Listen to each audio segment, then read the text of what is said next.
Welcome to another Ice Guys Live Betcast, Tuesday, April the 9th. Ian Cameron, Alex B. Smith, Matt Robinson, and guests on the way as well as we are finally live as StreamYard, for some reason, go live button and nothing happened for basically 5 minutes. And we were trying to get this Betcast off and running. And so I ended up having a reboot and then I went back in and tried it again. Still couldn't go live. So then I actually had to log out of the StreamYard account that we use, log back in, and then finally we were able to launch the live show, and finally we are live. So sorry for the delay there, but it's just unfortunate StreamYard glitch. I'm just thankful we got the thing off and running, and just in time for puck drop. All these early games are about to begin right now with these 7 p.m. Eastern games. We've got a slew of them just about to get underway. Of course, the one I'll be probably paying attention to the most is Capitals and Red Wings. It's just an enormous game.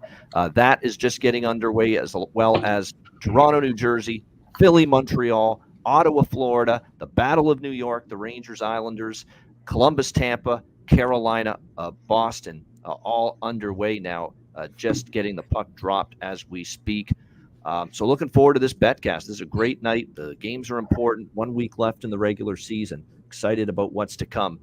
You guys know what we're on because you watched the show hopefully earlier today. So rather than reiterate pregame bets that have already for games that have just started, let's talk about live approach. And no one better to start with than Alex, the master of live betting. Alex, what are your live targets and strategies here for these games that have just started? So yeah, we're mostly looking at first period overs. Here, a couple of games that we're looking at. Rangers, Islanders, that's such a cheap price already at 1.5 minus $1.10. Hoping to grab some plus money with that, as well as Carolina, Boston. Just kind of want to see more of what the pace and feel is with that Canes Boston game before we jump in on that. Some of the other looks that will be kind of later on. We already have plays with Minnesota, Colorado, Buffalo, Dallas. Hoping to grab some plus money with those spots as well. So that's just kind of what we have for just preliminary entering in. Isles, Rangers, and Bruins, Carolina. Those are 2 games I'll be focused on first. Earlier on the Betcast with Toronto, if they give up the first goal, I might look at the Leafs, definitely from a live betting standpoint, because I like the Leafs in that game. I actually did sprinkle on their team total before the game started, so definitely I'm interested from that standpoint as far as that goes. And again, we're just underway. The Flyers have actually gotten on the board, as have the Carolina Hurricanes. So we have a couple of early goals on the board here. Philadelphia with the 1-0 lead over the Montreal Canadiens in the first 2 minutes. And of all the teams starting play tonight where you could have said, man, they could use the first goal to give them a little bit of a lift, the Philadelphia Flyers would be high on that list. A much needed little shot of adrenaline and shot of confidence for this team as they get out to a 1-0 lead over the Montreal Canadiens just a couple of minutes into that game. And like I said, the other goal that just went in was Carolina as well. They now lead Boston by a score of 1-0. So very, very good stuff there as far as that goes. So good stuff there. Was it Montreal that scored? Because I haven't even turned that game on. It was the Montreal Canadiens. I beg your pardon. It was Montreal. I got the team all screwed up here. Or the live app I'm looking at. I haven't got to anything. I haven't even put that game on yet. I've got Boston, Carolina, Leafs, Jersey, and Washington, Detroit going. Yeah, it's Montreal. Sorry, apologies for that. 1-0 Montreal. Mike Matheson with the goal for Montreal. So never mind. It's a bad start for the Philadelphia Flyers. Another early deficit for them as things continue to be very, very disheartening for them. No question. So there we go. We're off and running there with Montreal on the board against Philadelphia. And we also have, of course, Carolina with the first goal, 1-0 against Boston. Maddie, what are you involved with live-wise? What are you looking at maybe for live betting here, first period of these games? Anything? Yeah, I mean, the big one for me, there's a fight already in the Florida-Ottawa game. Yeah, for me, the big live look is if I can get another minute or two in this Tampa-Columbus game, I'll be jumping on the live in that. Because I was even seeing like plus 105 at over 2. So I'd love to get, decent price at 1.5, but hopefully there's no quick ones. As far as what else, I mean, I'm on a lot of these first period overs. I was on first period and full game over for Bruins Hurricanes pregame and Flyers Canadiens. So it's good to see some early goals in those games. And then sort of similar with Rangers Islanders, I'm on both. So if we get to like maybe the 14-minute mark, 13-minute mark, and there's no goals, I may double down on the game over. I know the Islanders already had a penalty shot. Shots are 5-0 in favor of the Islanders. So, but yeah, and then outside, it looks like they took the goal away from Carolina. That's a bummer. But, yeah, I'm just seeing that now. It looks like, it sure looks like this goal might not stand. But it kicked in. I'm just now, my stream's a little bit behind on the Carolina game. So. Yeah, it was definitely under review, and it looks like, it's definitely no goal. I'm seeing it being waved off right now. Yeah, so back to no score. With now's the time to jump in and get that back with that first period over now. Yeah. Yeah, puck don't lie. That's what we're hoping for. For anyone jumping in on first period over, that's exactly what you're hoping for there. A little puck don't lie situation that sometimes that's what happens. A goal disallowed, but a goal happens right after that. It's pretty crazy, actually, how many times I've seen that over the years. But I don't really see where that should have been taken back, to be honest. I'm seeing the replay. Yeah, it looks like it was already in before the contact. Yeah. Like I kind of thought it was going to stand, but I don't have the volume on for it. Questionable goal. I don't know what they were hearing or what they were saying.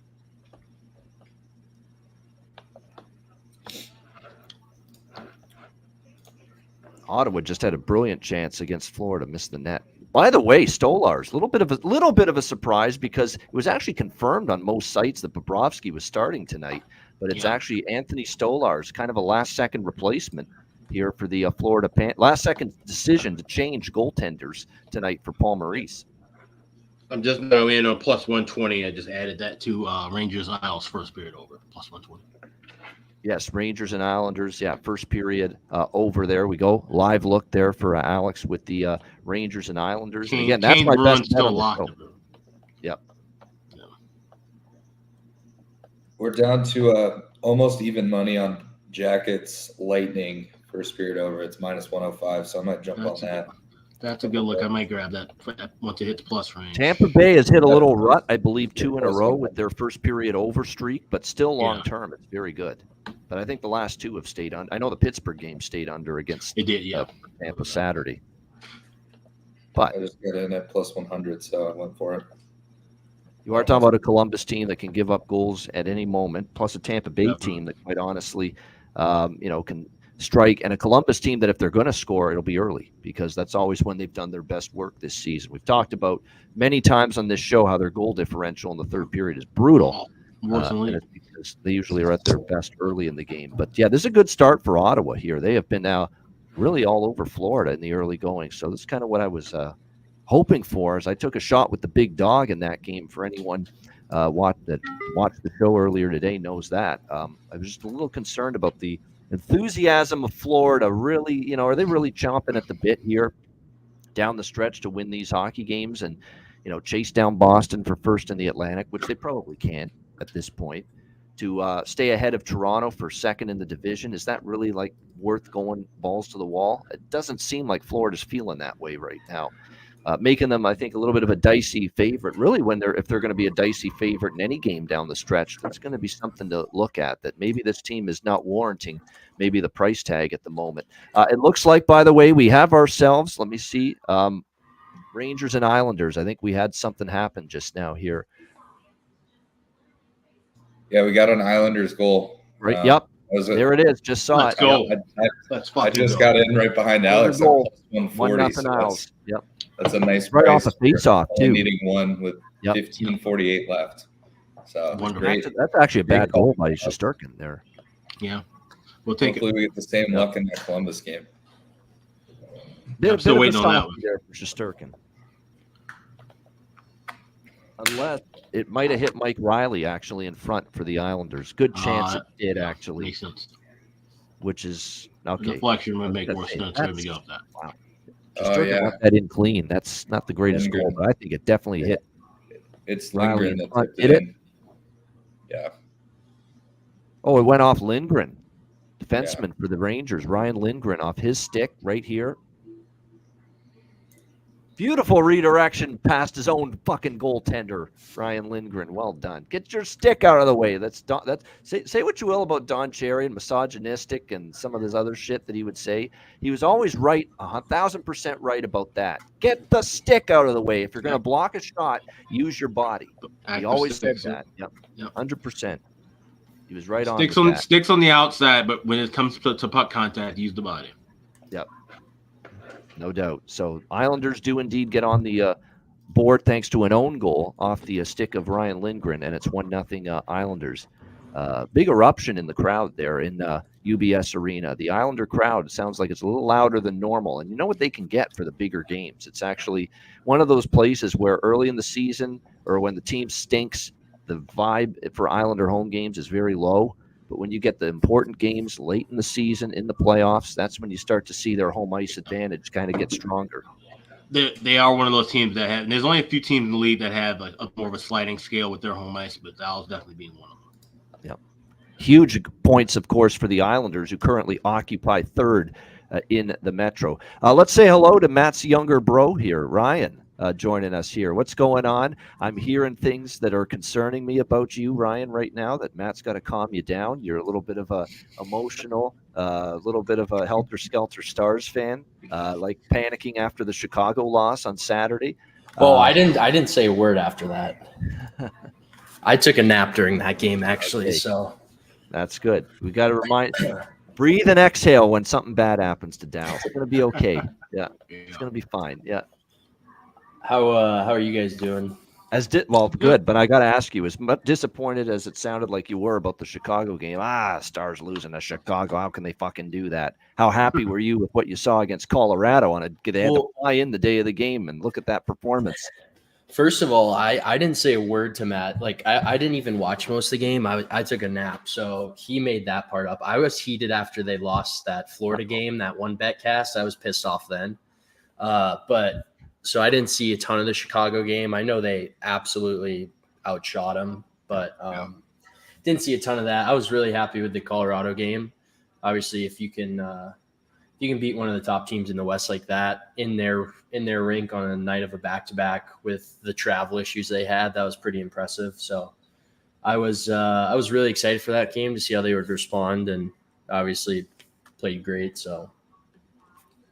And respond, they did. That was their best game of the season, and I know Matt. I think so. I don't think they could play better. Could they play better all year than they did against Colorado the other night? I think two of their best games of the year was that Vancouver game when they shut them out. I think 3-0 or 3-1, whatever it was, and then that Colorado game. So definitely heating up at the right time.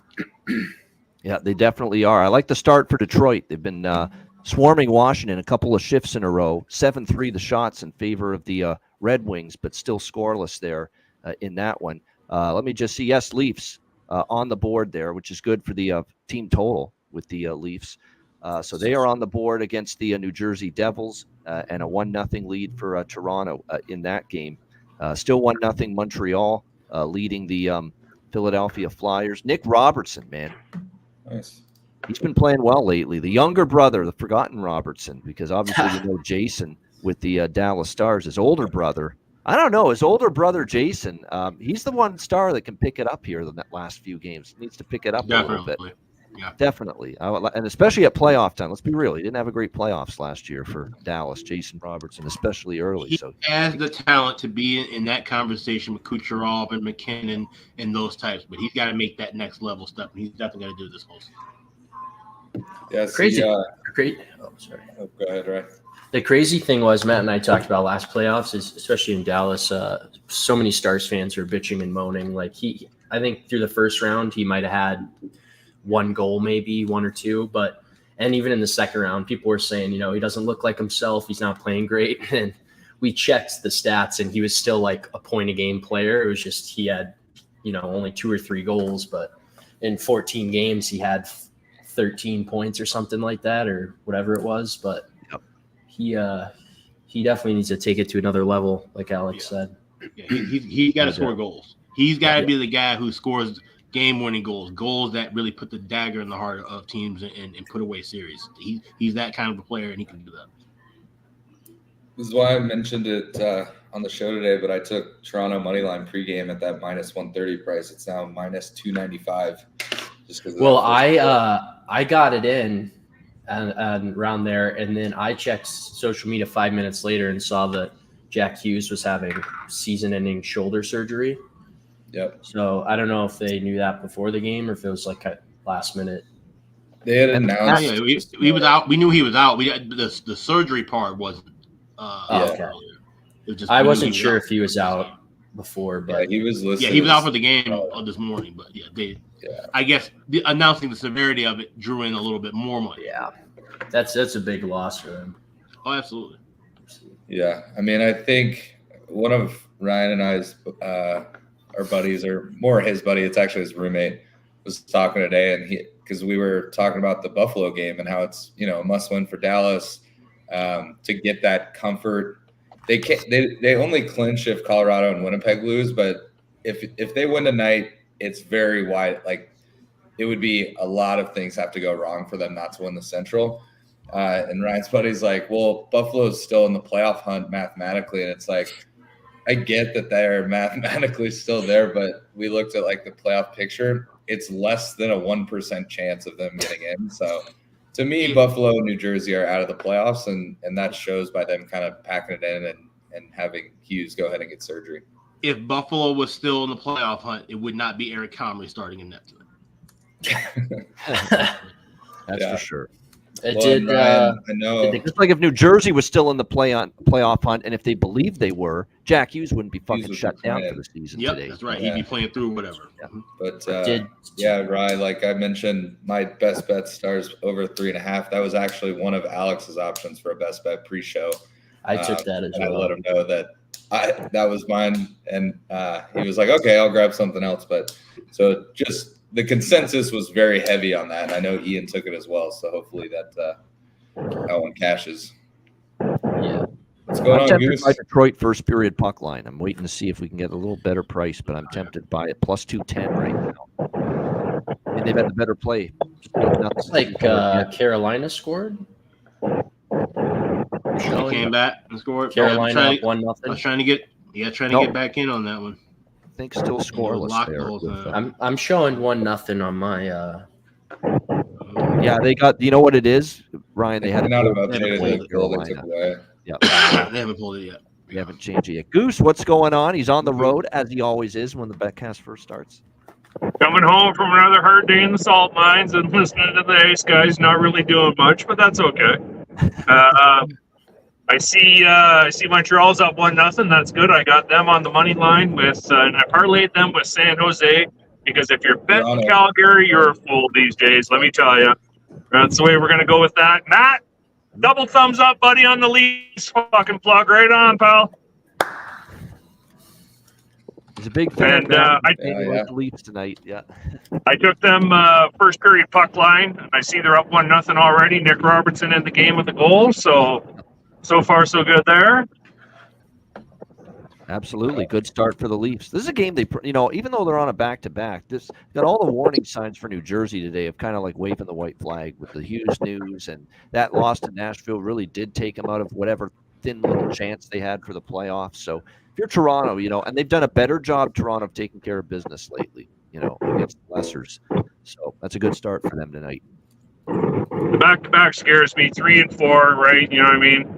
That's why I like the first period puck line. I thought for sure that one would come in. Overall, I must admit I'm not as optimistic as Matt was. I didn't take them on the money line because I can see them. I can see their legs dying on them in the third. So we'll see what goes on there. But yeah, exactly. That's why it's key to get an early lead. At least then they give themselves a little bit of a cushion, if they start to tire out and fatigue down the stretch of the hockey game. So it's important to get a lead when you're on these back-to-backs. That's why I often say on the show, I like the team first period in these back-to-backs sometimes. Start strong, worry about maybe petering out later in the game as the fatigue starts to set. Although, like I said, the Leafs, I think, just did have a little bit of time off, thankfully, before the the game. We'll see how they fare tonight. But back to back here, the travel's not that bad, right? Toronto to New Jersey. No, but still, they wouldn't have got in till probably 3 this morning, right? That time. So makes for a little bit of a long day. I didn't hear anybody mention it, and I didn't read it anywhere today, but I hope everybody jumped on Patrick Kane for, I'm pretty sure it's a goal, but it might be a point to tie Modano on the list. Yeah. And who else was there? There was somebody else. Shit. Oh, definitely Matthews for a goal, because if he gets the goal tonight, he's got 66. That would better Ovechkin's record of 65, which is kind of the modern day one they've all been quoting. But yeah, I actually took a little plus Yeah, 500 for 2 goals for him tonight, Matthews. Put that on the Patreon page. One of my props tonight was Matthews 2 goals, plus 500. Oh, and then Ovi for 18 straight or 18 consecutive 30-goal seasons. Wow. Yeah, that's a good one. Yeah. So Yeah, John, I grabbed that, and I actually parlayed all 3 of those together as well. But grabbed them as singles and then parlayed them together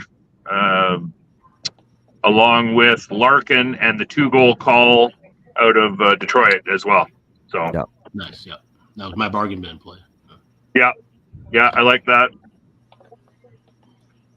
I like the start for Detroit, though. They're playing well. They're up 9-4 in shots early in the game. Lindgren's doing a nice job, though, holding the fort early. Yeah. But I'm looking at this Detroit team total in the first period here, plus 230. I'm going to sprinkle on that. So I'm in for the first live bet here. Detroit first period team total right now over 0.5. So basically to score a goal, plus 230. So I like that. I wish I could get to that. My biggest fear here is they're control and play, and they'll give up one odd man rush, and there's Washington. But then again, this eliminates. Doesn't matter what Washington does in the period. That's why I like the team total here. I just grabbed over a half a goal plus 110. There you go. So if anybody gets one right now, they're going to be a little bit short of a price. There you go. Exactly right. So Alex is in on the first period. There to be a goal plus 110. With there's about 6 minutes, by the way, left in the opening period there in that one, and no change in any of the other games. We've still just got the 3 goals on the board, courtesy of the Islanders, the Habs, and the Leafs. So far. And I heard you quote Matheson on the Montreal goal, but wasn't it Slavkovsky that got it? Yeah, they changed it. Slavkovsky. Okay, good. All right, indeed get the goal for. That's good. I'll take that anytime goal prop. He was a plus. Geez, I think I got him. Have the right team scoring initially, let alone getting the right player. So. No, well, actually, and it came up there. It came up the other way initially, right? So, but I think I got Slavkovsky today. I think a plus 340 on that 365, which I kind of thought that was a little bit of a high number, so I grabbed that. Yeah, that definitely felt like it was a decent price. Absolutely, yeah. No argument with that. I'm surprised Columbus and Tampa, they're just rolling along, very little stoppages in this game. It's actually been a very plodding period, scoreless with about 7 minutes left right now in the first period of that Blue Jackets and the Lightning game. And Carolina-Boston, too. They're down to 5 minutes already left in the first period. Holy shit. That game. Yeah, that one's just motoring along right there with those. Actually, I took that as an under, and I also took 2-2 correct score before overtime in that game. And I got the 2-2 correct at plus 680. Yes.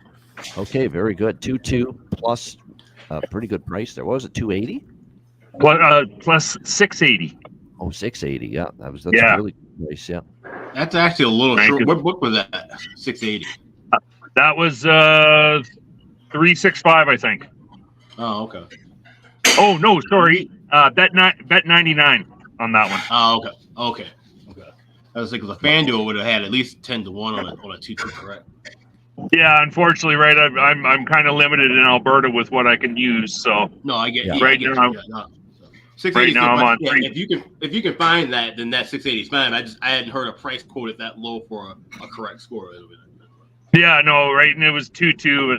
I was actually I'm on the under in that game too, because I honestly feel that that's just going to be it's not going to be a knock him down, drag him out, firing all cylinders. Yeah, the thing, cylinders, not as neither- far as I'm concerned. Right, and neither team, like I said, they're not in each other's way. They don't need to bang each other up or beat each other up. They both want to go and get out of this game as healthy as possible. So that's the biggest thing to look at. Yeah. Exactly. Oh, Devils on the board. Devils have tied it 1-1, and Florida just scored on the power play, so it's 1-0 Panthers. Right at the end of that power play there. Now the question is who got it for the Devils, because I had Mercier. Oh shit! Who else? I had 3 Devils for goal scoring props tonight. We'll find out in a moment here who got this Devil goal. But yeah, just under 6 minutes to go in the second period with that goal being scored by New Jersey. All right, so now we can get Matthews. Matthews can pot a goal. That'll give me my puck line. That'll give me my anytime goal on Matthews. And I also got him for a multi-goal game. 2 goals or better plus. I think it was plus 700, plus 600. I think somewhere in there. Nico Hischier. Okay, I had Hischier for a goal, so that was good. That was plus 260, I think. Yeah, that's a pretty good look. Actually, not bad. That's a real good look. Yeah. I didn't mind. I looked at the value, right, and I'm like, well, 260 for Hischier. Okay, I'm not going to say no to that. Right. Yeah. If somebody's going to score, it's going to be him. Yeah, they got burned on a stretch pass there. The Leafs beat 2 defensemen. I think it was McCabe and Benoit, who've been pretty good. Yeah. Yeah. You know what? It has to happen every once in a while. Shit, they're not the only team that gets beat with stretch passes, so that's okay. Yeah, it's still especially when it's Rangers right on the Islanders. money like that one was. That was a great pass to Hischier. I will say one thing. I'm starting to worry about Nylander again. Take a look at him when he's playing defense. He's playing on the wrong side of the puck again. Islanders goal, 2-0. There we go. Yes. There we go. First period over. Let's fucking go. And on our way to the over 5.5.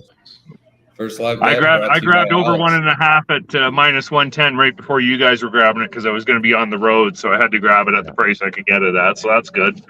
Take that one as well. And now I think as soon as I get home and in the driveway, I'm going to grab Rangers money line. See, that's a great example of me splitting it up. I was already on the first period over 1.5, and then I doubled down on it live plus 140. Both nice. Nice. Good catch, Matt. That's the way to do it. Tampa just scored. All right, we got a chance back in the Tampa game. All right. And I got the team total Tampa over 1.5 in the first period, too. Oh, so one more Tampa goal. Alex, you and I are both on Tampa first period money line, right? Or puck line? No, three-way. Yeah, the three-way. Yeah, I got even money. That's right. Yeah. I had the 3-way money line on Tampa. Yeah. In good shape for that. All right, so I got to check out for a bit, make some dinner for me and the wife, and then I'll check back in a bit, guys. Talk to you soon. See you All soon. right, we'll see you, Goose.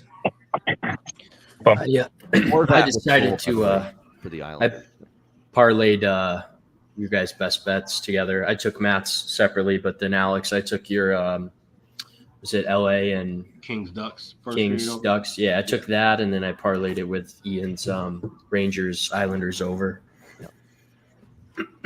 Which that's looking good so far. By the way, we've got the live. The nice thing about the last few months is we've got the live streams basically going on Twitter X as well. So there you go. Well, Facebook too, right?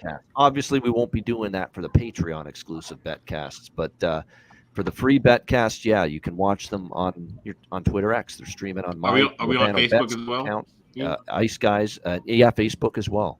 So, you know what I just got to do? It's unfortunately when it goes live to Facebook, I always have to unlock the post. It's annoying, but I forgot to do that. We'll do that right now, and then you'll be able to watch it on Facebook as well. There we go. Unlocked. Perfect. There we go. We're off and running. Okay, perfect. All right. So, unfortunately, no dice for Alex and I in Detroit. No goals in the first period for anybody. So scoreless after 20. In the Motor City between the Capitals and the Red Wings. Everything is still the same pretty much in these other games. It's still 1-0 Tampa, 1-0 Florida, 1-0 Montreal, 1-1 Toronto, New Jersey, and 2-0 Islanders. They've started out pretty strong. Give the Islanders credit. Playing with some urgency. little desperation in their game, and it is coming out that way right now. So 2-0 Islanders there in the opening 20 minutes. The Rangers, are never out of a game, as we know very well. Yeah, that is true. Oh, what a save by Shesterkin, and it was that close to 3-0.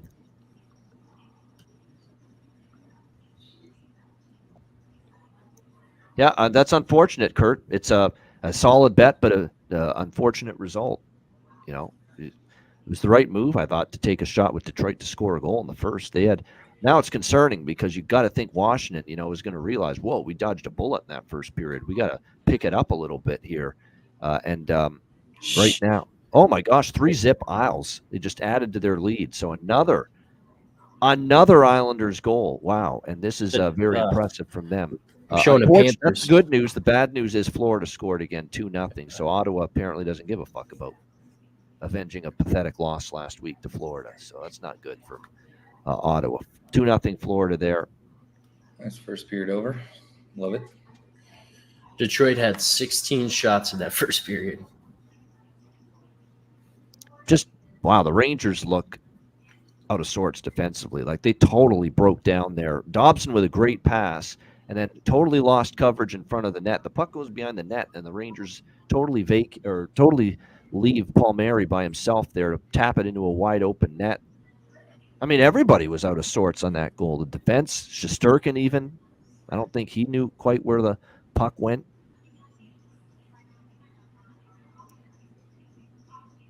Yeah, see, Shesterkin kind of swimming way out of the goal crease, but I don't blame him as much as the defense. I mean, that's just Gustafson's terrible defensively. Like, Eric Gustafson is a very solid skater, puck mover, good in the offensive zone sometimes, power play guy, but gosh, he can be just totally exposed and totally taken advantage of in his own end sometimes.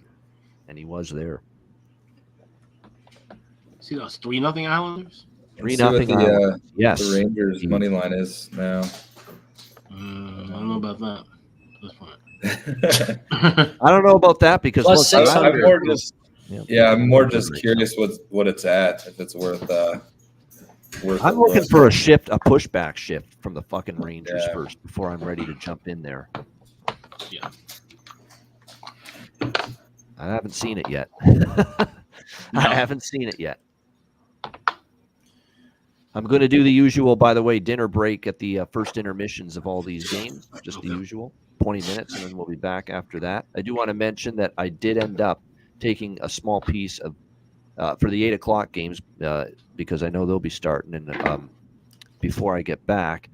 I've only got a little piece of Dallas team total over and over 6 with the Sabres and the Stars. I added the full game over once Comrie got confirmed for the Buffalo Sabres. And then for Winnipeg, Nashville, honestly, I ended up grabbing a very small Jets and draw, but nothing significant. It's one of those deals where I'm going to look to add something more in game. And like I said, maybe Nashville gets the lead, and then it'll be a Winnipeg at a much more appealing price at that point. So that's you don't like the first period over in that Buffalo Dallas. You didn't grab anything early in that. I didn't. I just went with for the full game over in that, just because some of these first periods have pissed me off lately. I don't know why. It's just they haven't always been the How do you guys feel about expect the Flyers coming back and winning? I'm seeing them 60-minute line at plus 270. Wow. Well, I got to see some life from them first. When I look at the Flyers-Habs game, again, you're giving up these early goals to teams that aren't that great. I mean, they did this against Columbus, and there was just very little in terms of positive response after that. The good news is they have outplayed Montreal in this period. Like, they're getting chances, 12-7. It's been a good, solid period for Montembeault, but the puck ain't going in for them right now. So as far as the flow of the game, I don't think it's been that bad. I think the response to the early goal has been a lot better tonight than it was against Columbus. But when you're struggling and you're going through the ringer of a brutal run like they are, it seems like nothing can go right. You actually have the better of the play, and now the puck ain't going in. And that's kind of what's happening to Philly here. I would wait, Ryan, for a better price personally before I get interested in the Flyers. I just think they're still battling for that playoff spot. They know it's a must-win. Yep. Oh, Columbus score? Yeah, Tampa score. So I'm showing. Oh, they did score 1-1. No, it's a Jackets Yeah. goal. I just put it on a minute ago, and bam, there it is. Columbus All right, 1-1. has tied it up 1-1 with the Lightning. So there's the first period over. There you go, Matt. Good news. The bad news is the team total won't win. Yeah, Yeah. and we're gonna lose our three-way puck line or three-way money line rather. But the first period over got there. It's kind of like a win some, lose some type of result. And that's gonna happen when you have multiple things in the first period. You want to at least try to break even if you have 2 or 3 things slotted. So. Yep. What a brutal period for the Rangers. Like it's not that shocking because the Islanders are playing well, but what's shocking about it is the fact that that's a goal that actually should be one he stops there. Vasilevsky went in off him. Got a piece of it, not enough. You'd like to see him stop that. Personally, I would. For supposed to be one of the top goalies in the world, when he's on top of his game, that's not beating him. And look, he's been really good lately, but that one was not his best. Before you head off to dinner, anything you would look at second period with this Tampa Bay Columbus game? I'm thinking there might be some good looks with that. Now that this game is tied up late, I'm sure Tampa's not happy about giving up that goal. They might come out with a little bit of steam on them. Yeah, I mean, I think there's definitely some truth to that. This is one of those deals where with the second period, let me just see what we've got as far as both of these teams. They're both on the I think Columbus definitely is for second period overs. Tampa not, but still, I would probably look at, again, live over 1.5. And that's what I'm doing now. I'm not chasing bad prices with the second period overs. I'm waiting for -120 or better during the period. That's what we did with so many of those Dallas second period overs when they were on that just epic run, of second period overs. So I'm going to wait for the over 1.5 to come around. What's a Lightning team total over in the second? That would be the approach for me. And over 1.5 plus 125. You know what I might do? Wait a minute or two before and try to just squeeze another 20 to 30 cents out of that price. Get it closer to 50 or 60 with that over 1.5. I did notice that. So my bargain bin was Duclair 2 points. He got an assist on that point goal. So he almost had a goal there at the end. And so I bet the over 1.5 points, but then I took the trifecta of goal, assist, point. So just got the assist and point in the bag. If he scores a goal, you get the four bet. You just sweep. don't want the 2 assist night without the goal for that. That's the one thing you're hoping to avoid. Yeah.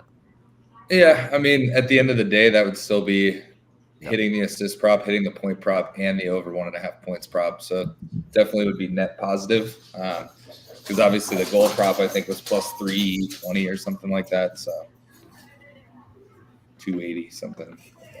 Oh, no, right. Maybe it was like 220, 230. Well, I put it down on the Patreon page for your official. Yeah, bargain bin was that over 1.5 points plus 550. It was on that. Yeah. Yeah.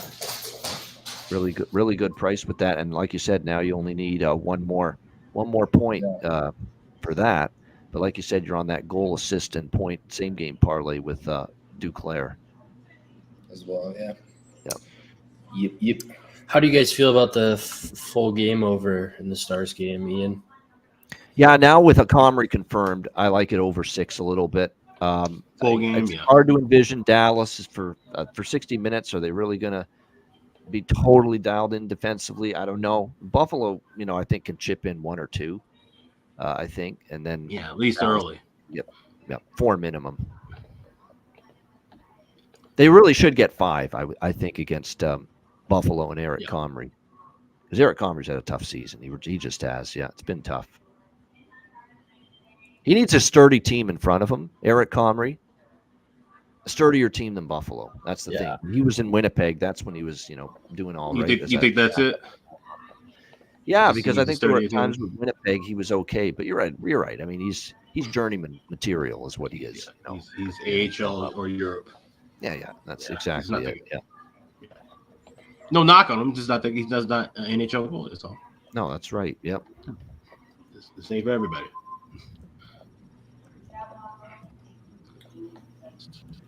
By the way, it's not the end of the first period yet in all these 7. That's why I'm not leaving yet. I don't leave till the last 7 p.m. Eastern game hits intermission. And we still have one that's going with the Rangers and the Islanders. There's still 2.5 minutes left in the first period. Is Luukkonen starting? Who said Luukkonen starting? Hold on one sec here. Let's get a little glimpse of that. We've been under the assumption it's Comrie all night, unless something's changed. It's definitely Jake for Dallas, of course. Jake Ottinger, yep. I see UPL. I'm looking at the tweet now. Yeah, it is UPL, Daily Faceoff. UPL confirmed minutes ago. So there we go. Changing plans there. I still don't mind it. Yeah. We'll stick with it. UPL did give up 3 goals against Detroit, and team out of it now. Team knows they're out of it too. That's a good call. Yeah, I think initially we were looking at the prospects of Comrie starting tonight, but I saw it all day today. Yeah. All day. Yeah. When we were on the air, was, even though this tweet says this came in at 12:23, but when we were on the show the whole time, it said Comrie and Comrie was going for Buffalo. Reminds me of what Florida did with their goaltending. It was supposed to be Bobrovsky all day. Last minute, it's Anthony Stolarz in there. Yep. That's annoying. Yeah. But I don't mind. I don't mind either way in this one. I still would be on first period over. Still would be on Dallas team total. Yeah. Yeah. Again, especially if it was a last minute move, it'd be one thing if they announced last night UPL was starting, then they're still trying to potentially see what happens. But I think if they were to roll in with Comrie and then something happened, maybe a pregame skate, and then they switch to UPL, that doesn't really make me nervous, I wouldn't think.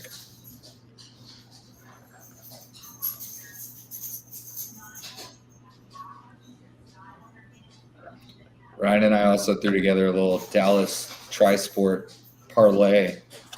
We took Mavs minus 6.5. Oh, little Mavs, Stars, and Rangers, huh?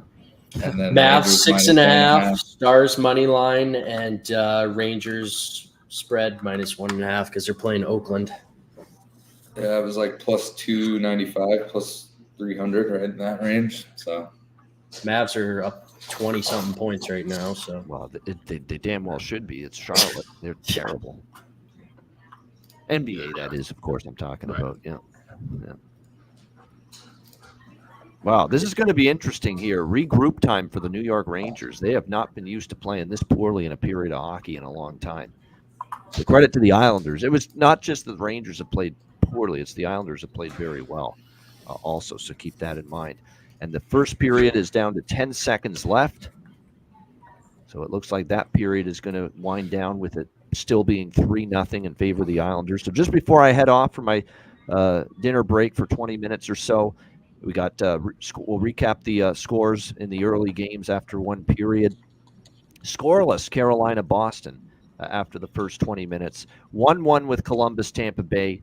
I am eyeing the team total for the Lightning, but I'm going to try to squeeze another 30 cents of value. If it hits plus 150, then I'm going to jump in at that point with over 1.5 in the first period, in the second period with the Lightning team total. 3-0 Islanders after 1, 2-0 Florida leading Ottawa after 1, Montreal up 1-0 on Philly after 1, and Leafs and Devils 1-1 after 1, and Capitals Red Wings scoreless after one period of play. Second period over trending teams. Ottawa 12-1, New Jersey 9-1, Columbus 10-2, Toronto 21-5. All of those teams in action. All of those teams strong second period over teams. So Leafs Devils over 1.5 second period at minus 120 or better. I'm going to wait for that price to come around live, and maybe we get a slow start and we'll get that over 1.5 minus 120 or better for Toronto, New Jersey. It's a target for Columbus, Tampa Bay. It's a target for and for Ottawa, Florida. It's also a target. There we go. We'll stop there. I don't know. Washington, Detroit. The more I look at that game, the more I'm thinking with the high stakes and the huge 2 points on the line. That's starting to think maybe it could be one of those 2-1 games tonight with the Red Wings and the Capitals. So I'm not going to move on anything with totals in the second period for that game. The 3 targets for second period overs minus 120 or better are Toronto, New Jersey, Ottawa, Florida, Tampa, Columbus for me coming up. With that in mind, I'll be back in a little bit. All right.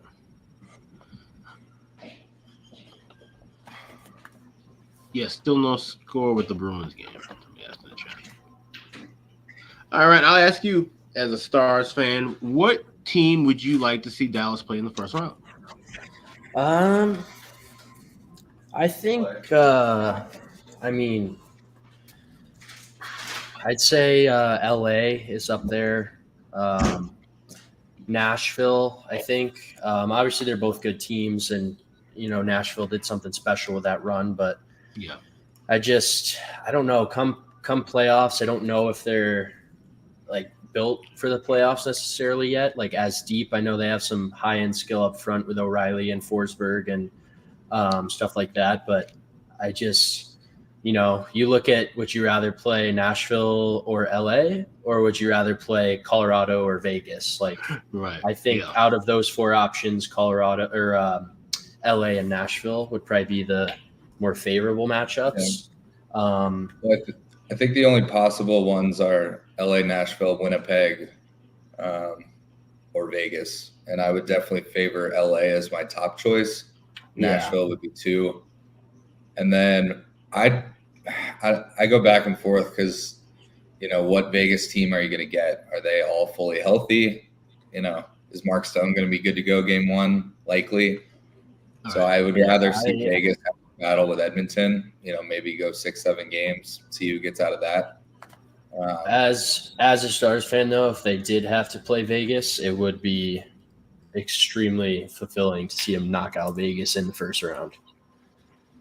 But yeah, I think out of those matchup options, you got to look at LA and Nashville probably. And I would have to say between those two, got to be LA, because with Nashville, at least you're dealing with a goaltender in UC Soros. He can steal a game or 2 in the series. Yeah. You don't really have that confidence much in Camp Talbot. So yeah. My buddy's a huge LA fan, and he said if Dallas ends up with LA, it'll be a sweep. I don't know if I'd go that far, but I think Dallas can take LA in 5. That maybe. wouldn't. The only way I see a sweep in that series would be if Dallas wins game 1, say a close, tight overtime game, and then blows out LA game 2. That would be a momentum killer for LA, and going back home where they don't play well, that would I can see where that would be the downfall to lead to a sweep. But it would have to be specifically that. And I don't know. I have to look closer to that as we get into. I love this time of year now because we have so many expanded options betting playoffs. I love jumping into these, especially in series prices. But just looking at different things like how FanDuel last year had, you could bet how every game would end, no matter how long you thought the series was going. So me and Ian both had Carolina and the Islanders alternating wins and losses down 7 games. And it was running for like the first 3 or 4 games. And that's when Carolina ended up winning in 6. But that would have been like plus 8,000. So, stuff like that. You got some good opportunities with some playoff betting. Yeah. Yeah, the nice thing as a Dallas fan is they play well on the road. So, like in that series, like if they ended up with LA is not a good home team necessarily. Yeah. And not to say that, they can't gear up for the playoffs, but I would rather play LA at whatever it's called now, the Staples Center, Crypto, than be up in Winnipeg. Yeah, than be up in Winnipeg, for a while. Oh, absolutely. That's right. I was about to say, look, this is where home ice advantage doesn't translate into automatic wins or anything like that. But as far as comfortability of where you'd rather be, LA is toward the bottom of teams that would be playoff contenders as far as home ice is concerned. They really have no home ice edge compared to where Dallas has a high home ice edge. Colorado, with the altitude, just the fans as well, high home edge. Vegas, insane home edge. Nashville in the playoffs, that place gets louder than damn near anywhere. So you got all these places, Winnipeg with the whiteout. The only place that wouldn't be a fearful venue in the West would be Los Angeles. Even Edmonton, crazy crowd. So Vancouver, first time in years. Every crowd will be intense. LA probably not so much. So that would be the best draw. Between that and the goaltending, that's probably the best draw. Yeah, and I mean, again, I think it's most likely that it's Nashville, LA, or potentially Vegas if they lose a couple more games. But Yeah. another thing to factor in is like travel. If it was like Winnipeg versus LA, way rather start the playoffs with a short 1 hour and 50-minute flight to LA from DFW than going back and forth to Winnipeg. Yeah. Winnipeg wins a couple games, all of a sudden you're 6 deep going back and forth to Winnipeg. That's not what you want to be at. That's why, Bailey made a good comment in the chat, but I would be really interested in that Avs Winnipeg series because you have two completely different built teams, and then you also have two very different coaches. Because Bonus is a let's get up 1-0 and park the bus kind of guy, and Bednar's like giving McKinnon and Makar the green light to go score points. If Hellebuck plays lights out, the Avs could find themselves down in that series. So, as a Stars fan and as a Central fan, if Dallas ends up, let's say, playing LA or Nashville, you want the Winnipeg Avs series to go 7. Maybe get some extra rest on the back end, let them go beat each other up. But I think it'd be an interesting series. Just to Bailey's point, the totally different teams. They're not built at all alike. So it'd be interesting to see how it plays out. And I still think Georgiev is going to have a tough go in the playoffs. I mean, they've got the firepower to win some 6-5 games, 6-4 games, but I think he's really going to struggle in a playoff setting. Just he's not that good of a goalie, and he's played way too many games. I wouldn't say he's not that good of a goalie. He's a pretty good goaltender, but he's just overworked. And I'll say it now. If it's Colorado Winnipeg, I will be on Winnipeg series. I'll be on Winnipeg to win in 6. I shouldn't have said not a good. I mean like a Vasilevsky or a Hellebuck can handle he's not a elite. game workload. Yeah, and he just isn't.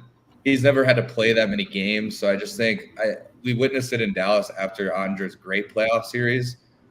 The next year he struggled a little bit, and so I think it's one of those things. And I think it's not biased of me to think that Andre is a better goalie overall than Georgiev. So if it happens to Andre, then I think it definitely can happen to him as well. So these newer goaltenders just aren't built to play 65, 70 games anymore. It's just the long and short of it. You had goalies who could just absorb those kind of minutes back in the day, and the game has changed. The pace of the game has changed. They face way more shots frequently.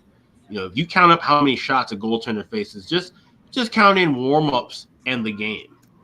That's just a higher volume. You know what I'm saying? Then you add in practices. Then you've got the backup goalie that's facing more work in practice. It's just a higher shot volume that they see now more than ever. Then they're doing individual work with their goaltending coaches. The game has changed so much where they're so focused in and they're doing a lot more to sharpen their game. But at the same time, how beneficial is it for them as far as playing long term? Do you really want your goaltender facing 100 shots every practice, and then he goes face 45 shots a night? Like, maybe you got to start adjusting some things that aren't game related for some of these goaltenders if you want to make them more durable. Yeah. I think though, Alex, as a Stars fan, this is I listen to the sports radio a lot in Dallas from Arizona every day, and this is the best team I think they've had overall, and like the best chance they have to make a legitimate cup run. So I think the buzz in the city is picking up, and people are starting to realize that they're a legitimate contender. So it's a fun time, I think, because it's definitely the best chance they've had since I've been alive. So. Oh yeah, no, most definitely. This does remind me of the Stars teams from '99, 2000, that era.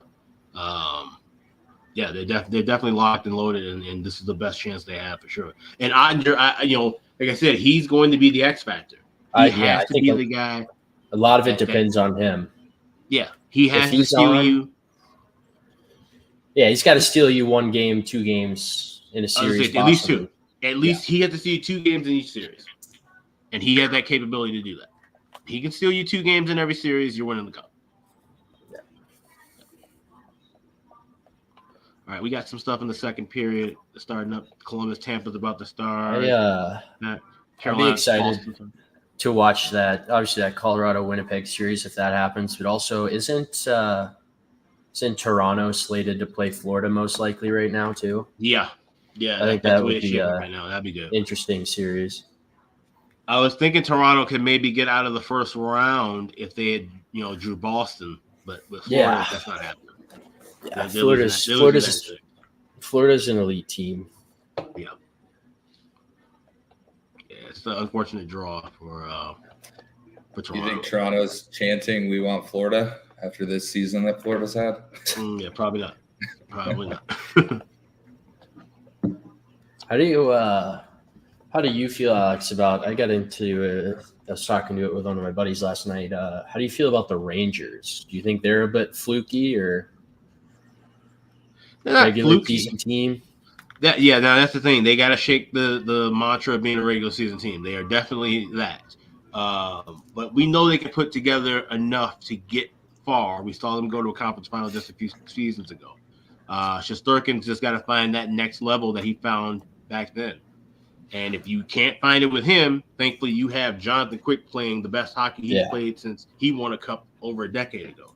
And a guy who you can trust in the trenches if need be. They have the best, arguably outside of Boston or Vegas. They have the best goalie depth in the playoff setting in. So that's a huge factor.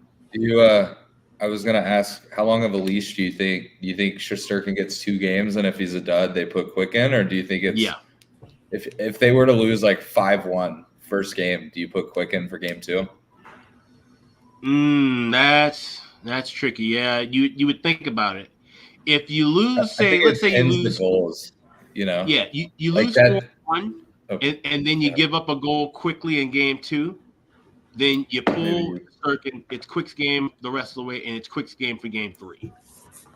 So I don't know if they're gonna just go right away and flip flop based off of a bad game 1. But if he has a rough start to game 2 off of a bad game 1, most definitely they'll pull him, and then we could see Quick. It should be Quick game 3 regardless. Yeah. I mean, it's nice that they have that depth. But it's important. That's important, and that's what, in my opinion, going to kill teams like Colorado. Obviously, teams like Tampa and your Stars both, they need their goalies to stay healthy. Winnipeg needs Hellebuck to stay healthy. Vegas can be you don't feel confident in the wedge wall, dude? He's been lights out this year.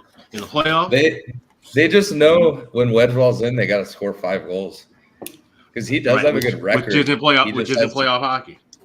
It's true. Depending on rely on 5 goals every night. I feel like you can rely on 5 goals against an Avs team, but they're gonna score 4 to 6 against you. So are you gonna win or are you gonna lose by 1? As far as levels of importance with goalies, number 1 is Tampa Bay, number 2 is Dallas, then number 3 is Vancouver, which they're in limbo because hopefully they get Demko back. They don't get Demko back. They're in a war zone. I saw Thompson limped off the ice the other day. Heard in Vegas too. Yeah, and if Vegas doesn't have Hill or Thompson, they're screwed. Yeah. So. Yeah. Where other teams, Oilers, they need Skinner, but they could maybe hang around in a round with Pickard. Maybe they won't get any further than the first round if they had to go to Pickard. Islanders are in a good spot. They can go with Varlamov, Russell, especially if Varlamov is playing this well down the stretch. They get in. Who's the backup in Nashville behind Saros? Lankinen, who's had a good year, but you don't want to trust him. And if Saros goes down, they get crushed just like they did when Saros went down a couple of years ago against Colorado, and they had Connor Ingram back then. So, yeah. I am too, Robert. Jets money line. Yeah, I got that as well. Money line and draw. The odds were just too. I mean, because again, Nashville's kind of buried in their spot. Like they're not really going to move.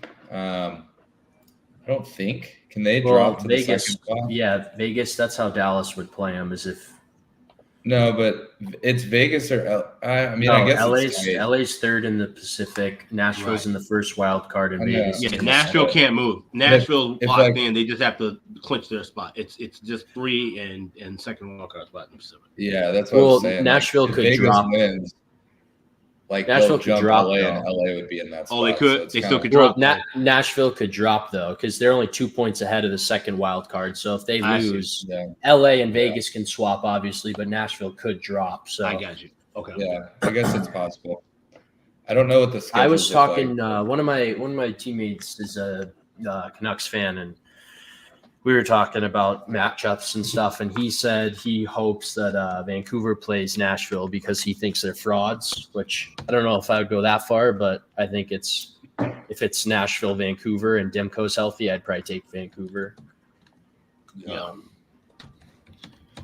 I mean, it'll be interesting because Vancouver, like, those are the two opposites of how their season's gone. Vancouver was kind of cruise control as the top team in the West.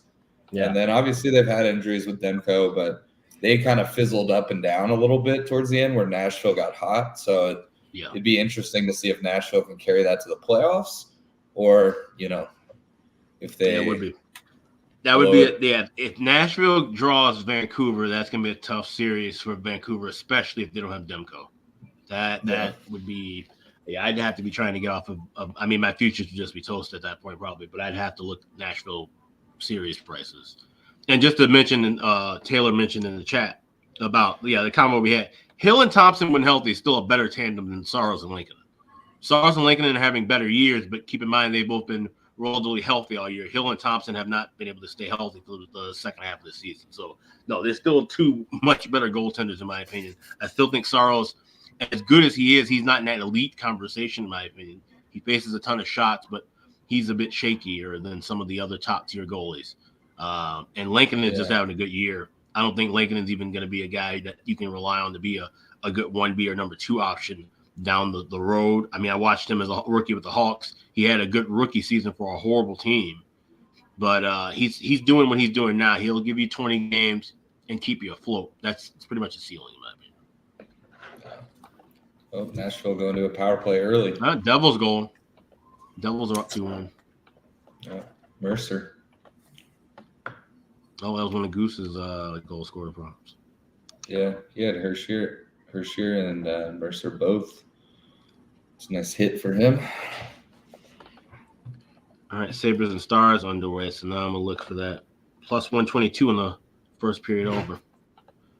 So I'm going to grab a little bit extra of that. Oh, it's not open yet. I click on it and it just puts it in the queue, but it's not open to bet yet.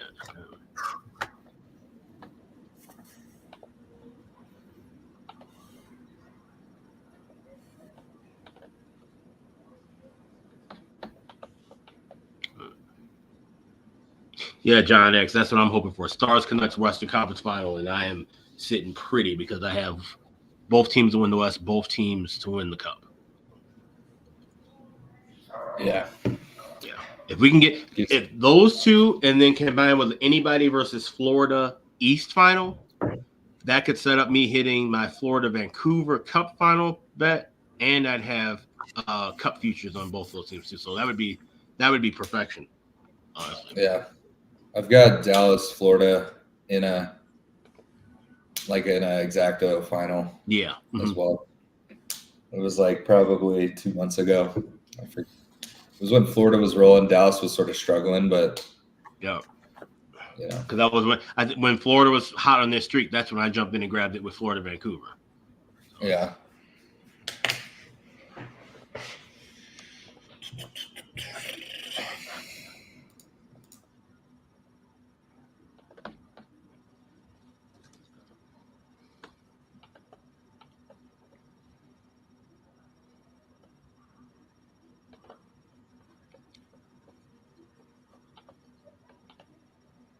Still nothing in that Carolina-Boston game.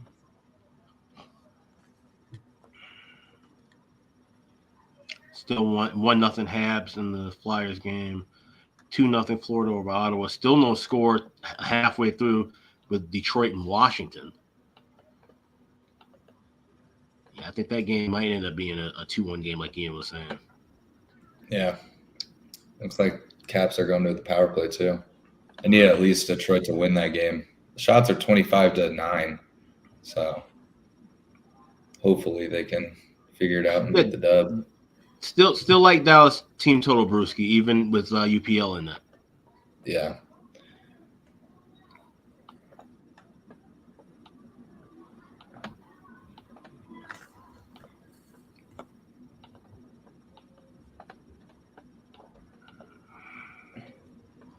Yeah, plus 108 now. So we're looking for plus 120 or better with Stars first period over. Just add a little extra to it.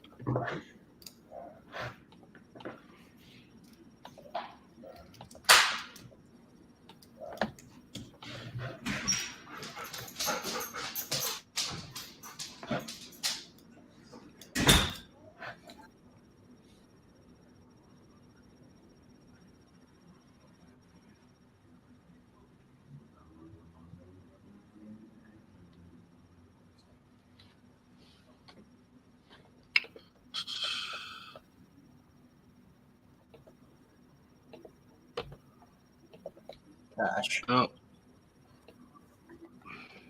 You gotta be fucking kidding me. I'm just about to hit fucking send and all of a sudden it locks. Buffalo scores and it's 1-0. On a lazy ass Jason Robertson play. Unfucking believable. Well, that's gonna happen sometimes. I'm watching and waiting and I'm seeing this thing move and we were right at plus 118 and I'm like, all right, I'll take 118 instead of 120. Nothing. That's all right. Well, now if anybody wants to look at Dallas live, this would be the time to do it. Minus 116. That's the adjustment.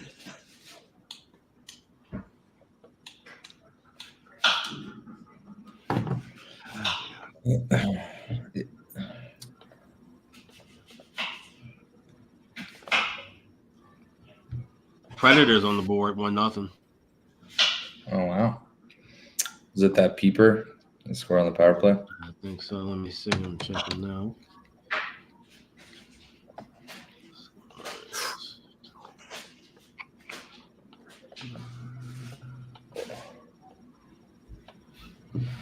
We gotta go. Tommy Novak. No, it's a 5-on-5 goal.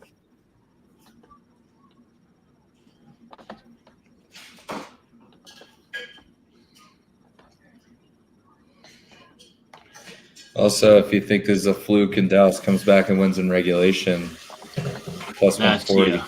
That's 150. I might look at that. I might let that climb up a little bit. Yeah. Plus 145. I might let that hit 155, 160, and then grab that. Stars live money line, live regulation money line. No live overs yet so far. We cashed a couple, but nothing has popped up as far as second half looks go. It's still just 1-0 and there's still no score. Caps Red Wings, 8 minutes left. So I don't know if we're gonna jump in on that. Over a half, popping up right now, minus 180. Jackets have taken a 2-1 lead. I haven't seen anything on that. You guys following that one at all? Not at the moment. Okay.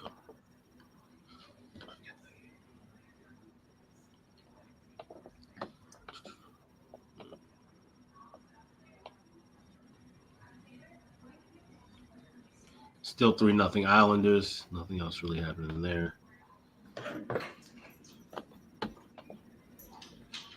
And that opens the door for Carolina to try and make a run for the Metro if they win the night and win in regulation. I think they're shaking up. But that game's still scoreless. 13 minutes into the second. Dallas scores. There we go. Yep. First period over. Both teams to score. Both cashing in. I haven't seen it yet happen, but my phone locked and then it updated. Oh, yeah. Robo, what a tip. There you go. Made up for his turnover. Yep. Wow. I had Hens point and Robo goal. So I have like 20 props out there for the Stars. I'm hoping for a high scoring affair. Well, that's a good start to it. So 1-1 tie. There's like on the big nights, like the nights like the Colorado game or like that Nashville game that happened a month or so ago. Yeah. When you have those top 3 lines, if you have like goal, point, assist props for like basically all 9 guys on those nights, you're definitely ended up way up because, you know, sometimes like that Nashville game, I had Duchesne goal and then I had Sagan, Marchman assist, and 10 seconds into the game, Duchesne scored and assisted by Sagan and Marchman. And you're like, boom. Right. Do you have round robins with those? I honestly, I don't do it every game or anything. It's more a game I feel, and then I just kind of go big. And I'm not putting a bunch on. I do like $5 a play, so it's nothing big, but it can add up on those nights that you're hoping for 5 or 6 goals and it happens. I got you. Yeah. So you just build them individually. Yeah. Okay. Yeah. So are you asking like, would I have like 3 guys that I take one night and then the next night I take a different 3? No. I'm saying would you take combinations of, let's say you had the top line for Dallas, but you had 3 different parlays where each guy was the goal, but the other 2 guys were assists. I see. No, I haven't really done that, but it's smart, especially like if you're doing that with the top line, for example. The Sagan line's tough because like any of them score on any given night and the other 2 get points. But on the top line, you feel pretty Stars goal, Marchman. Robo's going to score. All right. 2-1, baby. Hintz and Pavelski often get points. Was that Marchman or Harley? Because I have Harley goal. It was Marchman tipped it, but Harley got the assist. I have him point well, which was plus 150. But he's plus 800 to score a goal. So I also have that. Nice. Well, there goes taking a 2-0 lead as well on Philadelphia, Montreal. Oh, the Jets scored 2 to tie it up. Oh, okay. Lardy. Let's see who got it for. See, I should have taken Stars regulation plus 140. Now it's gonna. Slavkovsky with a second goal for Montreal. Oh wow. They might challenge this though. They're talking on their Apple Watches up to the boys. Did it look bad? I mean, I don't have sound on. I know Marchman was kind of in there. For anyone who questioned, I know some people were asking about if you'd still take the team total with UPL in. That's Buffalo. That would be 2 goals and 3 shots. Yep. Are they going to call it for a high stick? Because it goes off Marchman like right at the – it's close. I mean, they called goals, so it's got to be decisive, but it's definitely close.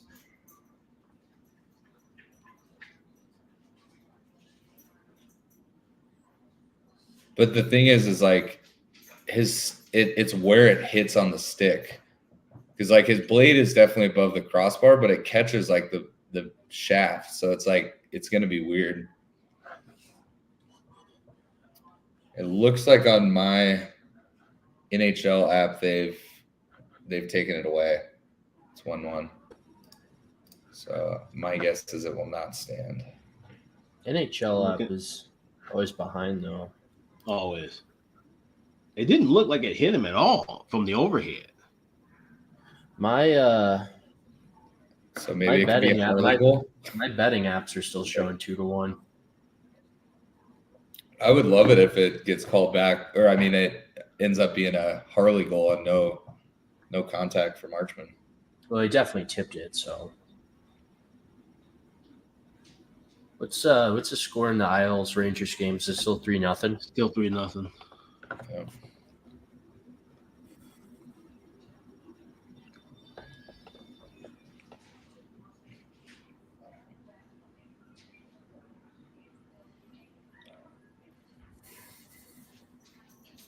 I don't know. Like, that's so close. The angle they keep showing, it looks like it hits a stick, but the overhead angle does not. Like, it looks like it's curving down and hits the crossbar corner and rolls in. Why don't they just ask Marchman if it is stick and if his stick was over the crossbar? Right. He'll be honest. Can you imagine if they didn't have instant replay and they're just like, hey, was your stick below the crossbar? And you're like, yeah, for sure. All right, we got a good goal. Live bet Leafs money line. Are they still down 2-1? Yeah. That should be a good goal because it bounces off. It hits. It didn't even hit the blade of his stick. It hits actually. Oh, here comes the call. Oh, no goal. That's crazy. Watching that replay, it hits the shaft of his stick, which wouldn't be above the crossbar. It went underneath. Yeah. It ramped. If it was over the top, then that would have been. Yeah. That stinks, but wow. Yeah, that's a tough call. On the Bally Sports app just messed up because as he said no goal, it popped up and said Stars goal. Did you see that in the Stars Blackhawks game, Alex, when the guy goes, yeah, we've got a good goal. Actually, wait, no, we have no goal. Like he changed it mid response. Oh no, it was on that challenge. Yeah, it was the one that they called it for goalie interference, but he literally comes out, says, we have a good goal. And then like 2 seconds go by and he goes, excuse me, we have no goal. And like, it was the weirdest thing. That's crazy. I'm sure the crowd flipped shit with that too. Yeah. Well, it was in Chicago, so they were happy, but it's all right. Puck doesn't lie. Stars will score here. Yeah. But I'm just maybe look for Stars next goal. Harley Point. Let's see what is that price right now? Stars next goal. Rangers up 1-0. Baseball. Sorry. Oh. Yeah. Yeah, specify that. Next goal. Let's see. My shit's still locked. I hate when they do this. Third goal of the game.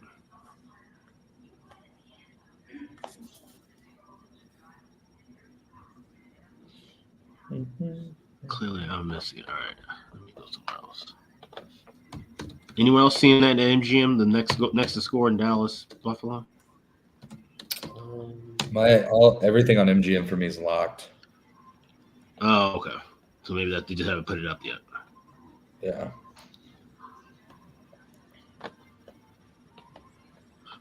You can also look at who will win the first period. Oh, it is 3-1 in the Isles Rangers game. The Rangers hockey did score, so and it's 3-0 Montreal now. Flyers. It looks like yeah. Gallagher. Flyers are eliminated. It's going to look like which one of the other 6 teams that's still alive in the East will get that last spot. Yeah. Oh, Jets up 2-1. Love it. Shifley. A shorthanded goal, it looks like. 19 or maybe that happened and then there's a power play now. But Winnipeg has 2 goals on 2 shots, so I wouldn't be super stressed about Saros in current form. But I know that can mean a number of things. Can't take that as the end all be all, but definitely not the stat you're looking for a week and a half tonight. Yeah. All right, it's still locked for me, which is weird. Game is back on. Dallas scored a quick one. Oh, I seen it 2-1 right now on my they were. Let's see. They get it back. It's showing 2-1 on my fan. Yeah, but remember earlier you had Toronto just tied it. Looks like 2-2. Oh, yep. Earlier you had Carolina showing a goal after it was disallowed, so I wonder if they just haven't updated it back to 1-1.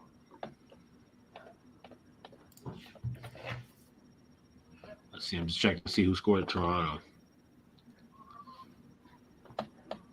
Yeah, probably just hasn't updated. I'm showing. No, I'm on NHL app and it's slow. Yeah. I'm not seeing. Oh, Tyler Bertuzzi is what it popped up initially on NHL. O'Kane's got a goal. Svechnikov apparently did the Michigan. What? Yeah. Wow. Once again. It'd be cool if that came up that way. Like Svechnikov goal, and instead of saying unassisted, it said Michigan. Michigan. Yeah. That would be. All right. It looks like Dallas is now unlocked.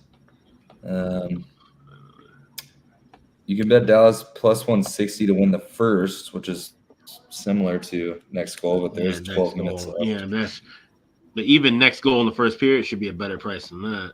I'm still not seeing the third goal of the game. Rangers back on power play. Leafs 3-2.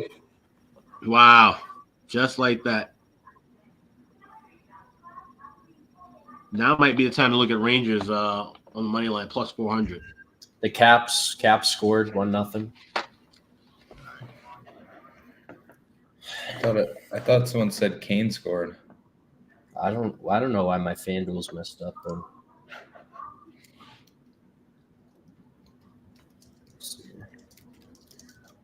Canes did score, and it's 1-0.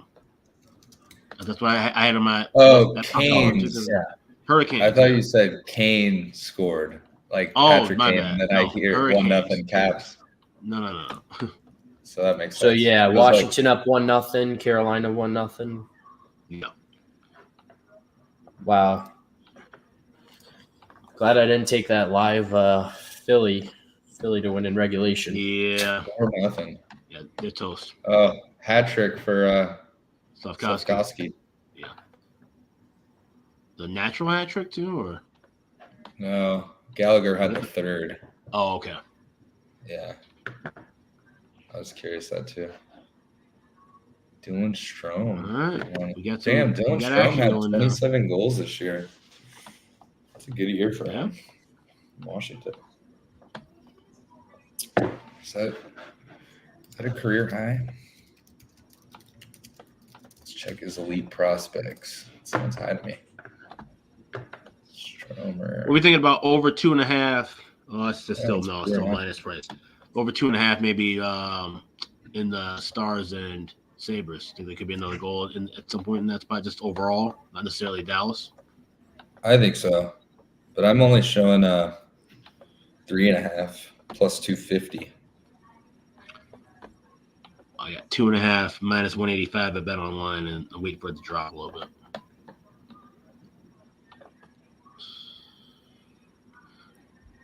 Ottawa money line at 10-1. I don't know about that. Oh, That game Bees might- score. Oh, It looks like. all right. It's locked up on mine. Wait, but this is showing that Boston scored first, which is not the case. No, they didn't. NHL app's all fucked up. Oh my gosh, Ottinger I just see went that in a now. really weak one. Right Wow. through his leg. All That right, looks there's like the third goal now. now. I like the over in. Did Tampa just tie it? Yes, they did. Tampa did just tie it. Yeah. Stamkos, 2-2 Tampa. Cooch, and so Cooch is That's- up to 2 That's points. their second period over. Continue. Yeah. That run continues.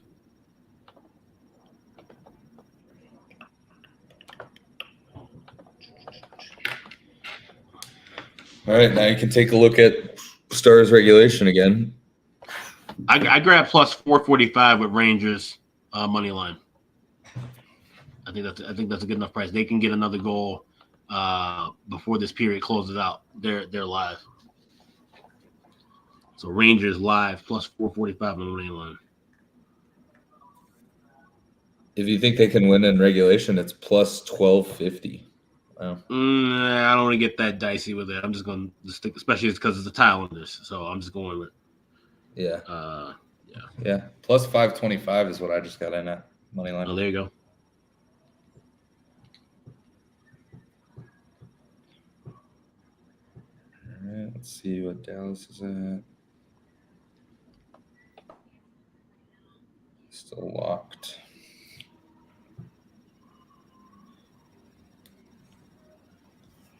There we go. All right, we're back. Always feeling better after Stars with an assist. food in the old gullet. How was dinner? It's good. What do you have tonight, Ian? Sausage and beans, cheap food. What can I say? Lots has happened since I was last here. Let's update everybody. It's 1-0 Carolina against Boston in the second. Jackets and Lightning are tied at 2, late second, 3 minutes left. 3-1 Islanders leading the Rangers. They've got about 6 minutes left in the second. Still 2-0 Florida, which I did take over 1.5 in that game. That doesn't look good right now. Montreal, 5-0 now over the Philadelphia Flyers. I think we need to lower the casket and shovel the dirt on it when it comes to this Flyers season. Wow. What an unmitigated disaster and collapse we're seeing from this Flyers team. That's disgraceful. 5-0. This has the cost Tortorella the Jack Adams, right? In theory, you would think so. You actually would think that this has to do some kind of damage. Any chance of him winning it at this point? I mean, I still think it's Tocchet award to win, but any chance of him winning it's got to be out of the window now. We did get the second period over with Devils Leafs, though. I got in at minus 115 on it when it was, what was it? It was still 1-1. What the hell was it at the time? No, it was still 1-0. Or, yeah, it was 1-1 the time I jumped in on it. So we did get that. We're going to lose Ottawa, Florida, second period over, but we did. And we got Columbus, Tampa, first period over. So we'll take it 2 out of 3. I mentioned those 3 games for the second period over targets. So 2 out of 3 ain't bad, like Meatloaf once said. But we're not going to get Ottawa, Florida. That one's done. 3-2 Toronto. Yeah, 3-2 Toronto leading New Jersey late second. And just moments ago, I saw it just as I was popping back on here. Just a devastating goal potentially for Detroit to give up. They were down 1-0. Yeah. Turnover in the neutral zone. Mo-Siders fumbling and stumbling there. And Ovechkin rips right down the wing. Although short side goal, I'd like to see Lyon make that save. It is Ovechkin. He's got a good shot, but I'd like to see him make a save there. Short side, 10 seconds left in the period. Just potential tag. 2-0 Washington. Yeah. I wouldn't have had 4 goals. I'm glad I decided to grab a little jet with my draw in that game. Yeah. Yeah, 3-1 Winnipeg, by the way. Yes, 3-1 Winnipeg of the games that are in the first period right now, and 2-1 Buffalo leading Dallas. Although one of the goals was taken away from Dallas. It is worth noting that with there was a high. And that was a bad call because it hit under his stick, which should have been a good goal. Yeah, I think there's a potential that it might have been. There's no doubt. And look who's checking in. It's been a while on the Betcast. It's our guy, Mike M., who's doing a big hosting job on a nightly basis over on Pub Sports Radio. Mike M., Pimp Slap POD, what's going on? My goodness. Babano, it's great to see you, man. I saw I was looking through the inbox. I was like, well, I didn't know we could talk outside of football season. So it's glorious to be here, get the invite with you boys. I love what you guys are doing. You're talking my favorite sport on the regular basis. In depth, you know the bargain bin's my favorite spot to be a part of. So let's get this cash, fellas. I love it. Love seeing some hockey going on tonight. We're almost there too with the season. So some hockey, but how about this Flyers hockey though? What's happening, Mike? What is happening here? Yeah. Oh my gosh. Mike. Listen, my own allegiances aside, I've been saying since November, this team is too stupid to know they should be losing. And Tortorella won't let them lose. They need to get a good draft pick. Every time they have an opportunity to get a 1 or even a 2, they end up finding a way to be in the bubble for the postseason, and they end up getting something like a 10 or a 12. So, here's another season where we're in the same conundrum, although I love that Russian tree trunk they've got that they're going to start parking in front of the net. Fedotov, yeah, he's got potential. He's very raw and inexperienced at the NHL level, but you work with him. You work with a goalie coach. He's got the stature to be a good goalie in the NHL, but he's still – definitely. And Rangers, by the way, just scored. We got a 3-2 hockey game on the island. Baby. They are right back grab in that it. Now 6-0 Montreal. Have you no shame, Philadelphia? What the fuck? 6-0. This is the Habs we're talking about that are doing this shit to you. It's not the Rangers. It's not the Stars. It's not the Avs. It's not the Oilers. It's not a behemoth or an elite. This is Montreal, man.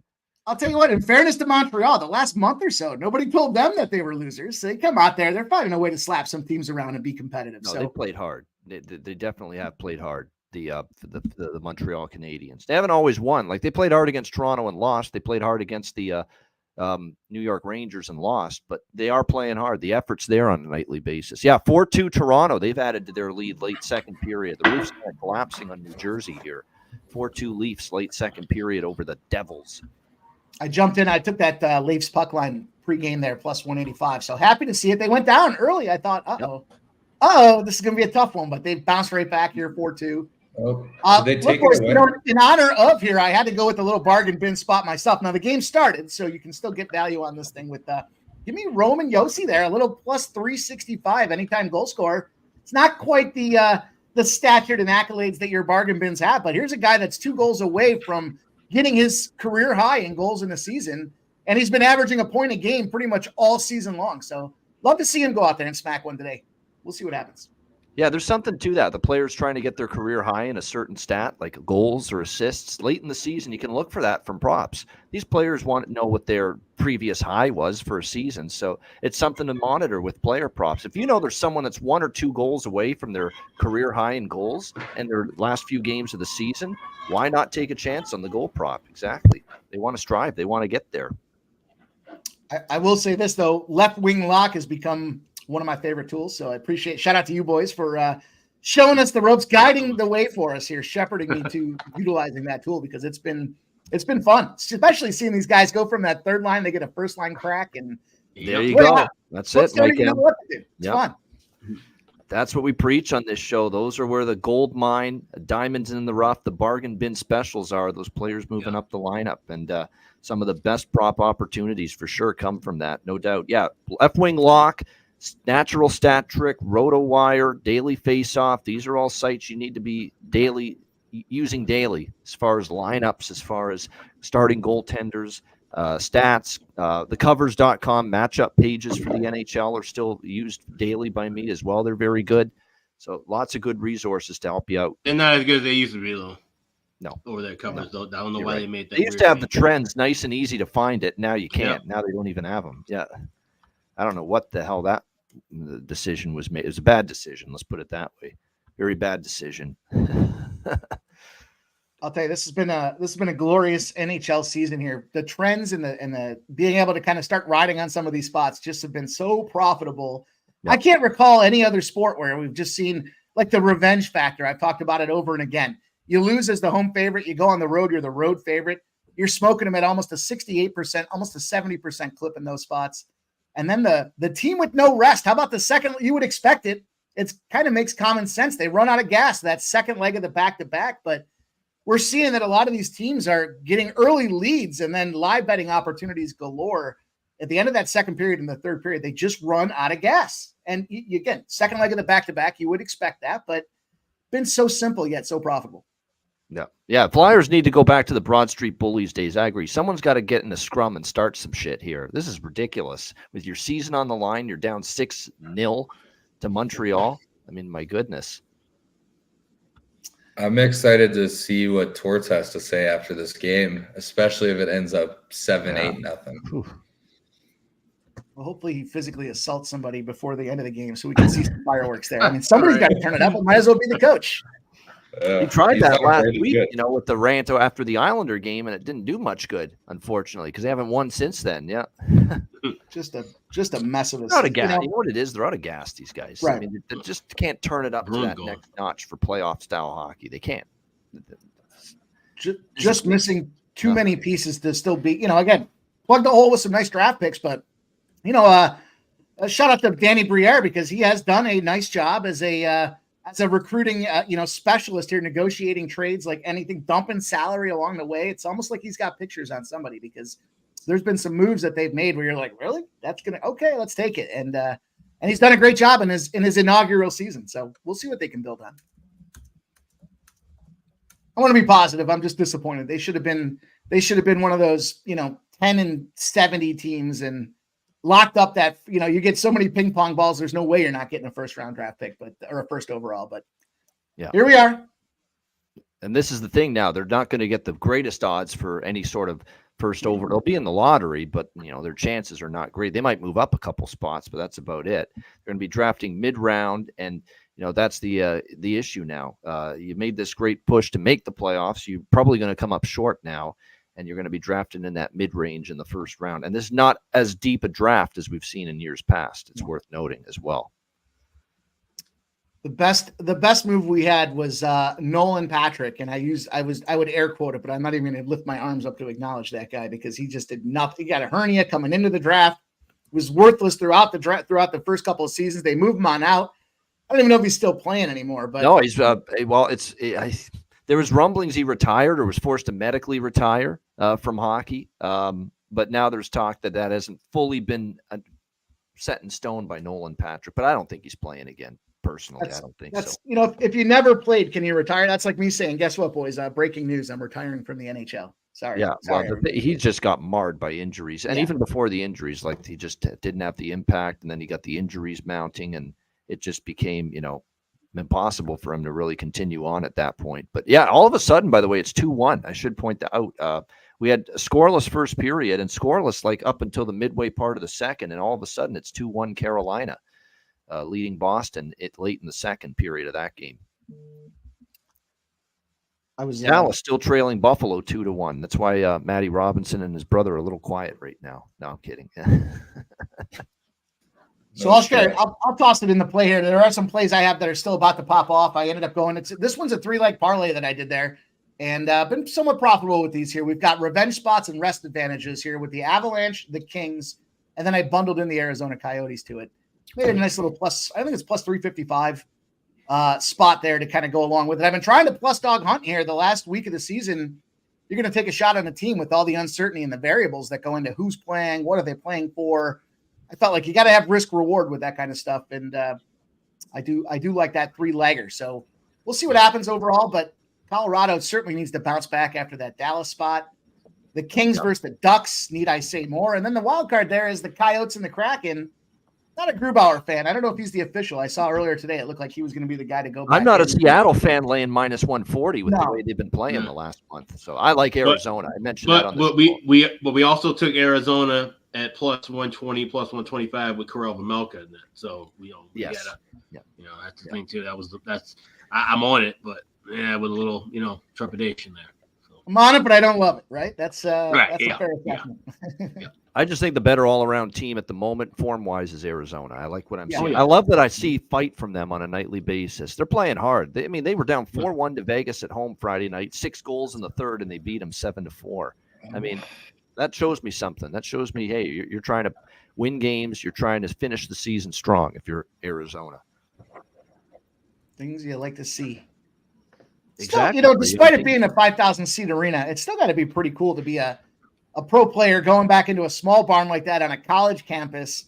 Them boys like to have themselves a cocktail or two after the game. That's just got to be a wild time, despite the hate that they get for the locker rooms probably stink and everything else that goes around with it. But still got to be a lot of fun to go in a small barn like that and have a game. I don't know if the net positives outweigh the negatives based on what I've heard, but you're right. You got to find those positives when you're playing at Mullet Arena. You're right. You can't dwell on the bad about it. Well, they're going to have to find some other place because Scottsdale already said no. So I thought that was hilarious. The mayor just came out of nowhere. Yep. Is it Utah that picks these squad up here in a reload package? It could be Utah. Atlanta's been gaining a lot of traction. Maybe they want to try to fill somebody. Of course, Houston's name always gets thrown around. So we'll see. It could be. It says a bidding war could be potentially this summer, but it's probably going to be between the Utah group and the Atlanta group. That Anson Carter, part of that Atlanta group. Yep. Not for nothing. I think Utah. I picked Utah. Yeah. Why can't Quebec have nice things though? I mean, what the hell? That's a hockey city. Because Gary Bettman hates Quebec City. Really? Yep. That's the deal, huh? He hates to get whatever feelings he has of love for Arizona is the complete opposite for Quebec. That's too bad. If you're on Arizona, you also got to sprinkle a little on Josh Stone anytime goal scorer prop. Played with Ryan last year, so I know Ryan those first couple games was definitely jumping on that and had some nice hits. He's playing on the third line, which is the only downfall. Because obviously he's not getting the same minutes as like those top two lines, but he's been shooting. He can definitely score. He's got a scoring touch, and he, That's why I said it on the show. I was hoping DeCord was playing because that's his old goalie. He would be really wanting to score. Motivated. Make that trip, Yeah. But Yeah, I like it. I like Doan, Gunther, and Cooley. Those are the three guys we've been recycling over and over again for Arizona with goal props. And usually one of them scores in most games lately for them. And throw in Bukestad as well. Who's more Keller likely and to come Schmaltz back, also. Stars or Bruins? I say Stars. Yeah, I would agree with that. Stars and Sabres are still in the first period, by the way, and it's still 2-1 Buffalo there. Everything else is at intermission. In all the games, there's only one game that's going right now, and that's Buffalo-Dallas. From a betting standpoint, Utah is a better city fit because you're talking about another place that would be in altitude. yeah. Not as high as Denver, of course, but it would still be that's still a bitch of a second leg, especially if you're coming out of Colorado and then going to Utah, which you see that happen in the NBA a lot. There's a lot of Denver-Utah spots, and fading a team in one or the other is usually a good bet historically. Well, and there's a lot of rumor. So they're building a new arena here in Reno. That rumor is that the Tucson AHL team is moving here. So Salt Lake City would make perfect sense because it's just directly down 80. It's like a 50-minute flight or a 6-hour drive to get, if guys need last-minute call-ups and stuff like that. So we're going to have our friend of the Betcast and Alex's colleague on the Edgework coming on later, Zach Phillips, after his Leaf postgame show later on in the night. The Eggman, as he's now known as. Yes. And for what it's worth, the Reno Roadrunners kind of has a nice ring to it. Yeah, it does. And they could go with the old silver and blue look that they had when they were the Phoenix Roadrunners back in the 90s, which would kind of fit in the theme with the Silver State and stuff. And also Reno, University of Reno. Well, I was going to say the arena is going to be a shared facility for UNR basketball and potentially this AHL team. So that'd make perfect sense. They could do blue seats. Everybody wins.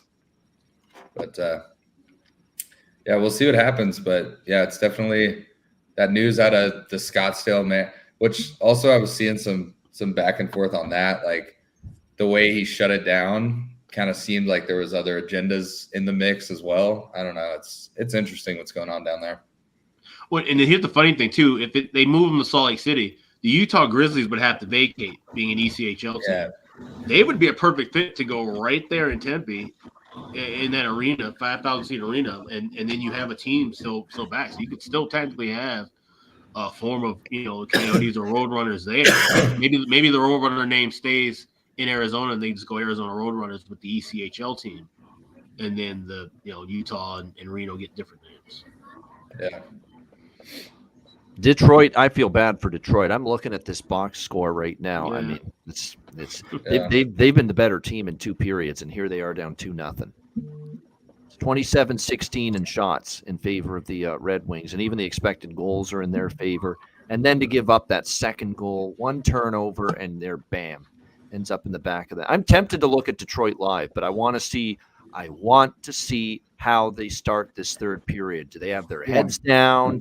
Are they just, are they kind of devastated that they're down 2-0 in a game where they've controlled the play, or do they come out storming? And if I see a spark, I see life, I see they come out storming, we'll look Detroit next goal. We'll look at Detroit maybe money line and draw live. That's what I got my eye on right now. You guys are talking my language. There we go. Let's get go. the live action rolling, and that's what I want to see out of Detroit. I want to see, no heads drooping, no fucking down in the Debbie Downers here. Oh, woe is us here. We've been the better team, but we're down 2-0. No, it's not that time of year for that. This is points that you need. You got to get back on your horse and go. And that's what I want to see out of Detroit here. Third period just starting. We shall see. Yeah, I'm with Chester. I don't feel bad for Detroit. It's just unfortunate how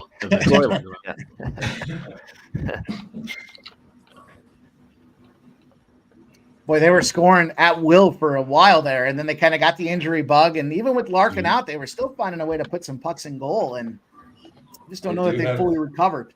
Now that they get everybody back in the seasons, Patrick Kane, I thought that was a nice little addition. Little little bit of mileage left on those tires, maybe still, and nice addition, but they just haven't been able to get across that hump to at least be relevant, I guess, right?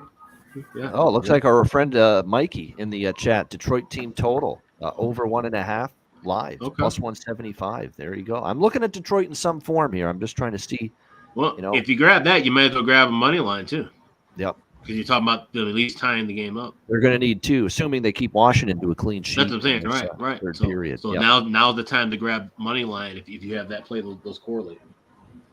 Yeah, I think we got the draw right now at plus 450 and the money line at plus 530 right now. Actually, that makes the draw is what you should really kind of maybe correlate that with. Yeah.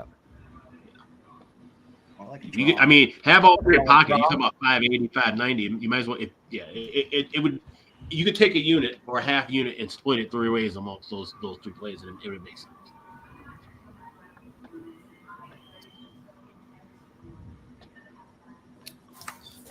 It looks like they called one of those goals back for that Toronto game, right? We got 3-2 still in Toronto. Yes, thank you for pointing that out. We thought it was 4-2, but they did take back another goal taken back, so it is still 3-2 there for Toronto after 2 periods against New Jersey.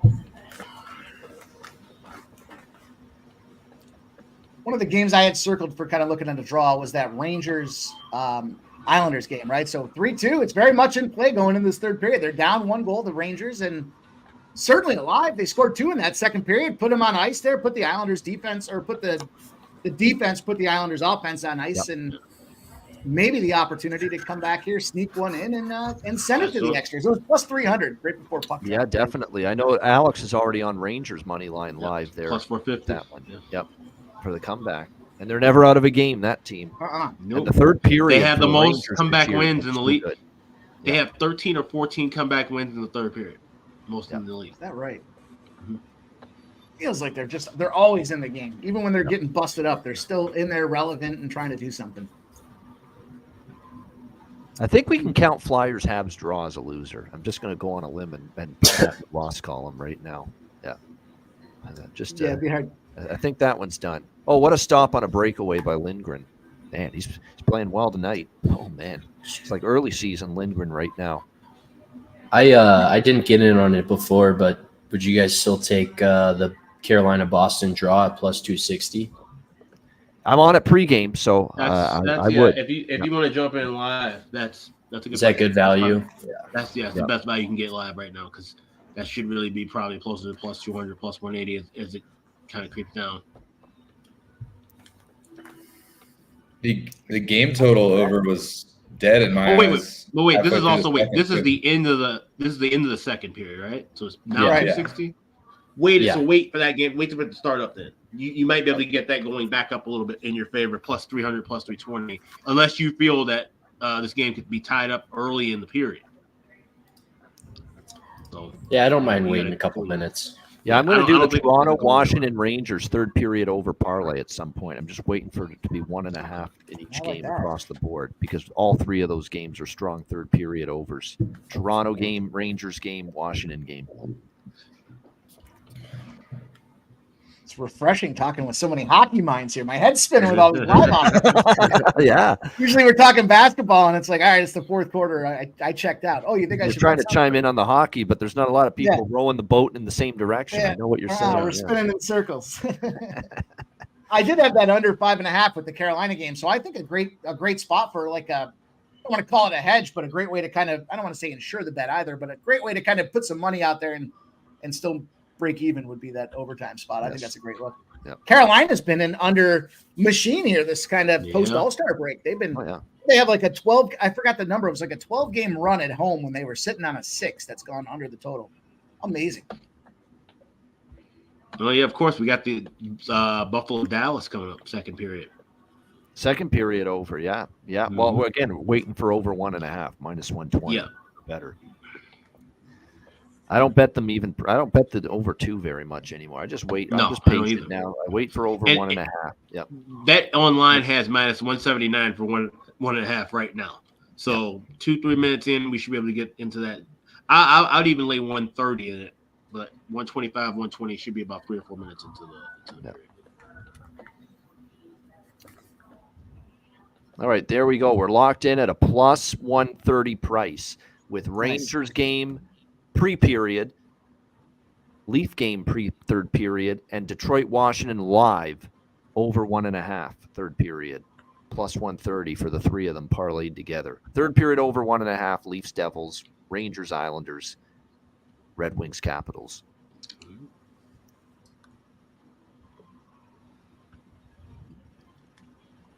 What was that? Rangers, Islanders, Leafs, Devils, and Caps. Those three games. Yep. Caps, Wings, Leafs, Devils, Rangers, Islanders. Now, this is just strictly games involving three teams or teams that have just been dynamite to the third period over the last, 20-some games, according to Chris's chart. Would you tie those in with Dallas Buffalo second period over as well? You could throw that in there if you want. Yep. Sweeten the price, that's for sure. And I mean, since it's already that 170, 180 price, you're knocking that down. You have to worry about trying to grab it in game. So exactly. Yep. And remember, everything is still at intermission right now, except for Washington, Detroit. Washington, Detroit got to the intermission quickly. That game's flying too. They've got 5 minutes down already in that third period. Crazy. This game's going to be done before 2.5 hours, which is unheard of for a hockey game. Yep. If I had to watch those two teams, that's how I'd prefer it. Yeah. Yeah, right. In and out of there. Get out early enough that I'm looking at the clock going, what am I going to do now? You hit the bar.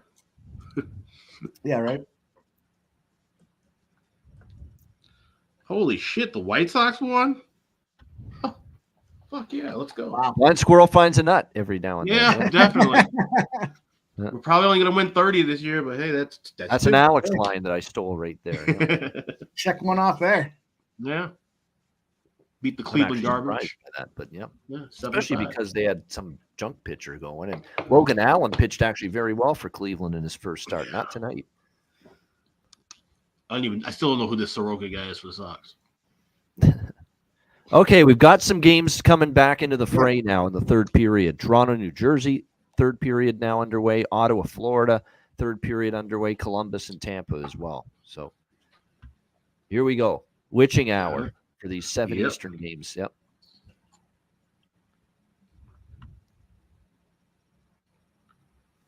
And congrats to Uri Slavkovsky.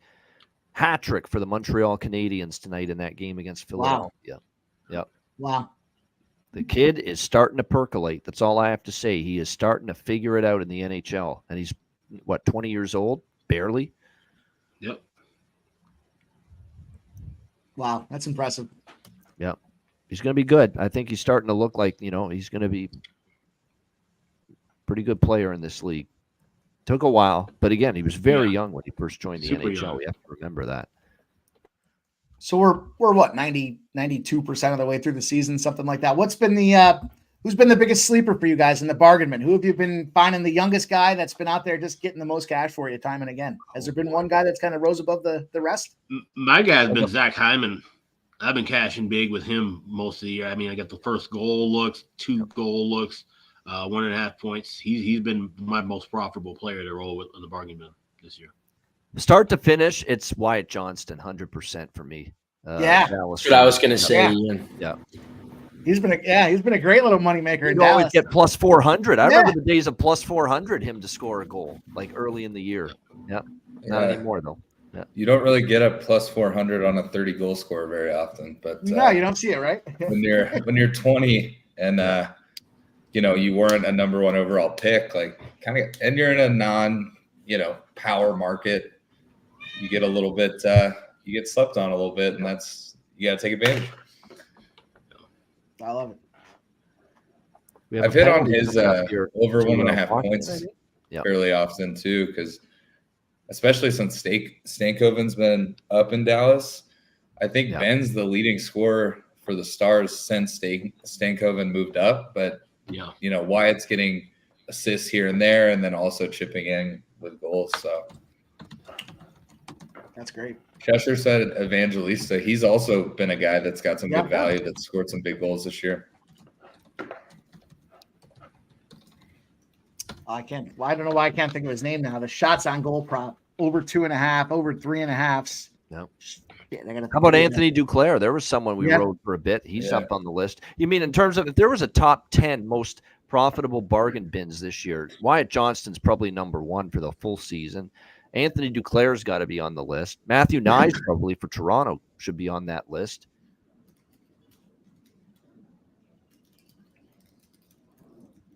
Slavkovsky even, because I've mentioned Slavkovsky a lot for Montreal. Yeah, my number one for sure is Hyman, because he's the guy. He's the one guy that I've gone back to. Peterka, yes, Steve. Peterka, of course. Peterka for Buffalo. Yeah. He's got to be on the top 10. And I've had a lot of defensemen hits. Esa Lindell, Miro Heiskanen.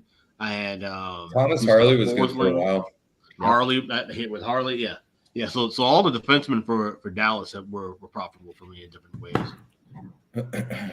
Yeah, he was plus 145 to get. You know what's funny? They finally posted Thomas Harley point props. We're starting to see it more and more now. Finally, it took about long enough. Plus 150 tonight, 45. Yeah, I had it tonight, and he was the one that assisted that potential Marchman goal. And I have Marchman anytime goal scorer, so I was fired up. And then, but I also have Harley anytime goal scorer because now that he's sort of cooled off from that streak, I mean, he's still in the top 5 or 6 as far as defensive scoring. He was plus 800 pregame on MGM. I'm on a plus 700 Detroit money line and plus 550 draw. I'm going to sprinkle on both right now as the Red Wings go to the power play. Yep. Now's the time. Big score. Try to get the live betting night kick started. Yeah. Damn. It was Kevin Fiala. The shots on goal props for Kevin Fiala were unbelievable. There was a stretch where he had 50 shots over a 5 or 6 game stretch. He came off a game where he had like 12 or 13 in a row. They were still hanging a minus 120 on an over 2.5 for the guy. I was like, really? Yeah. Parlaying them together when the Kings were kind of going through that bad stretch. He was able to catch some decent plus money on the Kings and then add Fiala's shots on goal. I remember the one game he had 4 shots in the second shift of the game. It was great. Right. Yep. Thank you. Come again. So this is the chance right here for Detroit. 2-0. 12 minutes left in the third. I got plus 815. Wow. Money line. Wow. All right, let's go, Goss to spare. Let's work it around here. Up, Kane missed the net. Come on there, Pat. I was hoping he would have come to Buffalo. I saw him getting in Detroit and the Rangers on top of it. I was just, something just wanted him to come back home. Yeah, that's what he should have done. Yeah. And, with a guy with his experience coming into a young group like that Sabres team, it would have been a nice fit from a veteran mentorship type of thing. I don't know if he's the guy you want mentoring, but got to figure he's learned his lesson. Yes. Oh, yeah. And I mean, here's the thing. They still wouldn't have made a playoff run, but they would have been a much better team. Right. Up, save Lindgren. Lindgren's been on tonight. This is a good game from him. He got 30 some odd shots on goals, 30 something saves right now. That's amazing for this guy. It's having one of the type of games he had a lot early in the season when he really wrestled the job away from Kemper. It's funny because I kept saying that. I was like, he's been Lindy's their guy, and I kept hearing about Kemper, and he was just playing so strong. But then the injury bug sets in. They kind of flip flop around a little bit, and you're back to a shit hand. But he's been playing phenomenal today. Man, the Capitals for that last week and a half, their stretch. I was on him. I was dialed in. I thought, here we go. They're kind of figuring it out at the end. We got Ovechkin, especially after all the hubbub about, Sidney Crosby getting the mark there with consecutive post Detroit. Oh man. Oh Jesus. Who? I just thought there's a guy that should be motivated to produce, and I mean he scored tonight, but come on. Who do you guys think slides into that last wild card? Detroit, Pittsburgh, or Washington? I hope Pittsburgh. Out of those teams, who do you think could do the most damage if they get in, I guess? Oh, neither team's going to do shit once they get in, but I hope Pittsburgh gets I think it's 245. I'm not predicting they barely get in and they pull an upset like a Florida. I can't see it. I don't see a win between either one of those 3 teams in the first round. Another save Lindgren. Holy fuck. I got to say Pittsburgh in that situation, but you look at the lineups for all these teams, especially Pittsburgh. They'd be the one to win a game. They would be the one to win a game. And do they win the series? Even if they won the first, they're probably not getting out of the second, but still that's a tall order. And they made those trades at the deadline. I thought they were just kind of turning all the cards back in, trying to get a new string. And Yet here they are putting wins together. You can't quit on Crosby. I guess that's what it comes down to. Pittsburgh wins and gets in the playoffs, bet them first home game. So more likely would be game 3. Bet them game 3. That's their game to win. The old come back home down 0-2 for a game 3. Mm-hmm. Yeah. And that's the thing. Yeah, it would definitely be. I would say it'd be even questionable if they get blown out in both of those first games. Maybe not, but they should definitely show up in game 3, regardless of how the first 2 go. Well, if they are down 0-2, depending on who they're playing, they may end up getting a backup goalie that game. Yeah. Give the guy a rest. Well, that's the thing. You're gonna run with Ned. You got to start with Ned, and then if you're in that spot, you got Jari. Yeah. So you're in a good because I you don't want to go in reverse. You don't want Jari to get caught out to dry, and then you go to Delkovic, cold in the playoffs. That would be bad. That would be a sweep.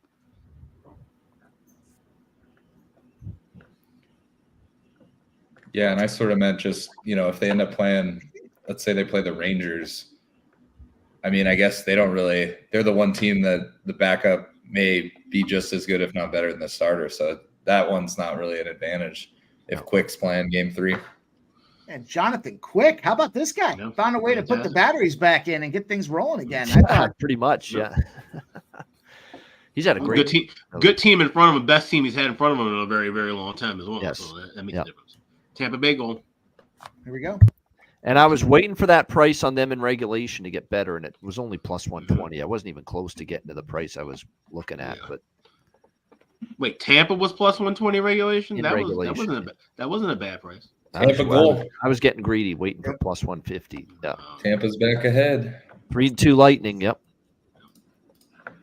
Oh. 2-1 Carolina. They're now in the third, by the way. Yep. Same with Rangers Islanders. They're now in the third as well.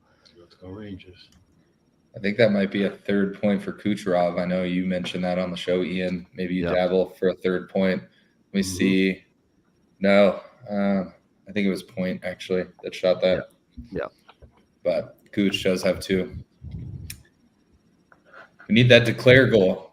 Yes. Declare goal. Empty netter would be sick. Tampa again? Wow. Oh, shit. 14 Bang, bang. Yeah, Sorelli got the third goal. Yep. Mm-hmm. The magic number 20. Yeah, there it is. Another scammer. Stamkos. Oh. Fascinating. Well, they have 26 shots in the game, Tampa, right now. Yep. Stars game's getting back going. Yeah, Stamkos again. We talked about Stamkos heating up big time. That's what they need.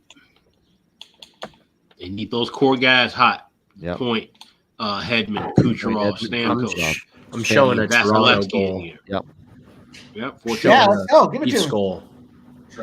There we go. Toronto up 4-2 now. Yep. Yeah, let's go. That's Austin right. Matthews, why on the, not? puck line. Yep. Why not? You're welcome. Hey, Flyers showing a little pride. They break the shutout 6-1. There you go. Crush anybody that live bet the under in that game. There you go. Yeah. Here they come now. Yep. Yeah, look at their money line. Plus 8,000. Yes. Win 7-6. A lot of value on that one.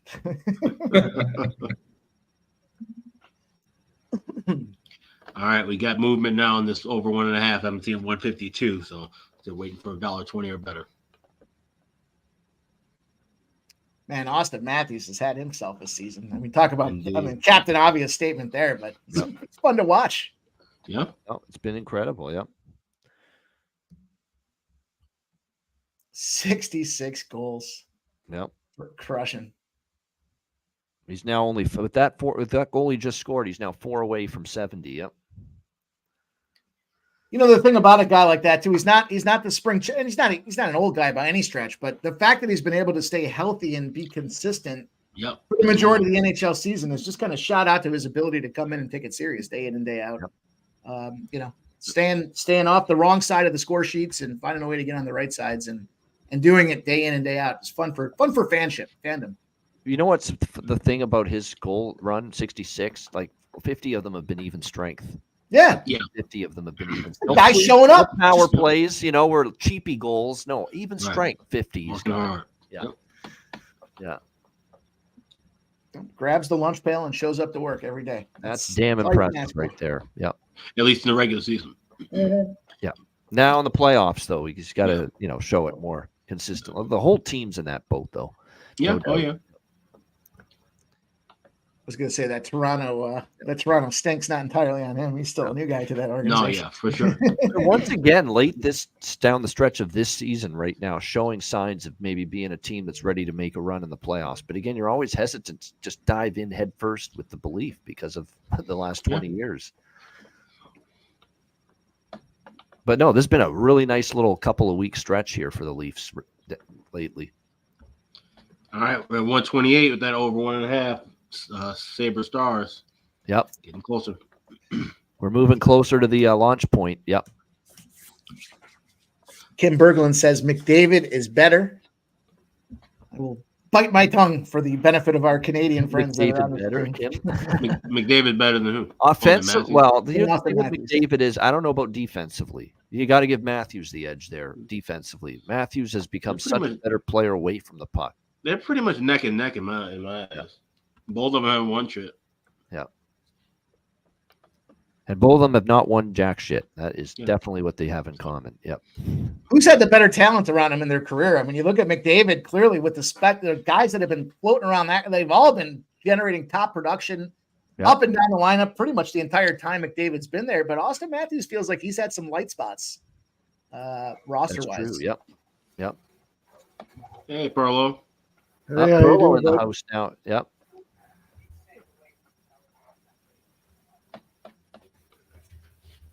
I would say Matthews has had better talent around him consistently because to me, other than McDavid with Draisaitl and now Hyman, there's always been issues for years about the forward depth in Edmonton. So I think Toronto over the years has had more of it for Matthews than work with- Edmonton has had for McDavid. Yep. All right, I'm about to take my dinner break in a little bit, but I'm just waiting to try to grab at least pick them. I'm looking for $1.10 or better now with this Sabres Stars second period over. It's at 122. I'm close to jumping in there. Yep. Oh shit! Dallas tied it. Fuck.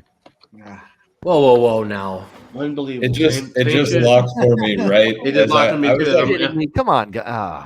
I saw it at 120 and I was like, honestly, I might fucking jump on it. And then, of course, little Wyatt I'm a little behind. Wyatt just had a shot. Yeah. Ben Yes. Johnston, Yeah. Stankoven. I had Wyatt anytime goal. Did he score? I Yeah. just Oh, yeah. had over 6. Yeah. I had over 6 in I'm this. still Oh, you're behind. guys talking about him? It's like, all right, I guess I'll Oh. these. Gino. Yep. Is that assisted by Harley? Harley put that back in think there? so. I think that Harley makes up for Davidson, my. yep. Yep. Nice. Yep, so much for that. Nice. That's what we, except for the second period over. But Yep. Yeah. you win some, right? It's Yep. always been my motto when it comes to gambling. When I've left the blackjack table down $500, you just got to tell yourself you win some, and That's right. Yeah. um, That's true. That goal You don't know wasn't how many- as that goal wasn't know- as weak as the Odger one, but I think definitely. Yeah, I think he he probably wanted that back. Yeah. yeah.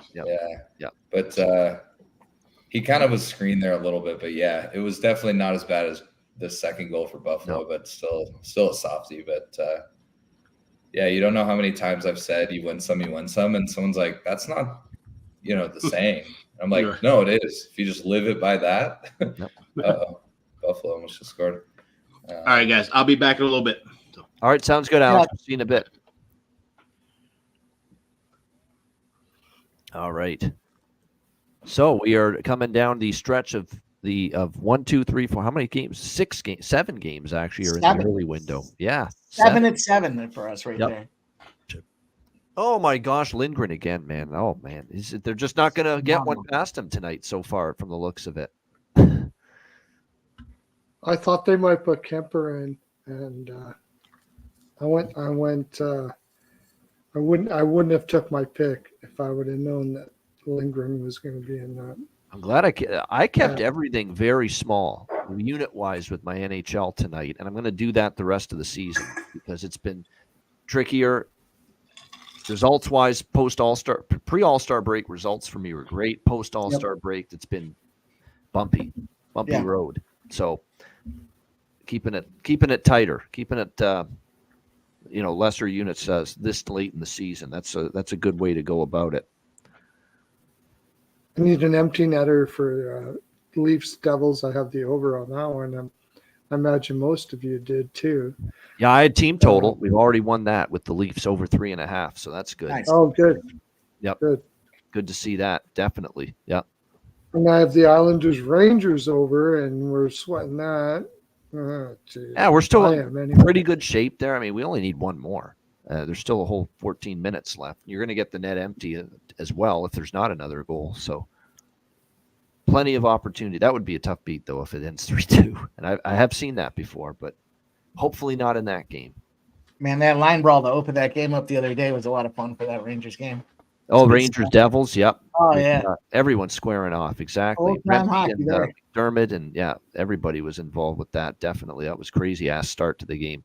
I talked about it on my show, too. I was like, there's going to be some fighting in this one. I saw the stats around the number of fights the Rangers had gotten, and mostly because of the new guy there, Rempe. And sure enough, the show's not even over. They're like, 7 guys have been ejected. I'm like, what? It just started. It was awesome. Yeah, and they were all thrown out, too, exactly. Oh, 7-1 Montreal. They just put a 7th goal on the board. My goodness. Right. I had Montreal in that game, so I'm happy. You like it when it's that easy, because it's very seldom that easy. I would have thought Philly had more fight than that, though. I mean, is that bad for them? They're losing 7-1 right now to the freaking Canadians. My goodness. Yeah, they're done. Yeah. Obviously, the goaltending issue did not help things with Carter Hart there, but where the hell was their depth anyways? They had nobody left back there. They had to go to, I can't remember his name now, that ended up, he played one game, he got roasted. They sent him down to the minors. Like, what happened? What are you doing? I know, exactly. It's just and for the problem with the Flyers is Felix Sandstrom and Cal Peterson, their other backup options, they just never panned out. They never were good enough. Yep. It was Peterson, right? He got the one game and they got roasted, and they're like, Pittsburgh, all right, and they said that's enough. We're putting you on waivers, no doubt. We got Joe. We got Joe joining us here. What's up, Joe? Joseph Thompson. What's up? Joe T. What's up, boys? What's up? What's Joe up? T? Joe T. Yep, someone that's been in our both Ice Guys chats and Pub Sports Radio chats. So good to see you. Thanks for having me. Yeah, no doubt. Just sweating this Brewers game out, you know. There you go. Oh, baseball. They Yeah, just Brewers are up. gave up. Last I checked. Well, they were. I mean, they still are. They gave up 3 runs in the bottom of the 8th. Yeah, games are never over in that stadium, Great American, with the way the runs can be cranked up there. Oh, Carolina just scored 3-1. 3-1 Hurricanes lead now over the Bruins. Perfect. Thank God. Cut Yeah. that one. Well, the maybe. Yankees are trying to blow this game too. Oh, to the Marlins. They're Well, only it's up 3-2 in now. that game. Yep. Yeah. Yep. The Braves are up big.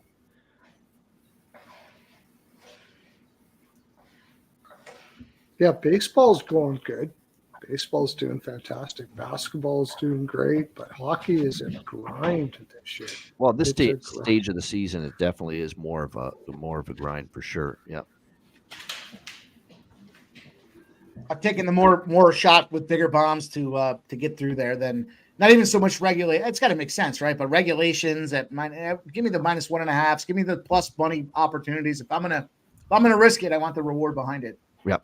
And just with the last week or so of the season, all bets are off once we start the postseason again. But it's been a fun way to watch it because you're catching some nice 2-to-1 numbers out there, and that's always a good time to be betting.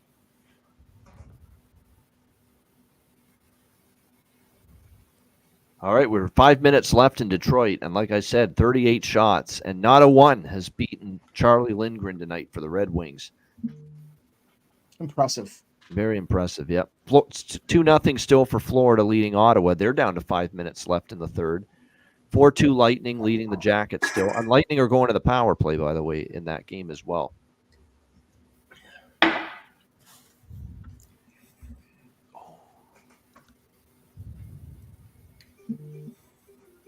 The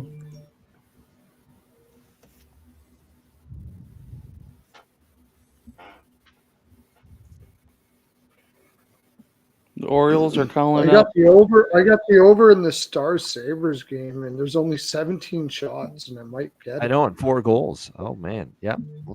I love games like 17 shots. 3-2 There's the Dallas. goal. There's the Dallas goal. Yeah. Are you kidding me? Perfect. Love it. Perfect. Yes. Music to my ears, Ian. Yep, 3-2 Dallas. Wow. Nice. 8-1 Montreal. Holy shit. Wow. Wow. I Joe did not see that. Pavelski. What the hell's in net? It can't be Airson anymore. No, Did they anybody went have to that game the highest scoring game of the night? So are so you far? telling me they let the Airson out of the building? Yeah. So, yeah. They put the You they did. left All the right. new boy out Aaron's there to here. fend What's for up? himself. What's up, Ian? How are you? Good. How you doing? Good. What's up? Your Bruins are down 3-1, but there's time left. Yeah, I saw that. I was kind of hoping for a little bit better tonight, but they've been playing good lately. Oh, no doubt. I mean, since the Montgomery little tirade there, they have been playing pretty good tonight, though, down 3-1 to Carolina. But prior to, I mean, they put themselves in a prime position to win the Atlantic. Although with Boston losing 3-1 right now, Florida up 2-0, the lead would shrink again down to how many points? 3 points, right? Yeah, I think 3. In the division race. Let me see what they were coming into tonight. So that's not totally done yet, the division, especially if Boston loses, Florida wins right now. But yeah, coming into tonight, it was a 5-point gap, Bruins and Panthers, even in games remaining. So it'd be a 3-point gap if these scores hold. How's Bet's been going tonight? Yeah, so for that's a little bit of everything right now. I mean, I've got Dallas team total in the over with Buffalo Dallas. That's in good shape. A little piece of the Jets against Nashville and the draw there. Jets are leading. I had the draw with Philly Montreal. No chance. Ottawa was a bad decision here. Taking Ottawa money line and team total. I have Columbus. I had first period over with Columbus Tampa. Full game over with Columbus Tampa. I have Carolina, Boston draw. We need help with that. The thing that's going to make the night would be the best bet hit, which is Rangers Islanders over 5.5. We just need one more with that. Wow. Yep. That's right there. Plenty Right of time. there. Yep. Plenty of time. How much time's left in that one? There is still 11 minutes left in the third there. Rangers Islanders. Yep. Well, it's a power play, and I believe they've got 6-on-4. I think they've pulled the goalie to Detroit, so they're pulling out all the stops here with 3 minutes left. Speaking of pulling the goalie, let me ask some hockey fans here. Minnesota pulling this goalie in overtime. You guys pro, anti? What's going on here? I mean, I don't think I've seen any other teams in overtime pulling their goaltender, but Minnesota Wild, multiple attempts at it, multiple tries. They won one. They lost at least one. What do you make I get of the that? theory behind it, the strategy behind it, because if they win overtime instead of a shootout, it's going to help them in the tiebreaker. But at the end of the day, it's one of those situations, Mike. They judge it based on the result. Twitter's going to say if they score with the pulling the goalie in overtime, that he's a genius, and they're going to say if they score into the empty net, the opponent, he's a moron. You know, it's basically one of those deals where people judge it based on the result. But I think the reasoning behind it did make sense because of the tiebreaker, you know, and getting that advantage of that overtime win instead of a shootout win, which counts toward the regulation and overtime wins tiebreaker, which is a tiebreaker that counts if you're tied in points with another team for a playoff spot. I think the mindset, if you watch the interviews and stuff too, was they, like Ian kind of touched on, 1 point they didn't think 1 point was going to help them. They felt like they needed 2 points in every game remaining. And so they felt the reward was just outweighed the risk of obviously, you know, getting no points, but 1 point wasn't going to do much. So they needed that 2 points. No doubt. Yeah. Oh, the reasoning and the decision making behind it. Yeah. There was reasoning behind it. It was to try to get the tiebreaker, or have a leg up in the tiebreaker if they had won in overtime. Yep. No question whether or not that team's still trying, though. You know, I mean, at that point, you're seeing them pull the goalie in overtime. You know they're bet on there. At least you don't have to worry about them tanking. Yep. They want those points. By the way, the next game, Avs and Wild. It's the second ESPN game. It's starting in about, 10, 15 minutes? Yeah, I'm on the over by Fecta and Avs team total in that game. Those three. I'm just keeping it simple at Avs in regulation at -115. Yeah, that's not bad. I could see it. They should respond. It does bother me without Rantanen. They're a little out of sorts because it looked that way a little bit Sunday night. Albeit Dallas is a better opponent than Minnesota, but you could tell they're going to miss Mikko Rantanen. Rocco Rogers says the Betcast moneymakers. Yeah, I like that Avs spot. I parlayed them together, the Avs, the Kings, and the Coyotes. But I do like, I've got the -1.5 puck line here for plus 128. I think I got it earlier. Yep. Nice little spot there. Yep. They should handle it. Speaking of Minnesota, the team that's All right, willing to go for it all in overtime. You got to figure Colorado needs to bounce back a little bit, though, too. I mean, that loss you got two big losses on the card there, 6-2 and 7-4. Yes. And playoff teams when it counts here at the end. So they know they can beat Minnesota. They just took them down 5-2 in their own barn. They should come out there and slap them around real quick. A little open palm to the face. Yep. Oh, my goodness. We've got ourselves a Carolina shorthanded goal. 4-1. Wow. That's the one matchup that I don't think they want in the playoffs.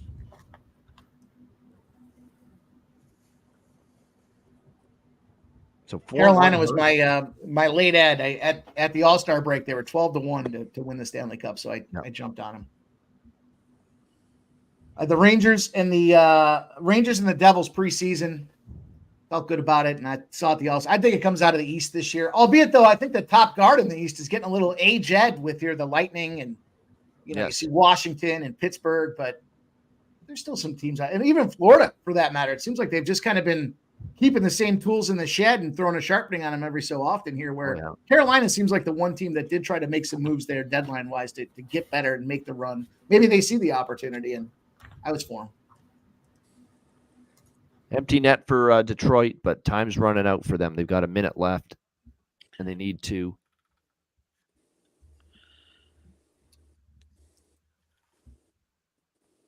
It's just one of those games, If you're Detroit, you can't be that pissed off with the performance. It's just no finish. Had chances, but goalie was good. Puck didn't go in. Yeah, who saw? We got the over. Toronto scored. Nice. There you go. Yeah, Leafs just made it 5-2 with the Devils taking the lead there. Yep. Let's go. Oh, Flyers scored 8-2. There you go. Yeah, are they just a mess right now or what? They are, yeah. You know what it is? It's almost like a team. It's like a car that's in the middle of the highway and it runs out of gas and it can't get to its next destination. That's Philly. It's the car that's run out of gas and they can't get to their next destination, the Stanley Cup playoffs. Look at their defense. Look at the forwards. He's been grinding that team the whole year.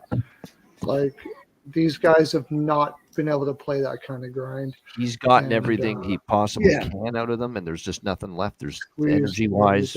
Yeah, there's just, I think the bigger conversation with the Flyers this year is I'll call it the softening of Tortorella, because he used to go out there and just manhandle all the players on his team. He didn't care. He'd tell the media just exactly what he thought about you, the lack of effort you're putting in, and how you don't belong. And this year he's done more of a take the players back type of stand. It's almost like he's defending their mediocrity. And even this last week when he came back and he was like, look, I know we shouldn't be rolling over. And I'm paraphrasing, but I know we shouldn't roll over here. He said, but maybe it's because I didn't do a good enough job preparing these guys for what's coming up now. Just things I never would have thought I heard from John Tortorella ever in the NHL. He took the heat. Yeah, he took the heat for sure. Yeah. Even the reporter, when they had the player there that didn't want to come play and they moved him out to Anaheim, and even for the next 2 or 3 weeks afterwards, he refused to take that reporter's questions because he was like, are you the guy that brought that up about the player not wanting to play here? And he just shut him down. It's just a different Tortorella in terms of getting the players' backs and not just hanging them out there on the plank telling them to walk. No. What a job by Lindgren. It is official. 2-0 Washington with the shutout win. Matty Wyatt Johnson, that kid is money lately. Yeah. Been crushing his goals for every game. Well, and the other nice Detroit piece looks that's like they've scored. Actually, they've scored in the dying seconds, so it's not going to change the result. They're still going to lose, but it's 2-1 now. Yep.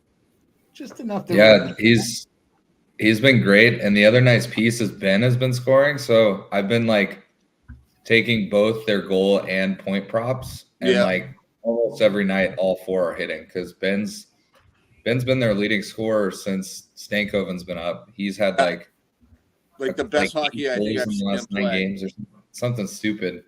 And then, Johnston's been unbelievable. So yeah, they've definitely, we were talking about that before you jumped on, that as far as bargain bin goes, Johnston's been like the most profitable guy this whole year, just because he's kind of flown under the radar that first half of the year. Yeah, you're always getting like at least plus 200, it seems like.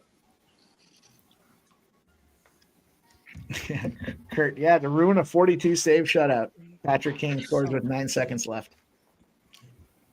Yep, the shutout. I'll tell you what, if anyone has had the guts to take Charlie Lindgren's shutout prop, you're not happy right now. You're just devastated, really. Like 1.1 seconds to ruin the shutout there. I'll tell you what, I bet on a lot of stuff, a lot of ways. I don't know that I've ever bet on a goalie to get a shutout. That seems pretty. You're putting him on the table. Alex is betting it later on with Dustin Wolf for Calgary. Really? Shot with that. Yeah. Fucking talk about putting him on the table. Yeah. That sucks because I'm taking the Sharks to win that game. So you know what his reasoning was? The Wolf's family and friends are in attendance because he's from that area, California Bay Area. Yeah. Yep. The under would be good though. The under would be really good there. I didn't even think about that. Shit. No. Power play for Dallas. Chance to hit that team total over in the second period. Let's get it. That's right. The second period overs hit already because there's been 2 Dallas goals. Yep. Cash cow. Yep. But yeah, the team total, all they need is one more. They're on the power play right now. Leafs win 5-2. So team, like I said, we had the team total there. So happy with that result. 3-1 Jets. No scoreless period with the Jets and the Predators. Second period almost over. No goals in that second period there. The Jets are one of those teams I like to pound the under on, but yeah, just start to get to 5. It's been 5.5s for a minute for those guys too. It's not like it just happened. Yep. Yeah, I just took the Jets ML there because it was a tough spot for Nashville coming back off that road trip. God damn it.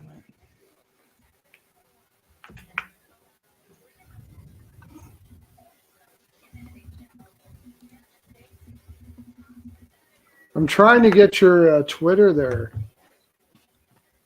Pimp slop. Right to Minnesota, Colorado on ESPN. So right away, they're just about to get to the opening face-off there. It's Slap, SLAP, Pimp Slap, POD. Oh, it's Slap. Yeah. All right, because I watch you all the time. Oh, appreciate Great that, man.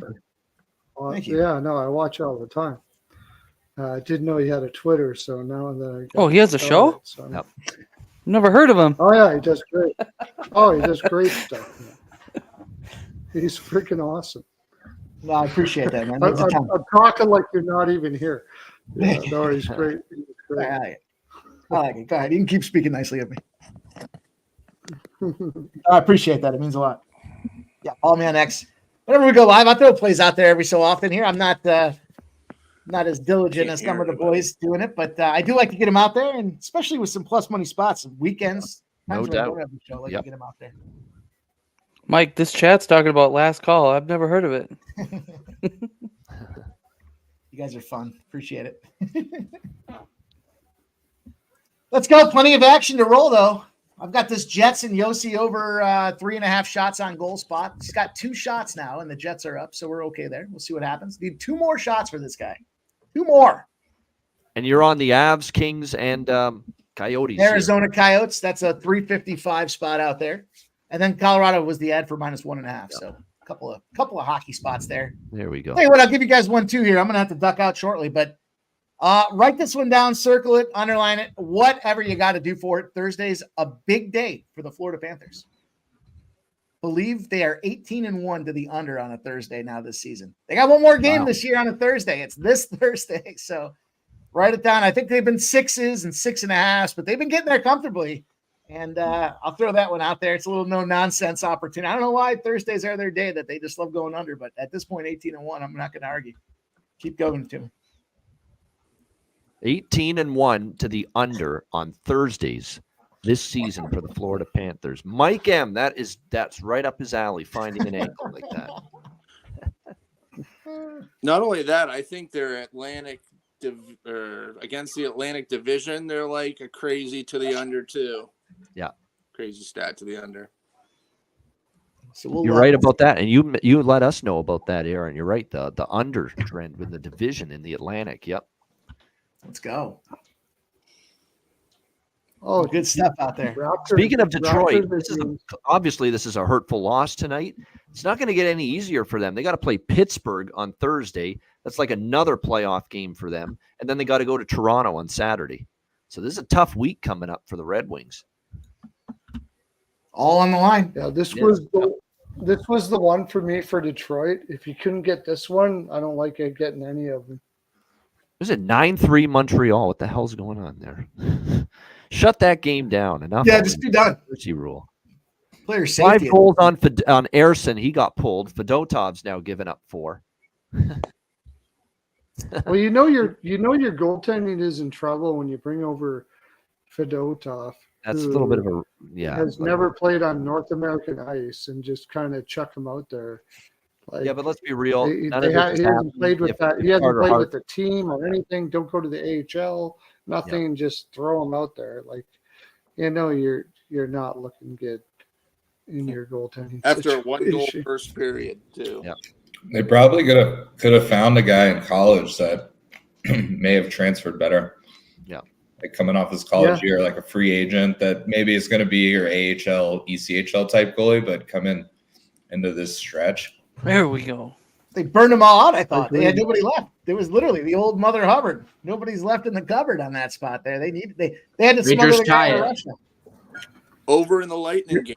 Nice. Stamkos scores the empty net. Stamkos hat trick, by the way. Yep. Rangers tied it too. Nice. Perfect. Yes. That was my big bet. The over. Get that OT, over on that game was a big bet. We also jumped in that live draw and Rangers. Let's go. Okay, so I'll start paying attention to more live stuff now because I got my big bet. Bruins under. Oh, if we're talking about cashing, Milwaukee Brewers plus money. Nice. Cash it.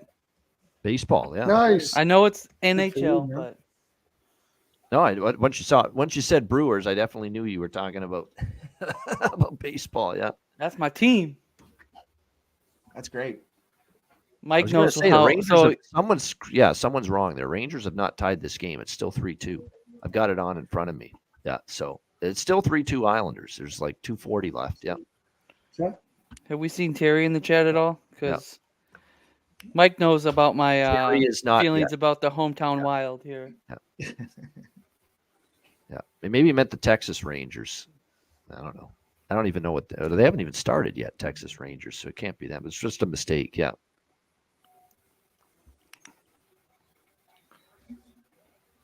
I'm gonna have to leave before. Yeah, it's 3-2. I was gonna say I heard on Rangers tying it. It's like I thought I have to put a wide bet in, so I got to leave before 8 here. So yeah, no, it's still 3-2 Islanders. 3-2 Islanders. There's 2.5 minutes left. So I'm starting this total out that had 5 goals, like hit midway through the second. So third period, Buffalo Dallas over 2.5. I think I could see that happening. Yeah, definitely, I could see that. I think that's what I would. That's my live bet before I have to head out. What is it, Carlo? Buffalo Dallas third period over 2.5. Yeah, I like that. Goals. I think there's going to be lots of goals in that one. Buffalo's not going to die, I don't think. And Dallas is going to keep on coming too. Like nobody's blocking shots. What in a this save game by Varlamov any- just made. 2:14 to go. Face off in the Islanders zone, and you would think this is the time for the tied game. Buffalo just tied at 3-3. Oh shit! Yep. Now I don't like it. There's the over. Yep. I just gave you the bet. Now I don't like it. I was thinking it was going to end Here up comes 3-2. Shesterkin out of the net. So extra attacker for the Rangers with 2 minutes left, trailing 3-2. Oh, Ooh, that was a. no, I'll still take it. I don't think anybody's going to try to shut anybody down in the third. It's going to be a high-scoring third period, I think. I don't think Dallas wants to go to overtime. No. Like, why would you want to do that? So there was a high stick on Buffalo right before the goal. So is it going to be reviewed? Maybe it might be. Yep. Yeah, it was like keeping it in the zone, and it's definitely a high stick. The commentary is saying it's a tie game for now, but we'll see. They're challenging? Clear. I think it's Yeah, a non-challenge. Looks like it. Yep. Is it a challenge there if it's a high stick? Like, high stick before the play, and that was high stick. Yeah. I didn't. Yeah. I didn't know you could That was a challenge high that on the on like a clear out of the zone. The good news is the Flyers beating has finished. Yep. Thankfully. Jeez. Did you get anyone have over 11.5 in that game plus $1 billion? Yeah. Or the highest scoring game. Yeah.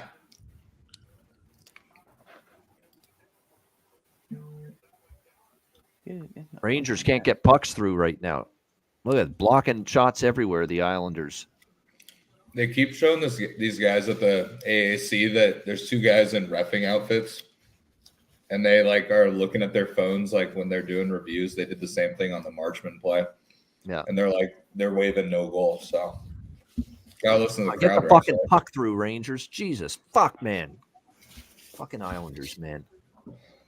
Oh, empty net. Oh, there it is. There it is. Empty net goal. Islanders. We'll take it. Gonna get it. Whew. It Oh is. man. Slap shot it in. There it is. That's ridiculous. That had to be that much of a sweat. No goal for the Stars Buffalo game. 5.8 seconds. With Perlo, you're back in the over 2.5. Wow. Yep. Or two. I'm back Yep. with the over 2.5. Yeah. Yeah, I know you said you'd take it either way, but Yeah, I'm still. Better stop. Big 2 points for the Islanders. Wow. Big, you know what? Give him credit. Varlamov was really good again tonight. Shut that I Rangers definitely team. had Islanders. I had Islanders on a lean, but I didn't go to the. Yeah, there was a hit on Trocheck, not called, and they're pissed. The Rangers. Yep. Are you guys on the first? So before I go, what do you guys got for the late games before that haven't started yet? Well, Minnesota, Colorado. Has it started yet? I think so. I think I already mentioned it anyway. The later games, I'm on Arizona's my favorite late night look. Arizona money line and team total against Seattle. Really? Yeah. Oh yeah, Alex's best bet: Ducks Kings first period over. I like that first period. I like full game over more. Yeah, I like that. And I too. did like the overs in Calgary, San Jose, but there's something about Wolf playing in front of family. I could see. I got the Sharks. I'm taking the Sharks plus 191. Hopefully, Dustin's not hungry like the Wolf tonight for you there, Perlo. Hopefully. Yeah, I know. That pissed. Like I didn't like the fact. I found out that the goalie guru took Wolf on a shutout because I got the Sharks money line, but yeah, they'll play each other the Saturday at Madison Square Garden, Saturday afternoon, Islanders and Rangers. Yeah, Shane Wright, anytime goal is not bad, worth the look. I agree. And Kempe goal, Kempe point. Kempe's been good for LA lately. Nick Earl's excited about his Islanders win. Nick, good for you. You want the link, Nick? I was going to say, do you want to come on, Nick? Celebrate the Islander win? I'll send you the link if you want. I'll send it to you anyway, and if you want to jump on, you can.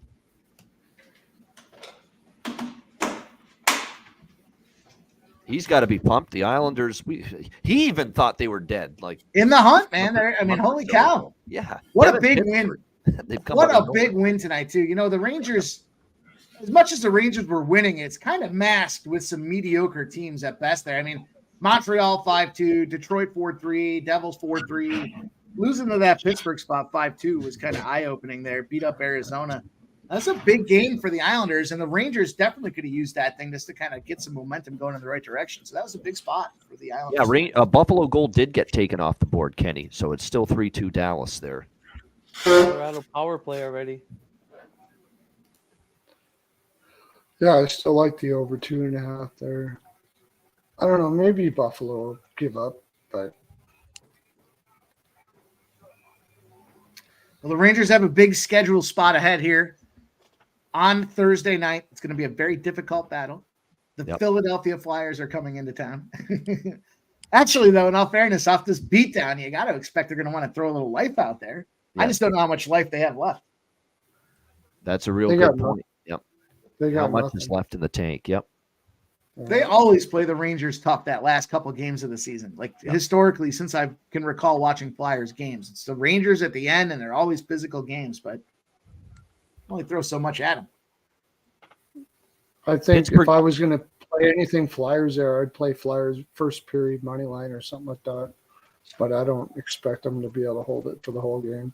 No, but their goalies are gassed out now. No confidence there. It's a bad spot.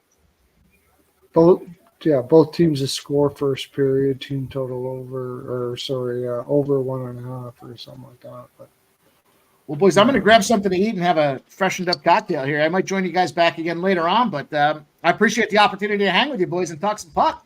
Absolutely. Well, that's the thing. I mean, I'm going to start remembering that when we have a free betcast, one of the free-for-all betcasts, I'll toss you the link, Mike.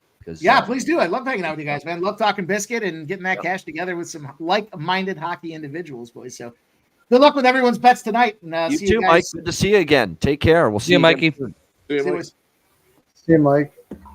There he is, Mike M., who hosts actually a show on Pub Sports Radio where I also do some shows throughout the year. He does the Last Call show right before all the games start, 6 to 7 Eastern.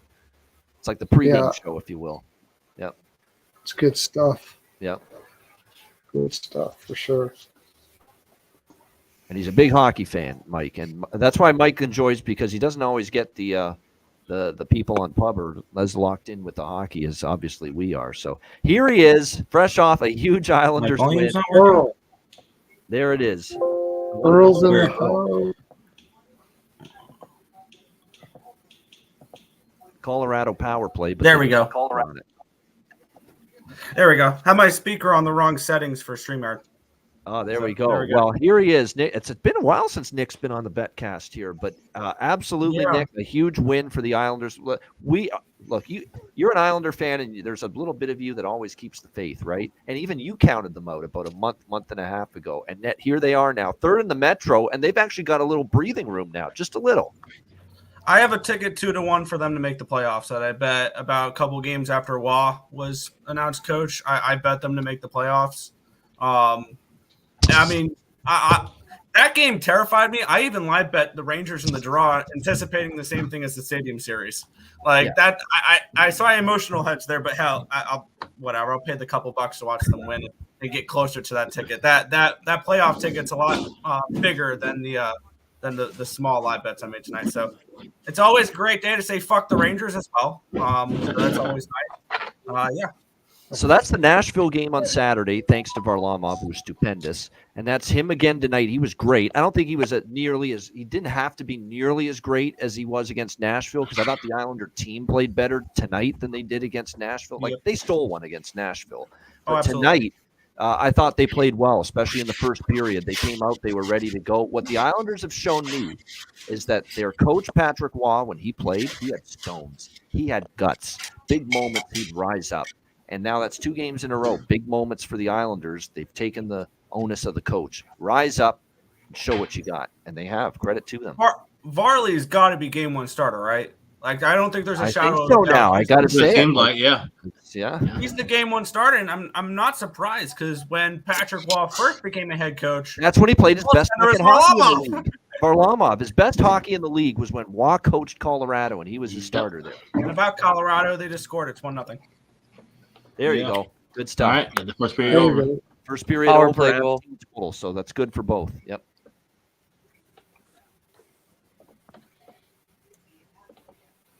Man, that freaking Rangers Islanders over shouldn't have been that Ooh, yeah, tense. that was a nice goal. We'll take it. Yeah. That's now 11-1 to the over for the Rangers in the last 12 games, by the way. 11-1. Right now. And they had a 5.5. Yeah, and it was and you 5.5 in that Ranger Islander total, in spite of the fact too that 4 straight head-to-head games had gone over as well. Mm-hmm. Yeah, that's been a little bit of an over series, and for a while that was a series that the Islanders dominated. Then until the last 3 matchups where the Rangers won 3 in a row. So. Yep.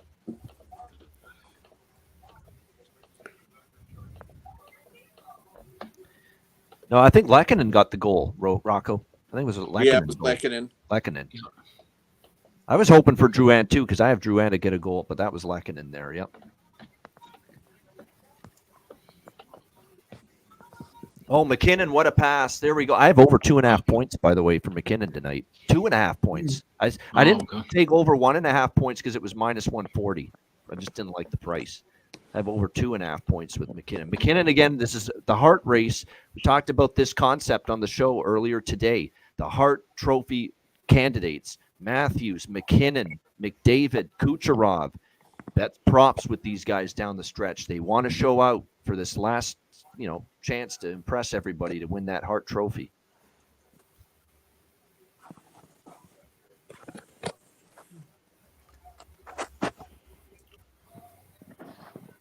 Yeah, I'm sorry to report the bad news, Rocco, but it was definitely Arturi Lehkonen, that scored. It's all right, lots of game left. I'm a little surprised they didn't go back to the Swedish kid, Jesper Wallstedt, in net tonight, the Minnesota Wild, but I guess they didn't want to inflict him against Colorado in an angry. I was going to say, yeah, you don't want to put him against Colorado. I mean, he did go up against the Blackhawks in that game, granted, but I mean, it's not like he beat a good team in that start. And we talk about Nick Earl back on the Betcast now, fresh off of his team winning, and now we've got Goose on the Betcast, fresh off his team winning 5-2 over the Devils. And I gotta go. Nice to see you, Goose. Nice to see you, Earl. I got. Yeah, good to see you, Perlo. We'll talk soon. All right. Take care, guys. See you later, Perlo. Later, Perlo. Yep. So, Goose, isn't it nice to have a team that's not playing down to competition for a change? I mean, the Leafs, yeah. Once, let's be honest. Yeah. And you know what? Like I always bitch at other people because they don't take the team as a whole, and I'm probably the worst one for it. Because every game I live or die by it. And I'm listening to Toronto this morning, and they're talking. They're like, yeah, coming into New Jersey, might be one of those games. But don't forget, they're 8-1-1 in the last 10. And I had to look, and I went back, and I went, damn, we just don't pay enough attention in the right way. Like, we just don't. We live and die by this team so hard, it's unreal. Yep. So, but they when I signed off, it was 2-1, I think. Had some dinner, watched a show with the wife, turned on the radio again because for 13 games on the TV tonight, yes, where's Mom? For 13 games on the TV tonight, I can't get to see one until LA Anaheim comes on. Everything else is either blacked out or unavailable for me. I'm like, really? You don't have ESPN Plus? No. No room in my budget for ESPN Plus. That's where all the hockey my games are. Well, I realize that, right? But you know what I mean. I gotta count my pennies where I have to count my pennies, right? So, yeah. But even my streaming site wasn't working right.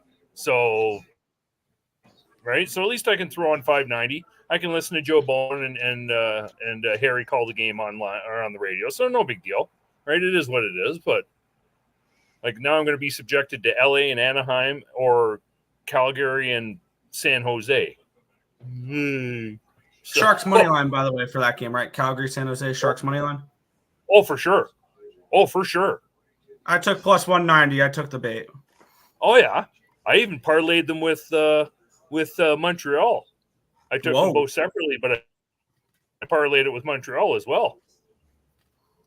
right? Calgary's ditching. Like Calgary's in sixth, I think, right now for lotto balls, right? So they're sitting pretty. They should do well. Yeah. There's no reason for them to win. Like there's just not. So I just got to get caught up on all the scores. I don't. Did the Rangers come back and make a game of it, or did they just? It was 4-2. 4-2. Islanders win. Yeah.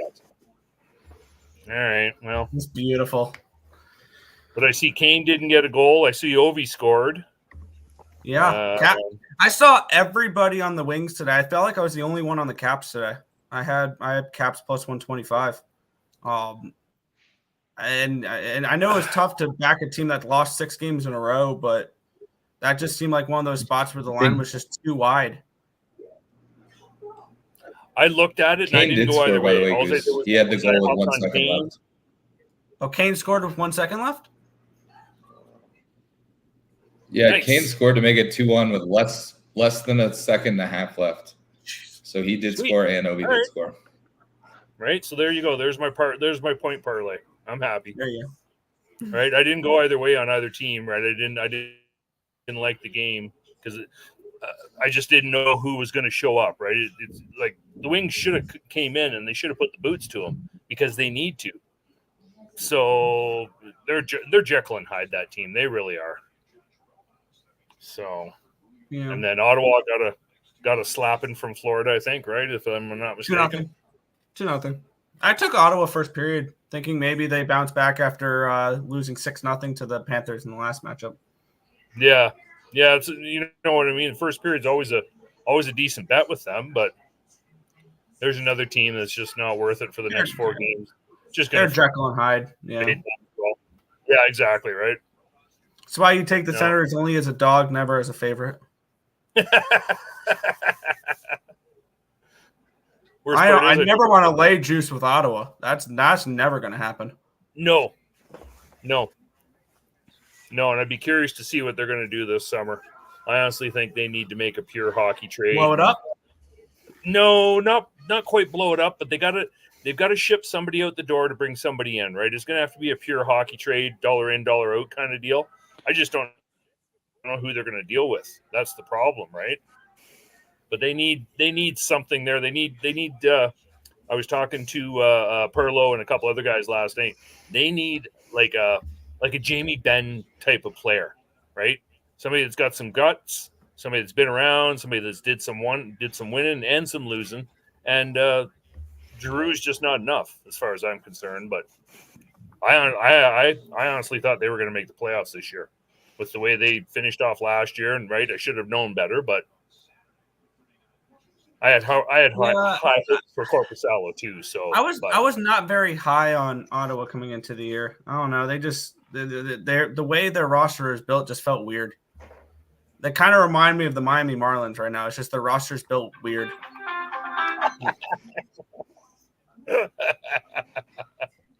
Marlins, yeah, there's a good one. So, and I see the Jays are winning 5-3, top of the ninth, so that's good. They're starting to wake up. You guys cap hockey or baseball, or are you guys just strictly hockey guys? Oh no, baseball as well. I do. Baseball as well. I'm not as adept at it as I am at hockey, so it's still I'm not a big hockey guy, but I just do the Texas Rangers pretty much. Right? Well, that's Avs goal. I watch them, so it's like, well, wow. Another McKinnon point. Ian had. Do you hammer that Seager over bases? A lot of people hammer that. Yeah, Nate I'm pretty Dogg. sparingly with baseball. I mean, it's one of those things where I'll pop in and like on a Thursday that I don't have shit going on at work, I'll bet on a few of the afternoon games just for some interest, but definitely way more in depth when it comes to hockey and more knowledgeable for sure. I similar to Ryan, that's obviously my brother. We're both from Dallas, so follow the Rangers pretty heavily. And then I now live in Reno, so like A's, Giants, Dodgers kind of swings. But yeah, definitely not as in depth as hockey. Where did Ian go? Yeah. I'm more into baseball and college basketball and stuff like that. I had him showing. I dabble in hockey. Showing stepping out. So I'm not sure if he was going to get something to eat or nothing, Alex. No, for baseball. He already ate his sausage and beans. A guy called John Legeza. He was on Call to the Pen, but he's moved. I'll have to get his YouTube channel. John's got some really in-depth numbers. Right, he digs hard. He's Wobo whip, everything else under the sun. So I've been learning from him the last year, kind of deal. So yeah, it's a lot of stuff to remember, but once you get used to it, it's Boba right. And... But like I say, right, like it's a lot. I grew up with baseball, but I've never dove into it that hard, right? That never that deep. So, but yeah, Dad was always a baseball fan. So I, baseball, hockey, golf, hurling, right? Pretty much anything you can watch on TV. And it's, as I tell the boys, I learned how to swear watching Leaf games with the old man when I was 5, 6, 7, and 8. Favorite phrase was "stupid prick cocksucker." That's all I heard for like 5 years.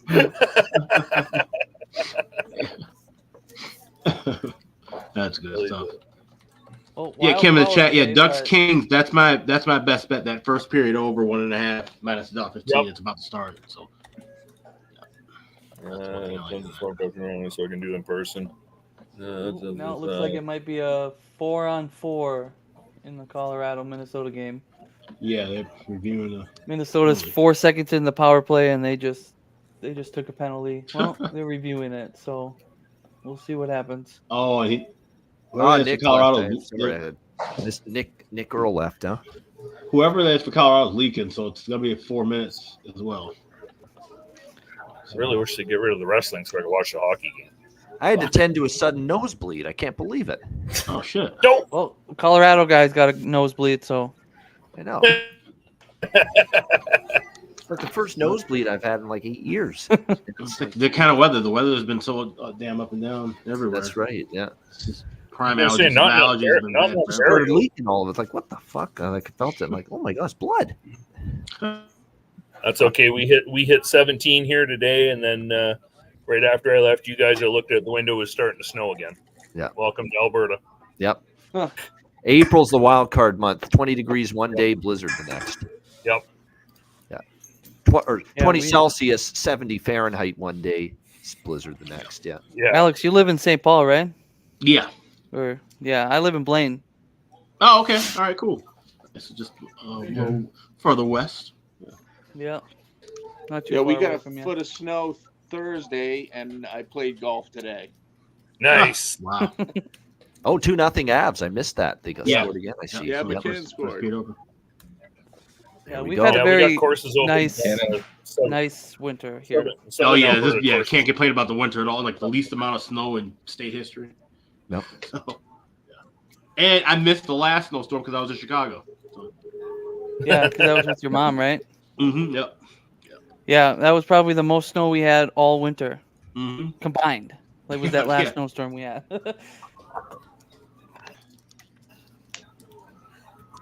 Oh, Bo stroked a home run tonight. There you go. He's getting his bat moving. Yeah, Blue Jays finally win a series. I see they beat Seattle, so that means they're finally going to win a series. Yeah, God, exactly. I stared at them. For a half hour today, and I didn't pull the trigger on them. Yep. I thought Kirby was gonna bounce back, but nope. But again, there's another team, like they can be Jekyll and Hyde. Yeah, like they really can. 100%, yep. Still, by the way, this score has not changed, and that's the game I've got on primarily right now. Has not changed since the first period. A 3-1 Winnipeg, leading Nashville. Oh, by the way, Minnesota, yep, just scored on the power play. Yep. Oh, they did score on that. Like you missed the net. 2-1. Wow. That was a good stick, and then they just that was a good, nice goal. Kirill. Caprizo. I had a first period correct score. And as soon as I say that, Nashville scores. Oh, okay. All right. I just switched the game. Draw back in play. Yeah. A couple people were, Nick. I'm not touching that game. I'm not too sure what to do with the Yotes. So. Yeah, I'm on. No, it's just for me. It's just Seattle. What are they doing laying minus 140 in that game? Like the way they played the last month. And Arizona's a hard fighting team. I'm on Arizona money line and the team total there over 2.5. I'll get on a live over, but I'm going to wait for 5.5 to appear. Seattle's not I want to take a 6 with them type of team. I'm waiting for a 5.5. And then I'll jump in on the over. That's definitely a live betcast total for me. So Perlo was big on third period over and Stars Buffalo over 2.5. It's plus 135. But I might wait until it gets down to 2 if there's no goals early. Yeah, I think that's not a bad way to go. I think that's weighted out. What's a little the bit. full game price? Yep. Full game is over 7.5 plus 145. Yeah, same thing. Yeah. Yeah. The over 2.5 at plus 140. That's pretty decent, though. Yeah, if you're looking for bargain bin goal props in the Arizona-Seattle game, it's right for Seattle and Doan for Arizona for sure. Yep. Yeah. Donor.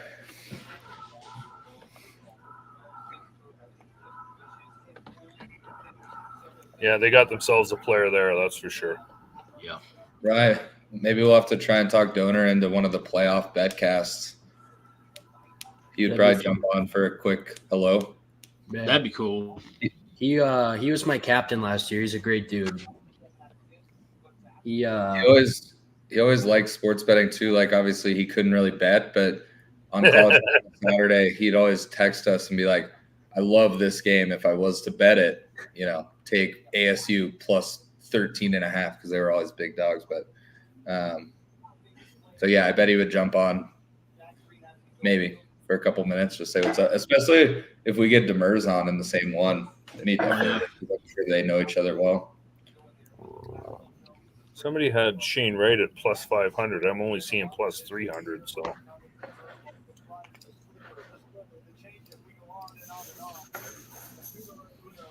I don't know. What the hell was I going to say? Oh, did anybody grab Tanev from Dallas for shot blocking props? I have been on that a couple times. I didn't tonight, but he's a good over. Yeah, for sure. And he's still only 1.5 with plus money. Yeah. Like, that just blows me away. I thought by now they'd have had him up either out of the plus money or up into 2.5, even to 3.5. Because that's almost a given with him. You guys are for you Dallas fans, you're gonna love him. You really are, especially in the playoffs. As Ian's mentioned on the show, it's also the amount of block shots the overall D-core has gone way up since he got there. Like other guys are like, "Oh shit, if he's gonna block shots, I guess I got it too." So, and the funny part is he doesn't have one yet tonight. I mean, Buffalo's only got 14 shots. Yes. Oh, is that it? Seattle goal. Seattle goal. Shane Wright.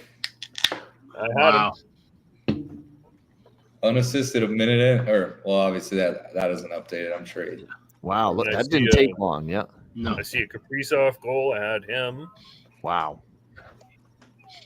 You had two guys in the Devils game too, right? You had Hersher and Mercer. Yeah. Yeah. So far, it's been. Goose is loose tonight with the goal props. Anything on that Calgary Sharks game? I have. Let me just check here. I've got. I think you got the Wild Bill. We think of as Carlson for Vegas, but Wild Bill is Eklund right now for San Jose. He got a hat trick last game. The only one I grabbed in the Calgary game was Sharon Govich. Yeah, that's it. To be honest with you, I'd much rather see Calgary get a shit kicking tonight. I don't want them to win. So, no. Yeah, that's a good point by Bailey in the chat. Goose, do goal or shot blocks go way up in the playoffs because you think that they'd soar. Yeah. I mean, you see guys get like 5-6 block shots in the playoffs. So did the odds go way up when it comes to playoff time? I can't remember what. Oh, Nashville's tied at 3-3. Let's go. There's the over. Jets and Predators, 3-3. Draw is back in the game. Draw is back. I should have grabbed some plus 400 though, because that would have been covered either way once it goes. Yeah, exactly. Yeah, but Winnipeg, we'd like to think we can trust them with a lead, but Nashville's got home magic, man. They've Nashville just needs 1 point at home. Yeah, they just need the 1 point to secure playoff spot. So I'm guessing we won't see anything else moving this forward this far, even though there's 11 minutes left. Yes. Yeah, 10 minutes. I just grabbed Fabian Sutherland at plus 200 in the San Jose game for anytime goal. Yeah. So take a shot with him, see what works out. Like I say, that game, the only thing in that Seattle game or San Jose game that I'm really hot on was the money line. Wow, what a start for Arizona! Fucking Vimmelka. Period over though. Yeah, easy first period over. Oh, Seattle goal again, 2-0. Yep. Wow. Bad start for the Coyotes. Yeah, Burakovsky this time. Yep. I almost made that my best bet over the Rangers Islanders over on the show today. Coyotes. But that's the problem. That's the problem with Seattle. Like you look at them, you go, "Oh, okay, I can't trust them." Those are the days when you say you can't trust them, are the days you should probably bet them. Yeah. And it's the days where you go, "Oh yeah, they're great." Don't. Right? They're one of those negative teams kind of deal. Yeah. No, this is really for Shane Wright. I think now he's getting close to being almost full time with the Kraken. Like this is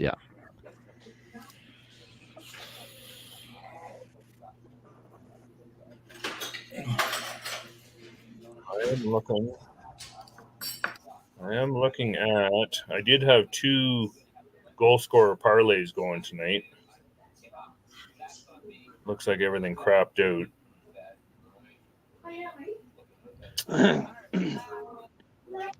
Well, I got the over 1.5 in the Wild Avalanche game, so that one will cash, no problem.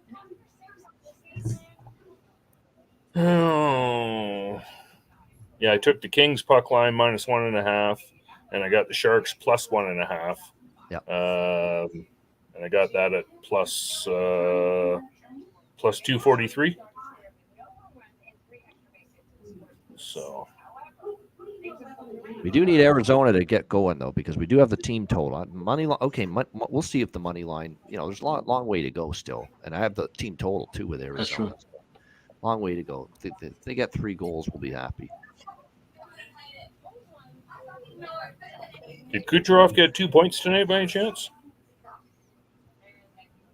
I know he had 1. Yeah, he did. Coyotes get down 2-0 last week, and they came back and won like 8-5. Yes, of course. There you go. That's the positivity we need with them. Of course, they're not out. It's only the first few minutes. Lots of time left. Yeah, Kucherov had 3 points tonight. Kucherov, there you go, 2 points. 3 points tonight for Nikita. Yep. And Stamkos is getting hot, eh? Hat trick for him tonight. That's really worrisome. Come the first round, whoever plays Tampa. Now he's starting to feel it again. Yeah. Kings scored 1-0. We go. Actually, won't it be New York Rangers getting Tampa? There's a potential for that. Yes. Yeah, right. Yeah, it's nothing said as far as matchups. Nothing. No, exactly. Right. We're gonna go into other than Florida, Toronto. That's the only thing I think we know as the matchup. But right now it could be Rangers and Tampa. But again, right now Tampa's first wild card. So they would play the Rangers. Right now are tops in the East, so they would get the second wild card. So right now Rangers would not play Tampa. Actually, with Boston losing tonight. Jeez, I just seen that goal, Ian. You're way ahead of me. The Stars incoming. I've been waiting for the goal to go, and yeah, we need a Stars goal for the team total. It's they have a power play up 3-2. Jets and Predators 3-3. Wyatt Johnston drawing the penalty. Yep. Guys everywhere. Yeah. Yeah, he's amazing, man. Wyatt Johnston, he's just terrific. He's just outstanding. Yeah. Schedule. So Devils, Red Wings, Panthers, Lightning. All right. We need to start keeping an eye on him. That's now his second goal since getting called up. Akil Thomas. Yeah. For the Kings, yep. We got a bargain bin flourishing right before our eyes with that guy. Yep.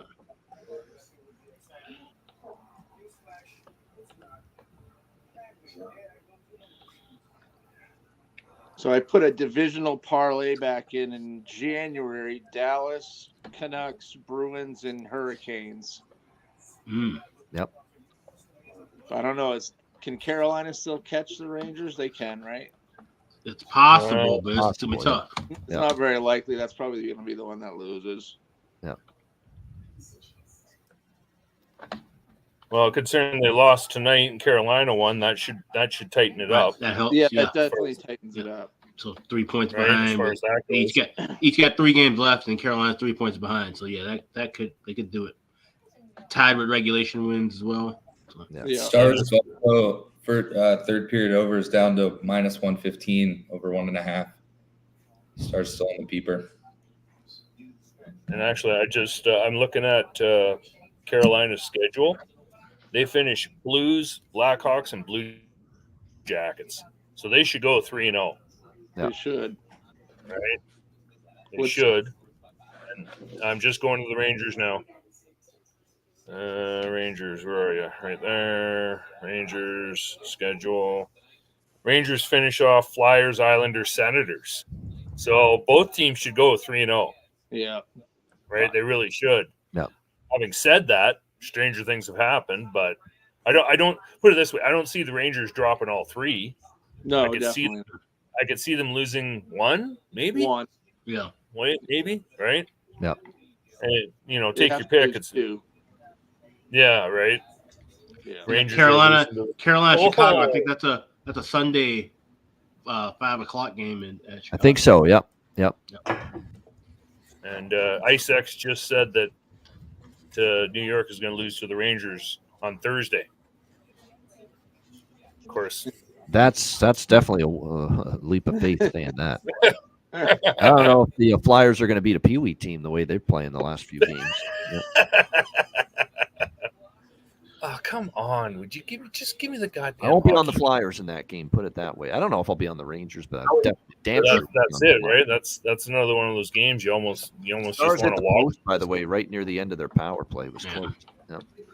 All right, so I got another What's 10 minutes before. Arizona doing? What a brutal start. Now they're shorthanded. 5-on-3. 5-on-3. Oh. Crazy.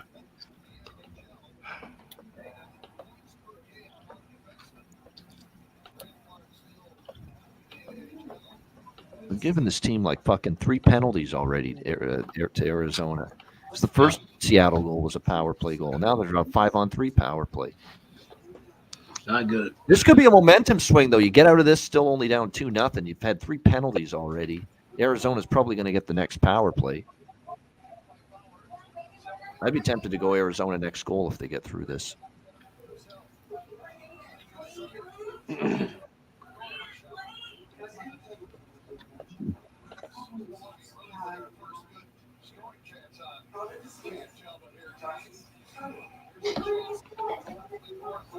Ooh, damn. That was almost a Dallas goal. No Dallas goal. No, still 3-2. Almost. Yep. That game goes under. That was a lucky. Minnesota's getting another power play. Oh shit! Need this in 2-1 because I have puck line with the Avs first period. Here we go. 6-on-5. I had a What are we first gonna get? period correct score parlay with Bruins 0-0. Oh, that was shitty. Idiots. This game 2-1, the Colorado game, and then Nashville was 0-0, but it paid out pretty huge. It would have paid out pretty huge, but that Nashville game was way off. Oh. Had these other 2 pretty right on, though. Oh, penalty. Yeah, Ian, I didn't even ask you what beer you drinking tonight. Oh, this is just Labatt Blue. I don't have I got a refill from the craft brewery. We need a little topping up from there pretty soon. Probably by this weekend. I had to laugh. I was listening to a American station yesterday, And there was an ad on it for Labatt's Blue Light. Yeah, hard pass. No, thank you. I'm like, okay, no, thank you. We didn't like it up here. That's right. We'll send it down your way. You I guys was love filling it. up our airwaves with light beer. Right? Yeah. Anybody pony got piss. No Masters pony piss outrights allowed. in yet? Yeah. Say that again, Aaron? Anybody got any Masters outrights? No, not yet. I'm going to take a look at it tomorrow. Yeah, Hovland, Neiman, Zalatoris, Koepka, and that guy that just got in last week because he's on fire, Bhatia. Yeah. Akshay Bhatia. Yeah. Yeah, and he's a lefty when he fades the ball, so that's I think is that set up good for that course? I think it does. Nope. No, that puts him in all sorts of trouble. Yeah, but his form alone he's is doing worth his fade, shot. all we're he's talking gonna be about in longer trouble. shot with him, but on a lefty. He's been blistering this year on tour. Yeah. Although I don't trust that, Andrew Phil Schaupp. was That able guy's to win not one closing there. tournaments out there. yeah, I thought that there was a drawers course. No, we got a penalty to Dallas here. Yep. Right, but now as long as if he can hit a decent ball, Aaron, then he's got a chance, right? Yeah, but he's got to be able to drive. Yeah. He's got to hit a good driver, right? Same as Phil did, and that's how Phil won. But then again, the course has changed so much from when Phil won, right? So yeah, so I Max Homa, Corey Connors, yeah. No Labatt's out here in BC. That's okay, Bailey. You're not missing anything. So.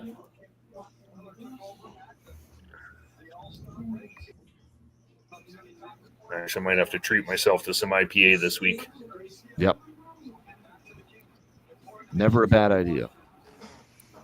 No, I found a couple good micro brewery IPAs out here. They're really good. So if you can find Goose Island in Ontario, give it a shot. Barking Squirrel's really good. If you haven't tried it yet, tastes the same as Sam Adams. I don't mind There's Sam an Adams endless either. supply of really good IPAs. Like you could go for days and weeks, on aisles upon aisles of quality IPA craft beer. Goose Island from my hometown, Chicago. Yep. Is it really? Wild on the power play right near the end of the Son of a period. bitch. 2-2. God damn it. Come on, Georgiev. Seriously. Fucking believable. They are going to run him right square into the ground. Yep. They'll make I can't wait. Jets in 6. That's going to be a shockingly higher scoring series, I think, actually. Because Hellebuck even's been a little up and down lately. You think if it flip flops and Winnipeg has home ice, is it Jets in 5? Ooh. No, I still think Jets in 6. No, Colorado's still formidable, and they're good enough to get a couple of games. Oh, of course, yeah. But the thing is, though, if Colorado's still dealing with all their injuries, and it is a home series for Winnipeg, I know that was redirected, that Minnesota goal, but he's deep in his net. He gives himself zero chance to handle that. It happens a lot with him. Yeah. You grew up in Toronto, Oh, okay, Bailey. I grew up north of Toronto, Midland. I know a few things about goalie techniques now with the likes of Carter Hutton, among others that I've chat with now. So I know what bad technique is and bad form. And when you're basically in the fucking net as the puck is going in, that's not where you want to be. As a goaltender. No. What are meds? Yeah. Right for on. Georgiev there.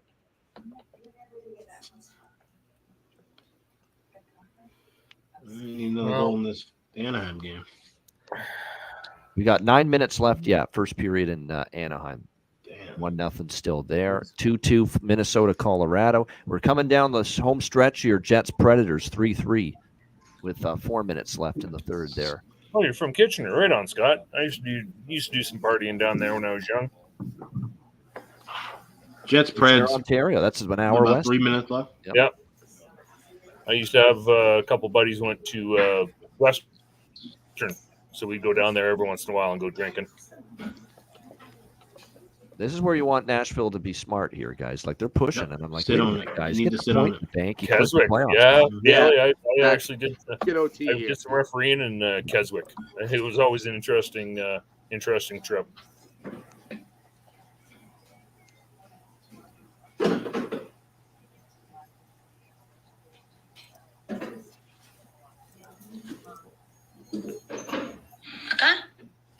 My youngest boy turns 21 tomorrow. He wants to go to Encore for a few nights to do some gambling.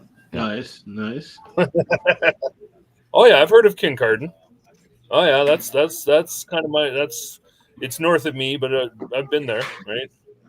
I've been all over Ontario, Sam. From Ottawa to, and Bruce is a Canadian traveler. He's seen many parts. Yeah, of I got stuck in. Oh shit! It's across the river from Detroit. Windsor. I got stuck in Windsor for 4 days. That's a whole story unto itself. But Yes. So from there, I've driven through Ontario 4 times, top to bottom. Right, so I've been everywhere. That's where you're at. Cool. Your girlfriend's Johnny from Cash Acton? everywhere. Cool. Yeah. Man, there's You've more never people in done it. Ontario in our Ice Guys chat than I thought. Scott, Bailey, we're all finding out now. Ontario folks, yeah. Wow, Scott, you're really young then. Your baby son is 45. Uh-oh.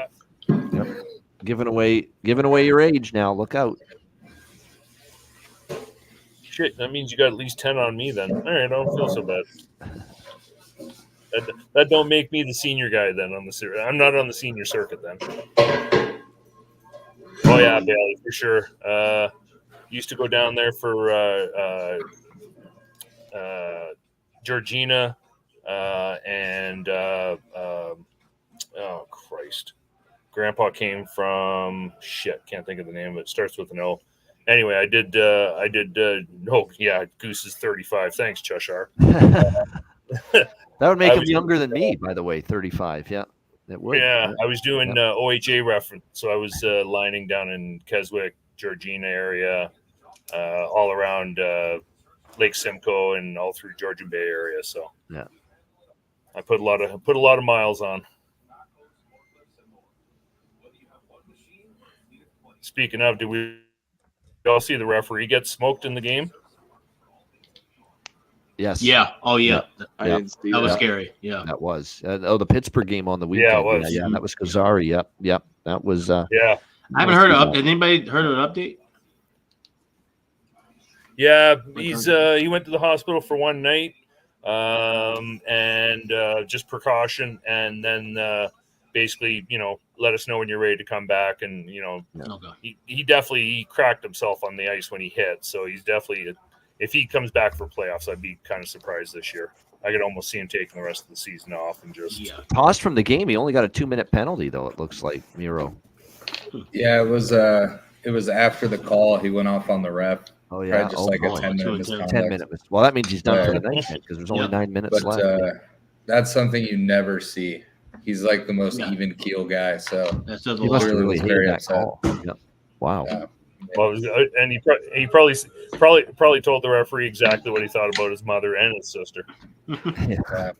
No, that's that's loved it when referees guys that knows. Yeah. Yeah, I always loved it when guys who argued calls with me. It'd be like, okay, I'll stand here and argue with you. I don't give a shit. I'm going to win. I never lost a game, so whatever. Yeah, you can't lose this battle. Yep. I heard a pretty good one yesterday, a couple weekends ago, where a guy goes, "Hey ref, can I get a penalty for thinking?" And the ref was like, "No." And he's like, "Well, I think you're a fucking idiot." And the ref was like, "I typically would give someone a penalty for calling me a fucking idiot, but you got me there. I just got to let it go." If you can make me smile or laugh, I don't care. Like, you know what I mean? Hell, my hometown was 12,000 people, and everybody knew me. Like, everybody knew me.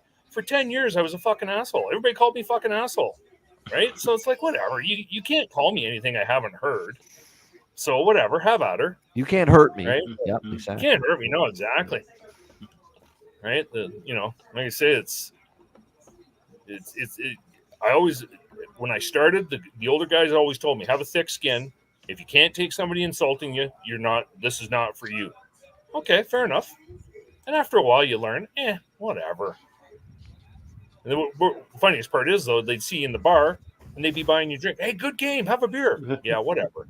You just spent 20 minutes calling me a fucking asshole, and now you're buying me beer? Okay, I'll have another one. Thanks. That's good. All right, overtime in Nashville. Yep, we are indeed. We're off to OT, so the draw cash is there. Let's go. Come on, Jets. Finish it There off. we go. Way to go. Those that had the draw.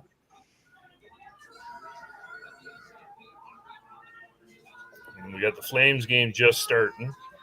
And by the way, Alex took a shot with Dustin Wolf shutout. Shutout plus 750. Yep. I like the look, Alex, but I must admit I want San Jose to win, so I'm like, I get you. Yeah. Well, it's the angle of his family and friends are in the building, and the other angle. Yeah, the Sharks are shooting less and less now. So yeah. Look, I already locked in over trifecta, but I'm not bullish on it now. Not, whatever happened. They're small bet. It's small bet, but I liked it early in the day, and then I read all this stuff, and then the angle with Wolf. I'm not as keen on it right now. So we got Nashville in officially with that tie. The thing is, though, really, you can ask Wolf to make all the stops, and he will. You just can't trust Calgary defense. Like, that's the issue. Yes. Yeah. Right? Because he'll make the first, he'll make the second, he'll even make the third. Like, I've seen the kid play live. He's fantastic. Yeah. But, fourth and fifth shots, like, at some point, it's not going to work. So, yes. The LA Clippers have a 32-4 lead on the Phoenix Suns in the first quarter. Yeah, that's what? I don't know. Yeah, 35-4 for the Clippers in the first quarter. They have 4 first quarter points, and we got a minute left in the first quarter. That's Aren't crazy. the Suns a decent team? Yeah. What the fuck's happening there? Like Booker goes for like 60. Like that's 11 minutes now where they've got 4 points. 4 points. That's amazing. That's nuts. Do they got guys out hurt? Like, are they running second string? Like, what? Maybe. Silly season in the NBA. Yeah, it always is. Actually. Yeah, pretty much, right? It's is it load management day, or is it just I don't feel like playing day? Looks like we might need an empty netter from Dallas here for this team total. Yeah. All this. Yeah. Seriously. Wow. 6 minutes left. That's not one I thought was going to be close. I thought for sure Dallas would run away Matt with that Robinson with the jokes there, plus 100,000 or a million, plus $1 million with the Clippers minus 27.5 first quarter. Oh, ready for the start of the show? Duck School. There you go. There we Alex. go. Duck School. There's over first period. There we go. Yeah. Nice. Needed a fucking best bet winner after. There we go. So best bet is home for Alex. Best bet is home for me. Matt, the ball's in your court here. Your best bet is on one Dallas goal, and we're there. Yeah. No, they'll get one. They're a good empty net team, Dallas. Yeah. Did you watch that game where Marksman ripped it off the bar and Sagan missed the breakaway? Yeah. But the problem is it's a close game, so Buffalo may not pull until, maybe minute half. And that's the thing. Granato does wait a little longer with his pulling the goalie. Yep. Now, if Dallas can score here, then you get that early pull, and I've got Dallas over 3.5 and over 4.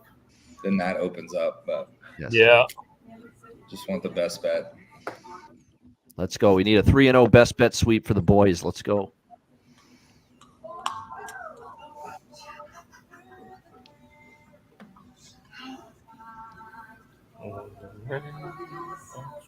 It's Frank Petrano, by the way, with the Frank the Tank Anaheim goal. Yep.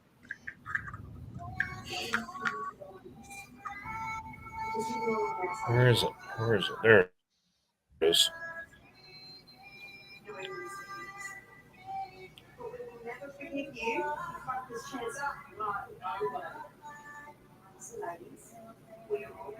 And don't be surprised to see Buffalo's coaching staff get cleaned out after the season.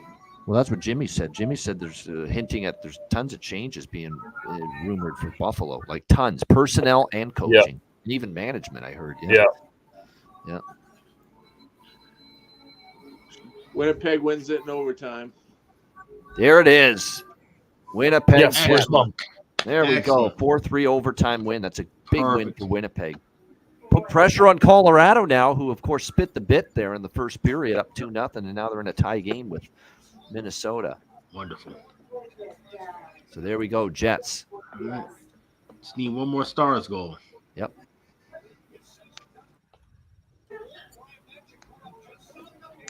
So then are we looking at the under 2.5 in the second period in the win in Minnesota, Colorado? I don't know about that. Kyle Connor, by the way, with that game-winning goal. What is it? You never know, Ice. Stranger things have happened. All right. Oh, they got Mangiapane back in Calgary. So he must be out of the doghouse. Yeah. Yeah, he's had a weird year. He has. Very weird.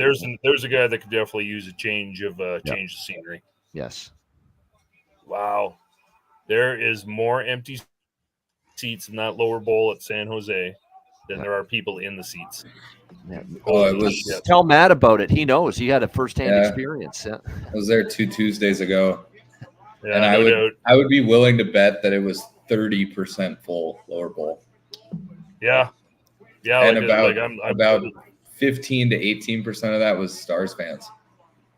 But the positive was they showed Pavelski early in the game, and it was like a mini standing O. Like, he's obviously been back there since leaving, but like Sharks fans were turning around, seeing that I was a Stars fan, like shaking my hand, like, good luck in the playoffs. You know, we'd love to see Pavelski get one and stuff like that. So it was kind of a cool, friendly vibe there. Yeah. Yeah. Well, they still love Joe Pavelski. He's going to go down as one of the all-time great Sharks, of course. Yeah. Yeah. And it's not like he walked, right? It's not like he walked away. They literally said, well, we're not going to sign you, which I'm not exactly. You know, I get it. They were too top heavy with old contracts. I get it. But if you're going to give one guy a contract, it should have been Pavelski. Yeah. So what's crazy is after he signed with Dallas that year, he had the slowest regular season. Like, he only had 14 goals in the regular season, and I think a few of those were late. Like, he had less than 10 goals like 65 games in the year. Everyone's like, why'd we pay this guy $7 million for 3 years? And then they saw in that cup run in the playoffs exactly why you paid him. He was a hero in like 5 different games. Clutch player. You get the best. Is everybody else getting that lag, or is it just me? No. There we go. Everybody kind of reset.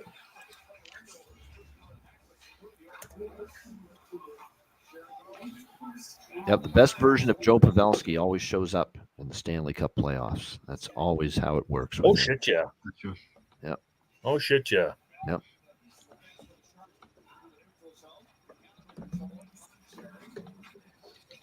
And he doesn't even have to be Superman in the playoffs this year for Dallas because of just everybody else that's now on this team up front. Right. I'm still concerned about Robertson, though, I got to admit. He's one that he does have some scrutiny on him going into the playoffs. Yeah, step it up. Yeah. If they get Jason Robertson flying and playing to his potential, then Dallas becomes, I think, the best team in the West and team beat. They are for me right now, anyway. Still might be. Yeah. Right. Even if they get Robertson moving, then they're even more deep. It all. Yeah, they could. Yep. Right. Now, having said that, let's see what kind of shenanigans Vegas pulls. Yeah. All right. Let's see who comes walking back. Yeah. But as it stands right now, like if I have to pick somebody out of the West, it's definitely Dallas. Right? I don't feel good about anybody else, not the way they look or the way they're playing. So, fuck, a wide open cage, and he missed it. I honestly think that Coronado is going to be a bust for Calgary. Was he a first rounder or second rounder? I want to say first rounder. He was 2 years ago. He was pretty damn good in the USHL. Yeah, right. And he's been good. He's been good at the college level. I don't know what it is. He just can't seem to find his game right now in Calgary.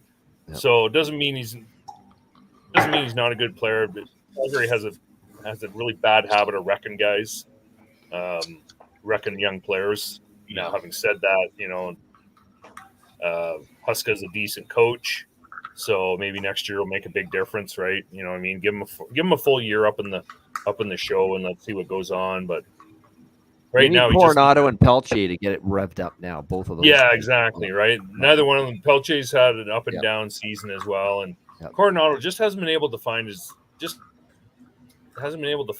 for whatever reason. So give them both a full season up top, and maybe that'll make a big difference. And they're going to have to, because they're going to be they're so far against the cap that they're going to have to play young guys. They got no choice. Yes. So. And then they're talking. They're probably going to break ground. They're probably going to break ground on the new arena in Calgary this spring. Yep. So about damn time. Look, the Saddle Dome has been around a long time. It's time to get new. Yeah. Simple as that. Someone eventually is gonna have an accident going all that way up to get to the broadcast booth in that building. Yeah. Yeah. High wire act. Yeah. Well, literally, there's two spots up in the what they old call press Don level, so Bernardo 300 pulled the level. goalie with like a minute 20 left. I know. Unbelievable. Waiting forever. Murphy, where the concrete's actually falling out of the wall, so they've actually had to kind of basically tape off the one section way up top. It's been like that for a couple of years now. So crazy. Yes, that's crazy. Yeah.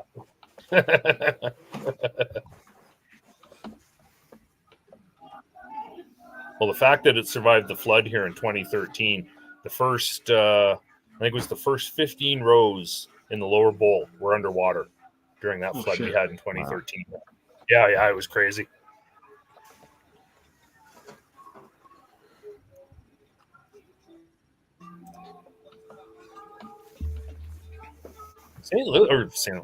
San Jose is playing a decent game so far. Now it's only Calgary, but. All right, there's 50 seconds left in Dallas. Face off in the Dallas end, and here we go. Is it going to end is this going to be the dreaded 3-2 final score? We'll have to wait and see.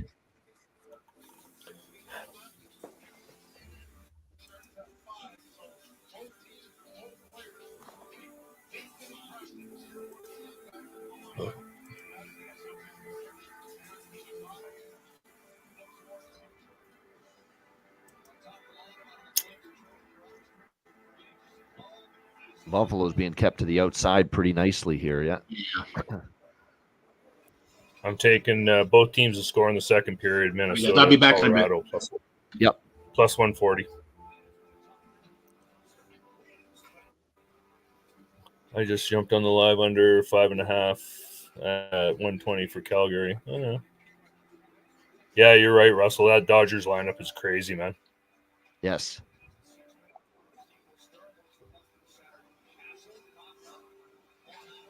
Oh, good hit.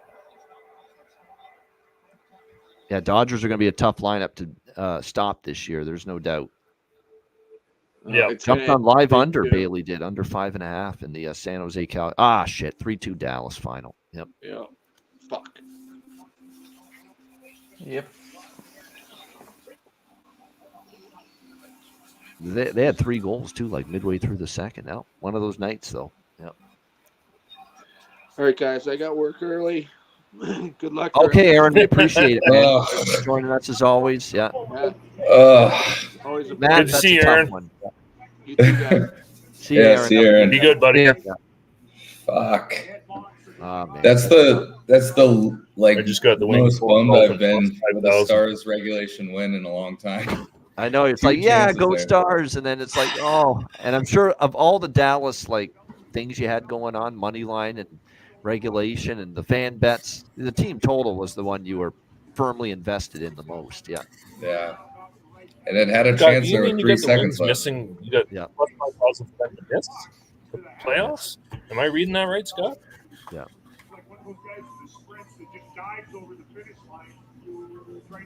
That was tough because they did. They shot it from their own end with like 5 seconds left, and I know, just barely wide. Yeah. Yeah. Hintz had that backhand flip shot too. Had another second, he probably could have turned and.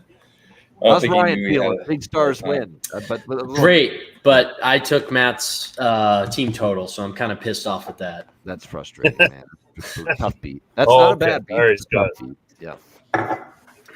Yeah, it happens. I mean, I definitely was on the regulation win as well. So, I had a number of bets that hit in the game. But Wait, maybe Buffalo can tie it here, and we'll go to overtime and win. I was honestly kind of hoping Buffalo would tie it and Dallas would just win it in overtime. Yeah. Not meant to be, though. 2-2 with this Minnesota. This is now big time, big ass pressure now on Colorado with Winnipeg winning tonight. They could actually lose home ice advantage in the first round, Colorado. That's Winnipeg's right on their backside now. Well, we still get to have a celebratory whiskey after. Oh yeah, they still won the game. After the Stars win. There you go. Beer to crack open. I'll have one with you, Matt. Yeah, Nick, I'm going to be jumping in on the Coyotes live. It's a question of when and what. Probably next goal. I'm probably going to take Arizona next goal just before the second period begins. Because if they make it 2-1, they're back in it. Probably that, and you're right, the Arizona team total. I'd feel better about that than the money line at the moment. Because the team total for Arizona is 1.5. If I get 1.5 down at like even money, I'm definitely betting that. It's a barn burner here in San Jose tonight. Oh my Lord! Yeah, this is what I was worried about. It could be a little bit of a dull, especially with them trying to get Wolf a victory here. Oh! There you go. No shutout for Wolf. Oh, 1-0 Sharks. Look at that. Colorado power play. Yeah, Avs going on the power play. Hey, Rico and Barry with us here too. Rico, what's going on, buddy? What's going on is I parlayed Ian's and Alex's best bet of LA Anaheim first period over and the Rangers Islanders full game over. So I parlayed those. And, I did the same. There we go. Well, good to hear that.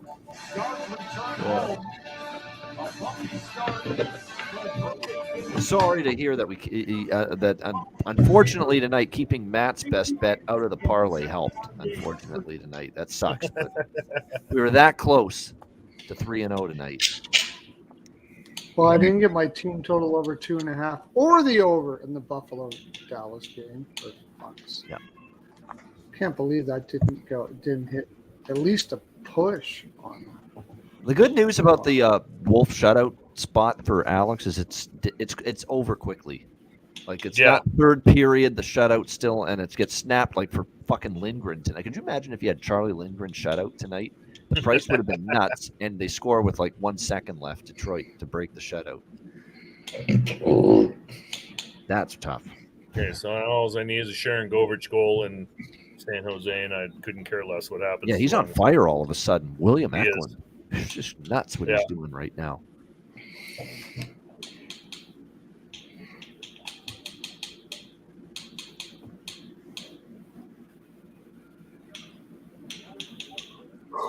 Oh, God, you're hearing things, IceX, with this. Nobody's farting, okay? Nobody. I haven't heard a damn thing. Yeah. I can hear a clicker in the background. Sound like one of them little crickets. No.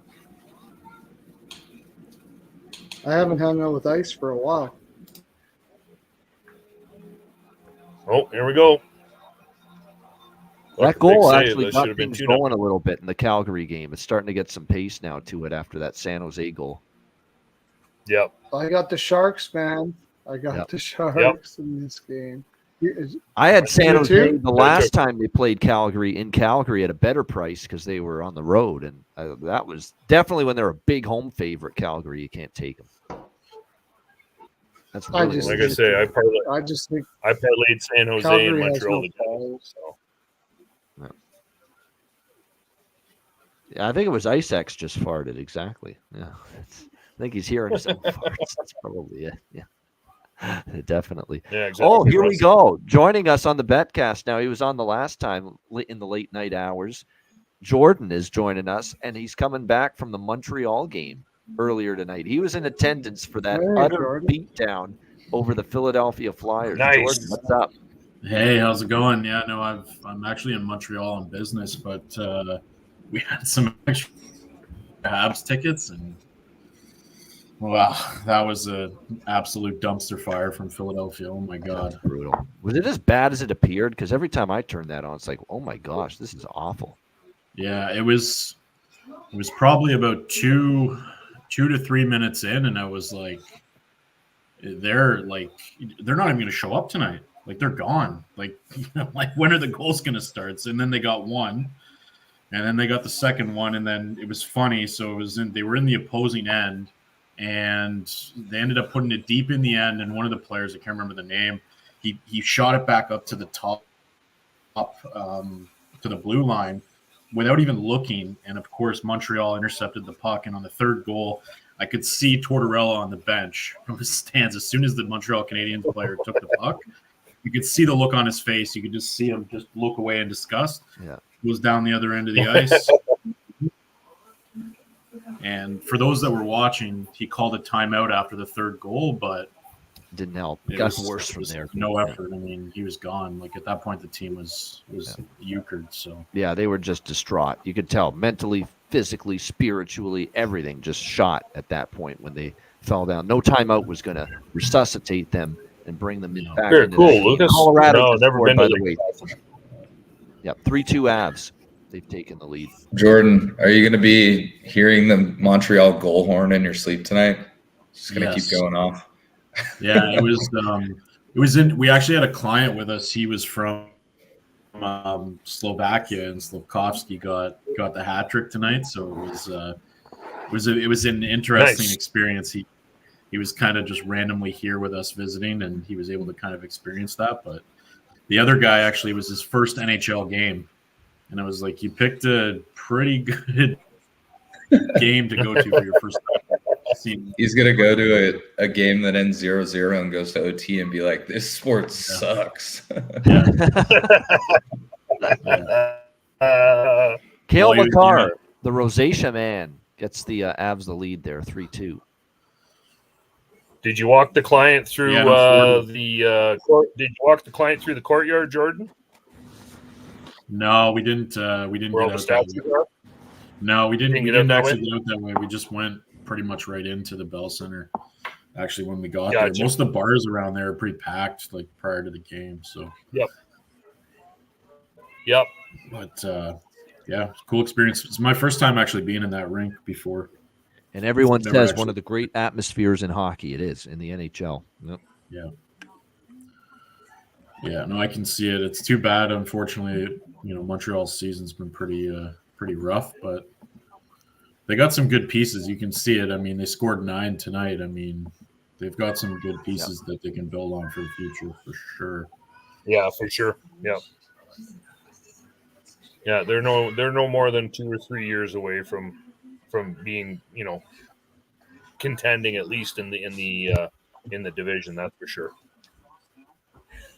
Yeah, and I mean, Montembeault, he gave 3 up tonight, but to be honest, I think they just Montreal just kind of mailed it in the third. Like, he was nails tonight. He was solid. Philly wasn't giving him much, but at the same time, anything they threw his way, he was saving it. So I think they, for all that has happened with Carey Price, they actually have found a pretty good goalie in him for the future. Like, I think they can definitely. He's had a good year, really good, solid year. Samuel Montembeault, definitely. Yep.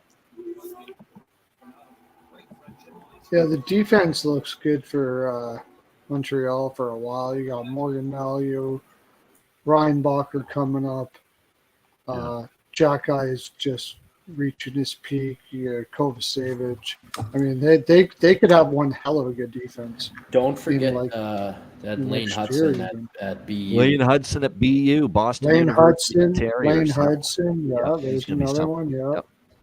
Matheson's Yeah, played their well. defense in the future looks absolutely. Caden Goulet. I mean, they look like they got one hell of a defense. And playing in a place like Montreal too isn't the easiest place to play in front of as well. Like their fans are very demanding, whether you're rebuilding or not. So to see Montembeault succeed there is nice, and those young guys fitting in, that's great. Yeah, I mean, he just showed a ton of confidence. I mean, look, going into that game, Philly's kind of like they need to win that game, right? And he friggin' stood on his head, at least in the first 40 minutes. I mean, but at that point, the game was effectively over. So, yeah, I was impressed. He looked really good. I'm looking at jumping on the Kings in some form too, but I'm just going to wait a bit. Maybe they start slow in the second. We'll get a decent number on them in the second period puck line or second period. For Arizona, Seattle, I'm taking right now Arizona next goal plus 100. And I'm going to jump on and I've already got money line already on Arizona, so I'm not going to mess with that. But I'm going to grab Arizona over 1.5 with their team total if I get minus 120 or better. Right now it's at minus 170, so we're going to wait, see if we can get minus 120 or better on Coyotes over 1.5. Team total for the game. I've seen enough of Arizona to think they're not quitting on this game. They haven't quit on many games lately. Just a horseshit first few minutes. They give up a goal in the first minute, and then they get a penalty right after, and Seattle scores on that. How many times does Arizona come back in the second period? Like, I wouldn't even mind going Arizona puck line second period. Like, they have a tendency to play slow right out of the gate and then come back in the second. Yep. Surprise the hell out of teams. I don't know. What are you getting on the puck line second period? I'm going to put that in. I got minus 110 for Arizona to score the third goal. There you go. Yep. Exactly. That's what I'm on. The next goal prop for them. Yep. All right. Let's roll. And then we'll add a little Arizona team total in the once we get minus 120 or better on it. It's 3-2 Minnesota, Colorado, by the way, halfway through that game against Minnesota. If, penalty though, wild power play. If you're taking Arizona to score the next goal and you think that it's going to happen in the second, it's plus 120 to score the first goal of the second period. A little better odds. Surely there'll be a goal in the second. It's plus 160 for Arizona to win the second period. I'm taking that. I think win the period. Yep. Period 3-way, yeah. Yeah. So that's my bet. I already totally botched my first bet, and I didn't even get the original over I bet on it. But we'll make it up. This is moments that they better think. This is like playoff time if you're Georgiev now. Okay, 3-2. You kill this penalty. Sometimes your goalie needs to come up and keep momentum on the side. This is where Georgiev's got to make some saves for this team.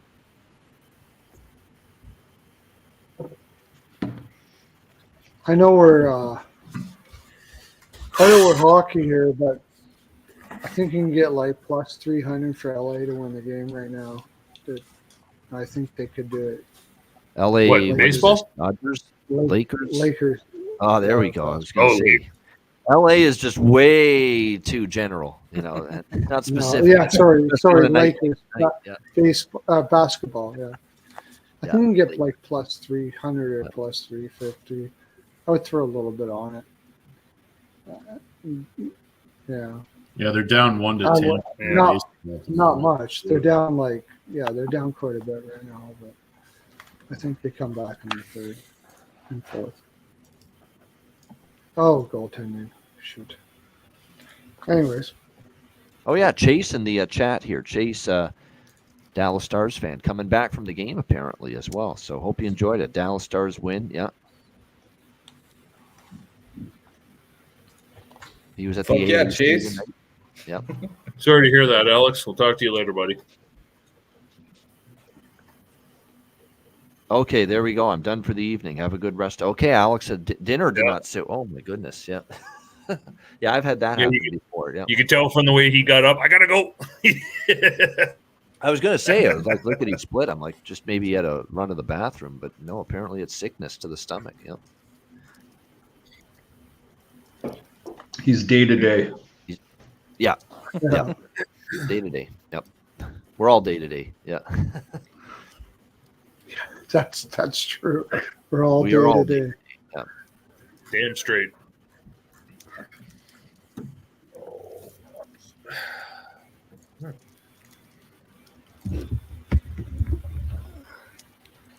Calgary had a power play, did not do anything with it, so it's still 1-0 there in the first, still 1-1 with LA and Anaheim in the second period.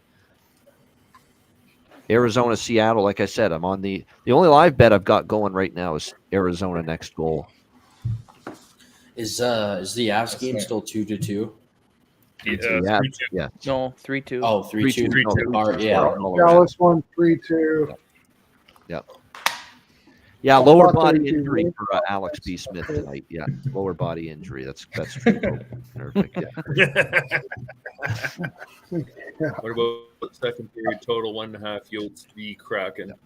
A couple of us are on the Yotes money line for the second period. I got them at plus 165. Don't think either team has been trending strong to the second period over lately. Let me I double just check. grabbed Arizona to score the next goal. So score the third goal in the game was minus 110 on that. Arizona's 12-1 over in the third period, though, so keep that in mind for the third period coming up in just a bit. Yeah, they tend to fade down the stretch. Yeah. Yeah, pretty green defense, pretty green forwards. Like everything's green. Oh, out for 5 to 10 games. Who's that, Scott?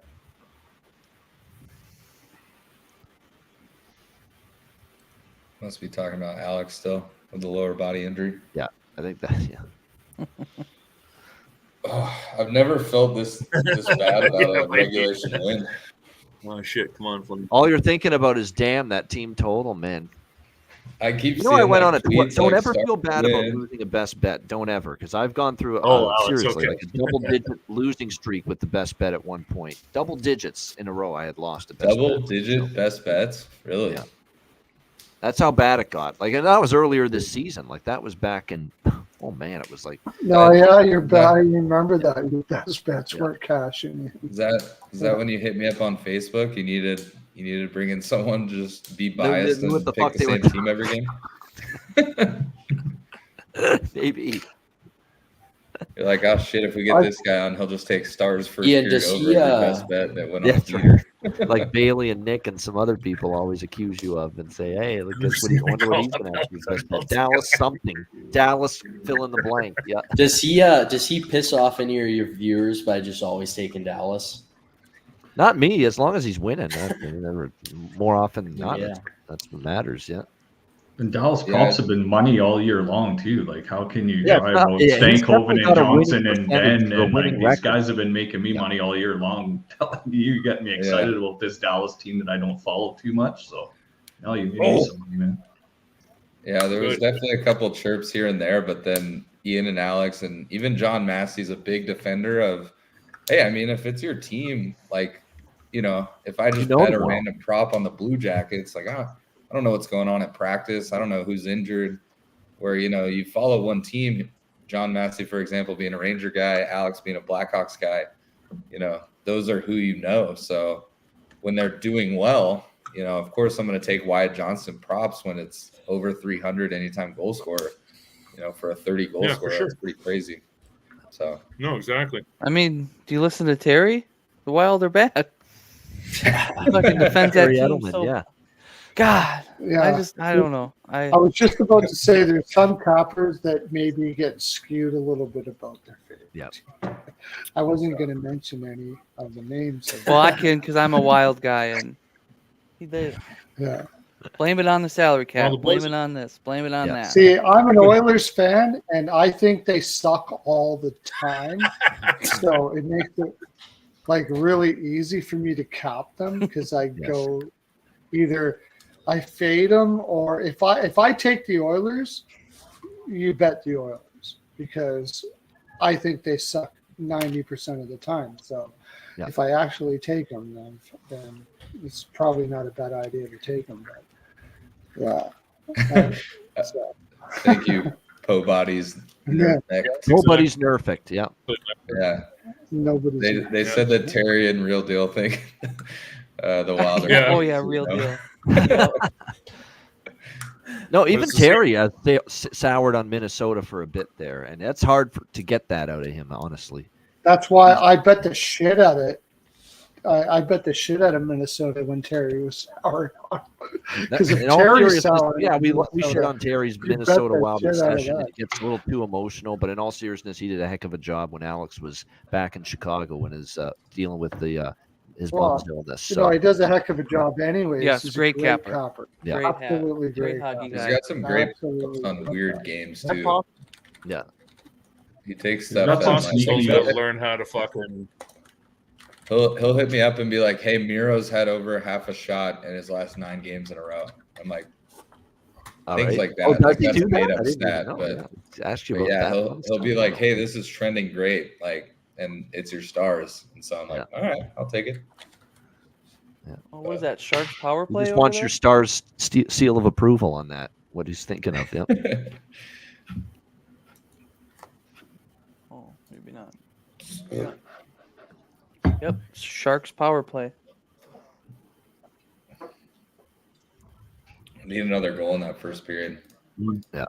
Give me the plus 190 tonight. Come on. Give me the plus 190 on the Sharks tonight. I actually went under 6 with that game, Calgary and the Sharks. That's a smart move too. I should have did that. That was good. See, I soured on I ended up sticking with the over trifecta, but I didn't like it as much once I heard Wolf was playing in front of family.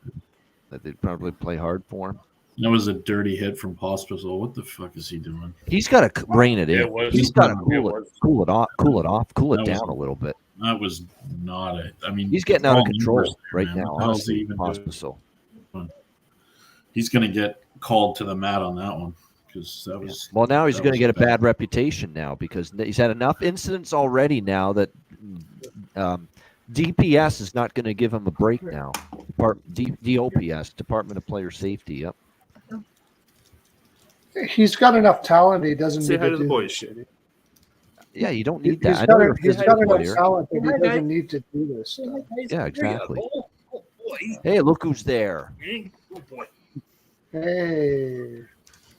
Dog getting Start of the show. Yep, exactly. Yep. Man's best friend. Yeah. Until he gets into bed and then look out. Yeah. King size bed and I still get a foot to sleep on. For fuck's sakes. know how that All right, works. we're jumping in, so we're all fellas. keeping Over track. 1.5, Arizona team total. The tandem Minus block 110. cashed again. Yeah. Over 1.5 Arizona Which team one was total that on again? the two. Coyotes team total over 1.5, minus 110. We're jumping in now. I'm going to one up that. I'm going to take Arizona to win the game. I'm already on their money line, but I might double down. Arizona is having a better start to this period. They've carried play a little bit. I'm on the money line as well, a full game, but I think Arizona can come back, and this Seattle has been shit at home all year. I'm actually going to take a shot. I'm going to take Dylan Gunther to score in the second period plus 7. Plus, there's still. I got plus 9. I got plus 900 for Arizona to come back and win the game. Yeah, I'm doing that. I'm doing it. The second period total both teams is even That's money crazy. for 1.5, and there's still 16 That's minutes left. value all the shit there. Taking that as well. I did have plus 500, but it just blocked. Did I look at Oh, the because Seattle just scored. Yeah. But remember, I have the team total. That's why It does it's not plus affect that. 900. I was behind the play. I'm behind the play. Seattle Yeah. just scored, so that's why It's not been Vimelka's one of his better nights, that's for sure. Yeah. Yeah, win or lose don't matter. Just hit the team total. He's not as elite as usual. Yeah. But remember, that's why I bet the team total. I didn't bet the money line because, again, the team total just scored. That's 2 why goals. I got plus 900. I just got in on the over 1.5 second period seconds before that happened. It was There you even go. money. That's, yep. Oh, no. Fuck. Yeah, he is a good boy. It just loaded and goes, your bet's not been placed, and now it's minus 500. I missed it. Fucking I didn't have time. Good thing I didn't have time to place the bet. I was behind. Right. I was behind the play. The only thing that scares me here is Arizona's in Vancouver tomorrow night, and they just might pull up here.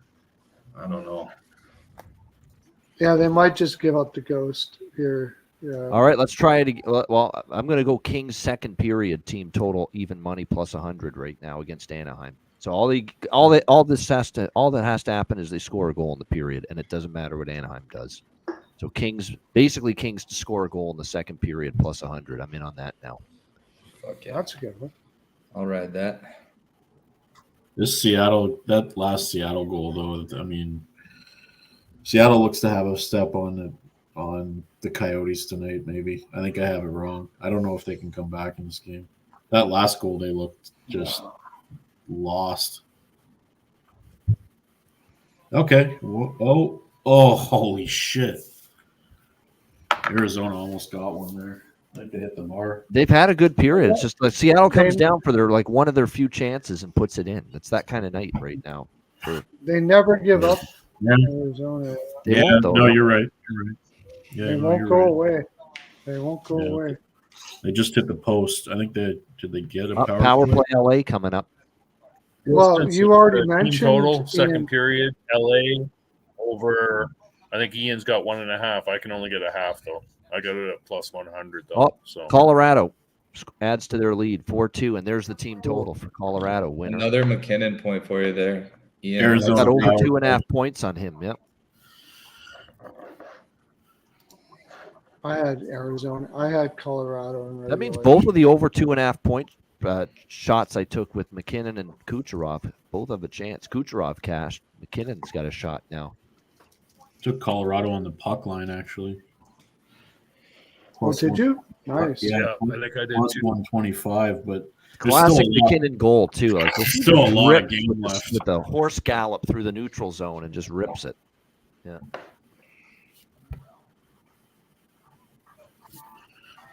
have we started the second period? Yeah, we have. No, we haven't.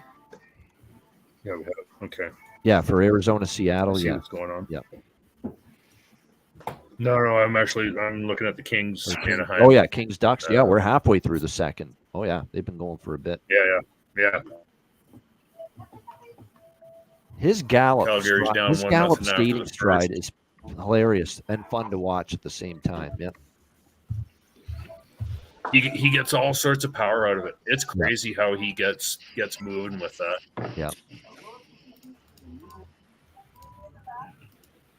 McKinnon hat trick, yeah, possibly.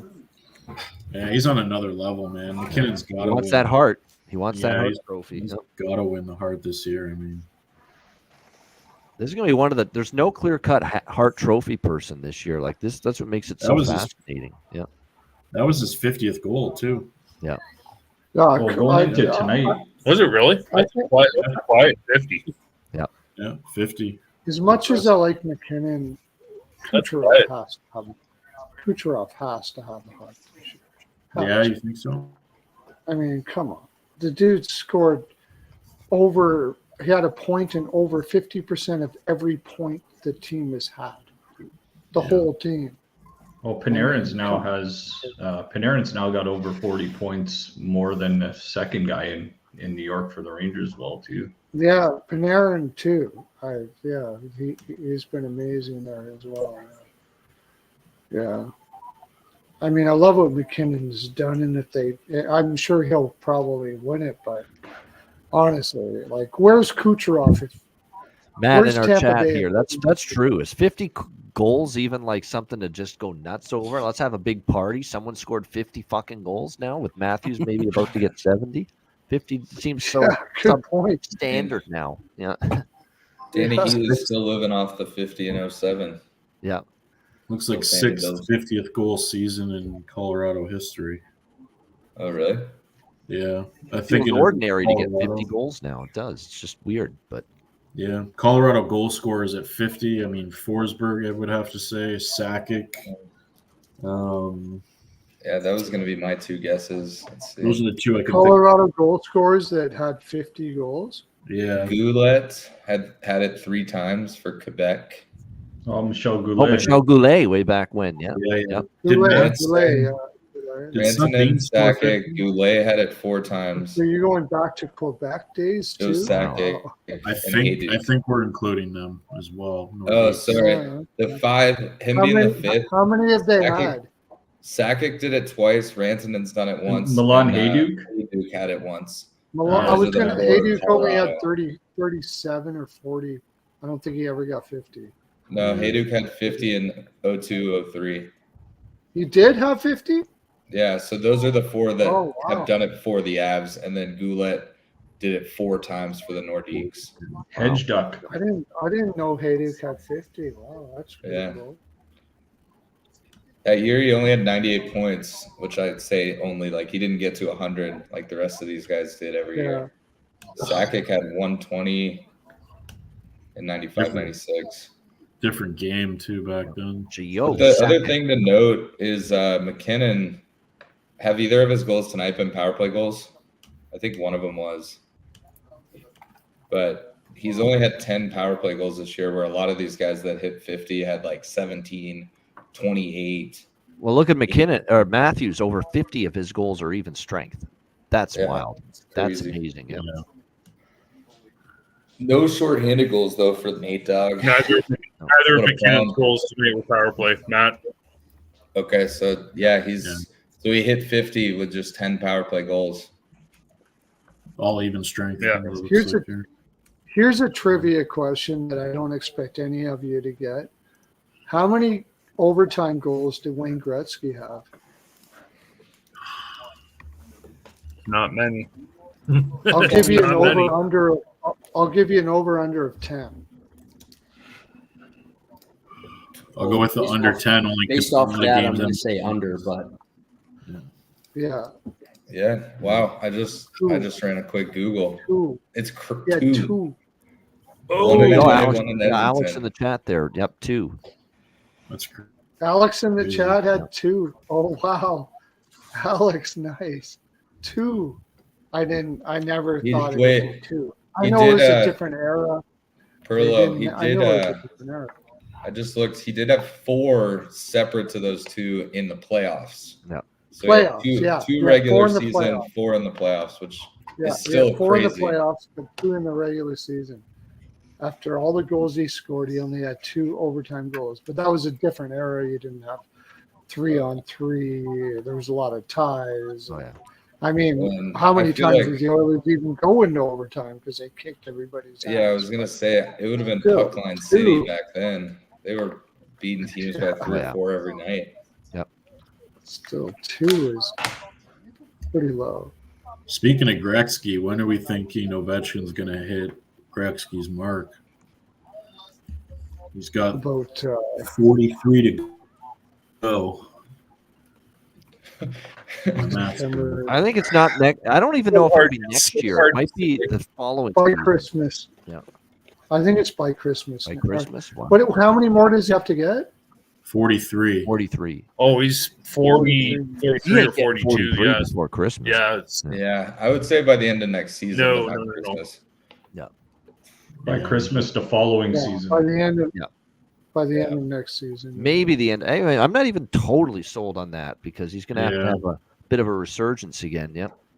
They got to pick someone up young. I think like they're gonna. Franco I think they're gonna add a Yeah. significant center to that lineup in the offseason to help them out. Don't. Yeah. which team? So So, I think or, Washington will Washington. add a significant center. Yeah. so Gretzky well, had they're gonna Probably on a have to. 1-year deal or something like that. Yeah. Gretzky had 7 seasons of his career that he was minus. Oh, from a Colorado plus goal. minus perspective. Yep. And Abs added the overall, league 5-2. Plus Another 520. Colorado goal. Yeah. He had 7 seasons that he was minus on his plus minus, and he still finished. So all these years in Edmonton, he was plus 100, plus 80, plus 78, plus 71, plus 69. There wasn't a lot of OT games during that core. Yeah. He scored again, McKinnon. By the way, it was McKinnon again for that goal. Hat trick. That's a hat trick. All right, boys, I gotta head out of here. I'll give you my Masters bets before I go.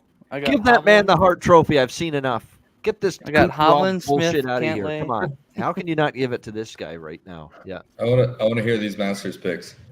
Okay, so I got Cantlay, Hovland, Smith, and Thigala, and then I got first round leaders of all 4 of those also. Okay, I love Those that. are my 4. I'm on Cam Smith already, so I love that. Especially Cantlay because he just crumbles in round 3 and 4. But he does do well in this course. year. He's shown a proficiency to do well here before. Yeah. That's the thing. He just- and Koepka, he- I have to bet Koepka But- just but- because of his track record at this Augusta National. Yeah. Well, thanks for having me, Ian. Nobody said Scheffler yet.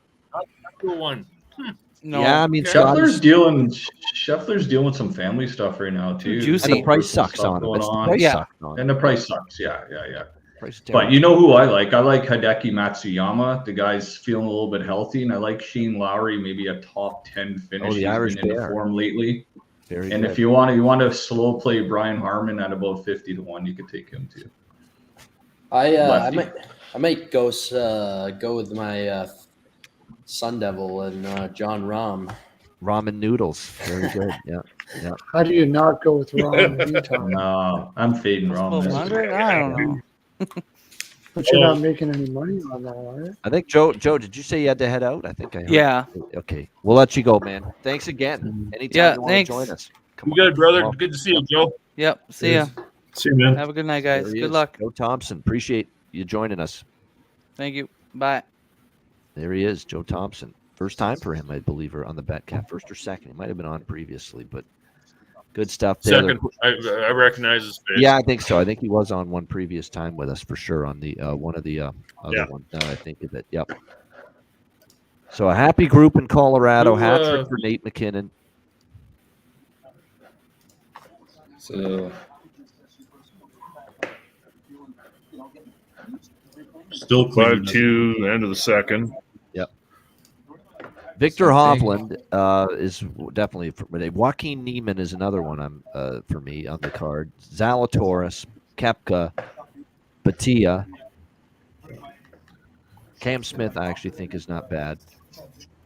What are the odds? We'll roll the dice on Adam Scott too, the Aussie, because he does like playing here as well. What are the odds on Tiger to make the cut? Not enough for me to bet it. Actually, you know what? You can get Nick Taylor at about 150-1, eh? Like you can get Nick Taylor at like 150-1. Like, why wouldn't you just take a flyer on Nick Taylor? Yeah, I mean he's capable. That's a. I'm gonna go with the Canadian, man. I'm gonna go with Hadwin. Freaking, you can get that at big money. He's been going up the board like crazy right now. A lot of top tens he's been getting. Take a shot at him. Well, why not? You're going to get big plus money on him. And it's not because I'm Canadian. He's really been getting better and better all the time. He's going to get one. He's going to get something. And this could be it. So get it at really good money. And I would take a look at that. Yeah, just give Nathan McKinnon the heart now. No shit, man. Yeah, no Rantanen in the lineup, no problem. It's like, man. Yeah, that's the thing.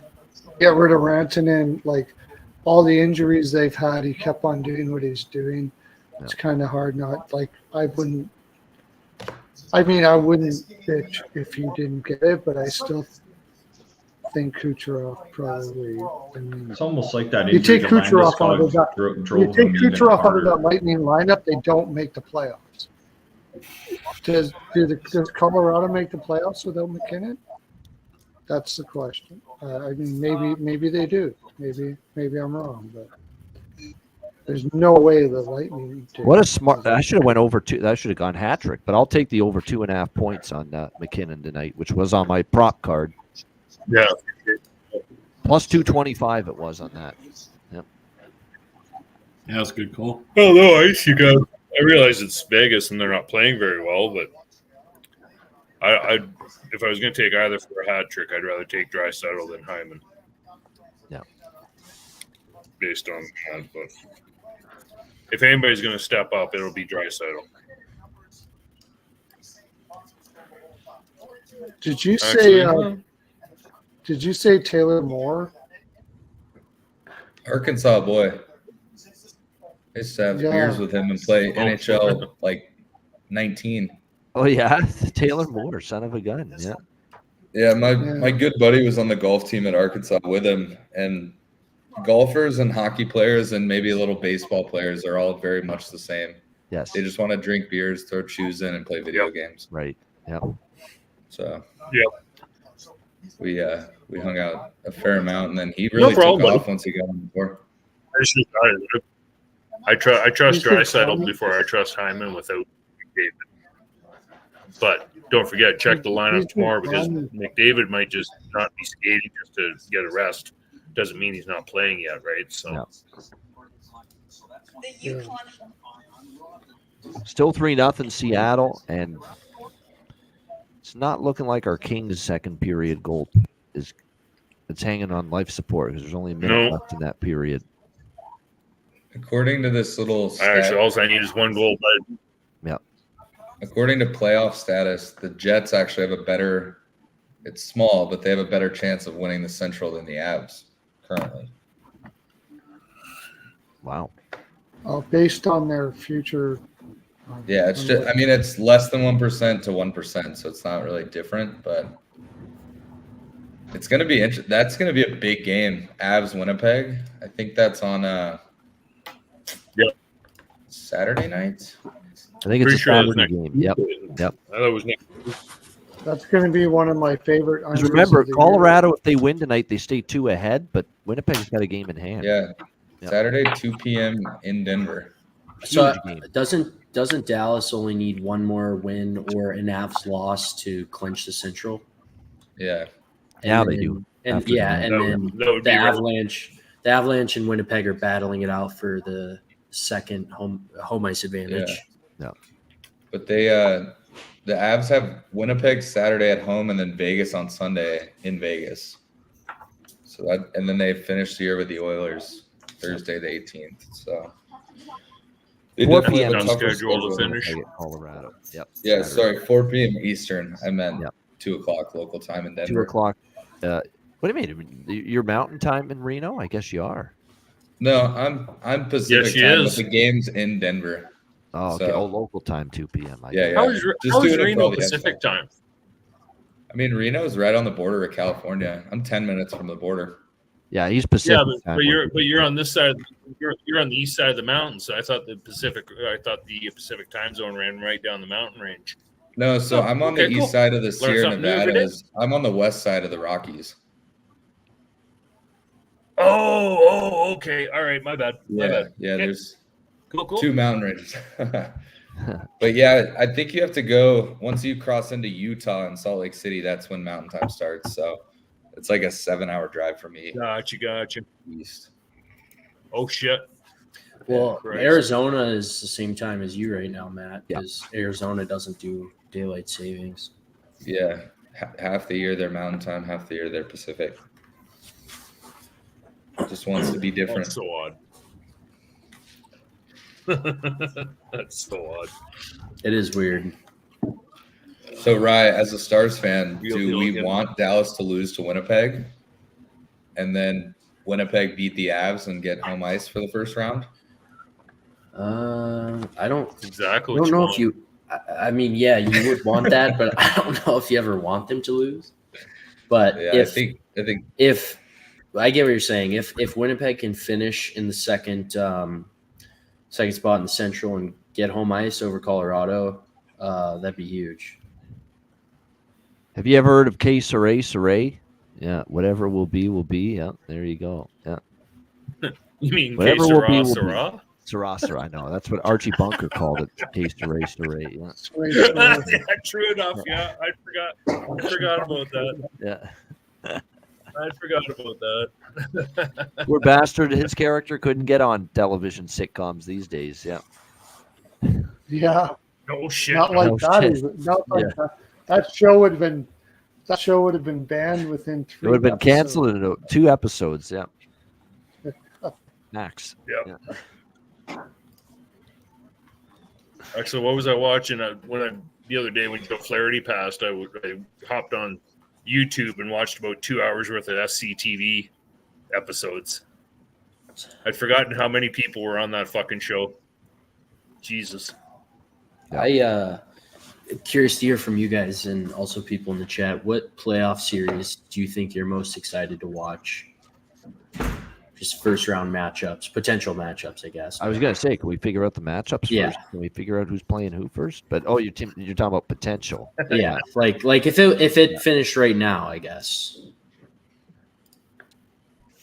Me personally, Toronto, Florida, if that ends up being a Well, because of the historical, the fact they played each other last year, definitely that would be I appealing. think if I was a Rangers fan, I wouldn't be excited to play the Lightning.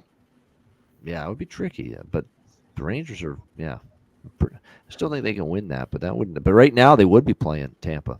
Yeah. Yeah, right, Cheshire? Loved it, man, when I was growing up. Used to love watching SCTV all the time. Yeah. For me, being a Leafs fan, definitely Leafs, Florida. Leafs, I want to Panthers, see yeah. what kind of a response they have from last year. Yeah. If it's going to be Rangers and Lightning, that's going to be a hell of a series. It really is. And then in the West, the West is the screwy one, right? Because I want to see Colorado and Winnipeg first round. I think that'll be a hell of a series. Yep. I don't think it's going to go Colorado's way, but I still think it's going to be a hell of a series. Dallas, Vegas, first round potential. Yeah. Yeah, I don't mind that look. Right? I think the Oilers That in stands Vegas out. would be pretty wild. Dallas, Vegas, first round would be something else. Yeah. Yeah. I mean, depending on how seeding goes, I mean, a Boston, Florida first round would be wild. I mean, that last game they played was just a shit show. Like, they hate each other. Yeah. Yeah. I think mine would be Dallas, Well. Vegas. That's going to be insane. That shouldn't even be allowed. That's I going to mean, be the reality is once it all breaks down, there's going to be at least Not necessarily, Bailey. I think there's going to be at least one, Boston, probably Tampa, two teams I would take as contenders that will be out in the first round.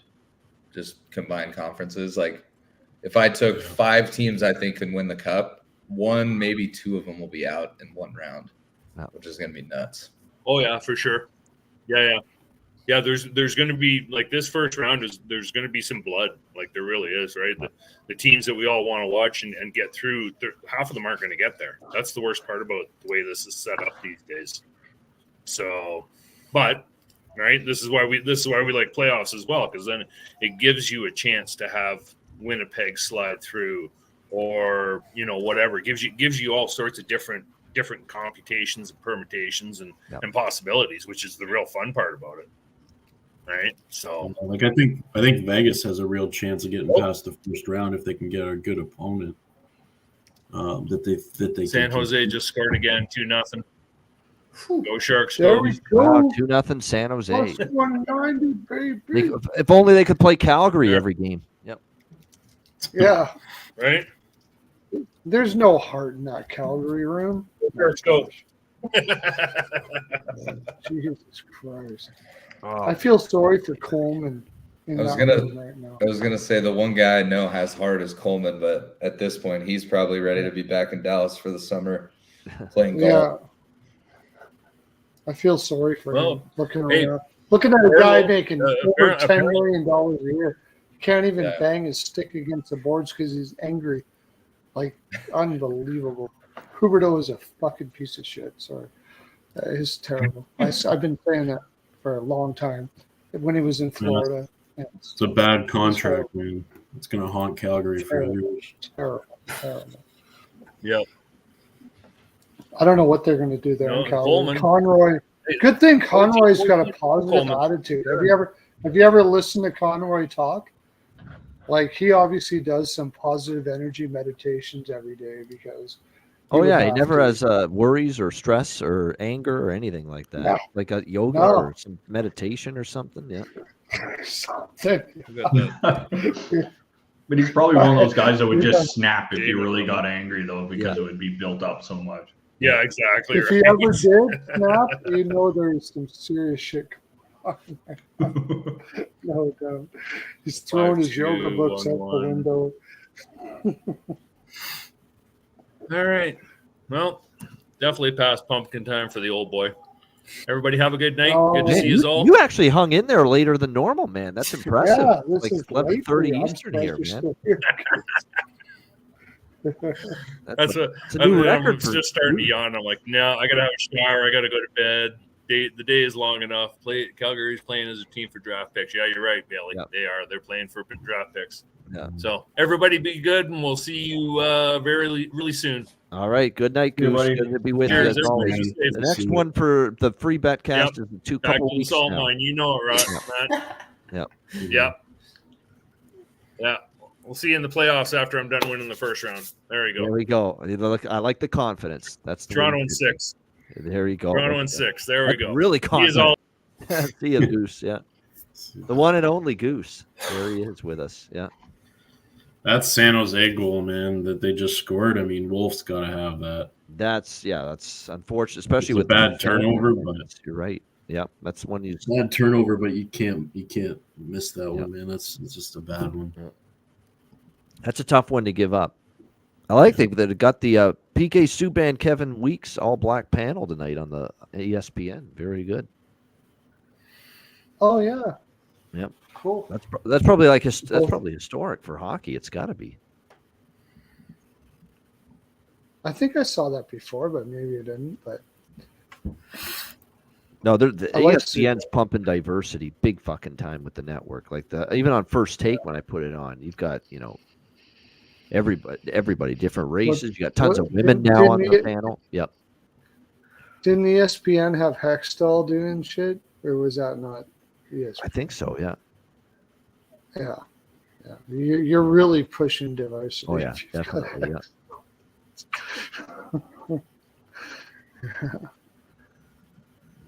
There's some really good female commentators, but she wasn't one for sure. I'd like to be able to take Calgary next goal. I don't know if I trust them though.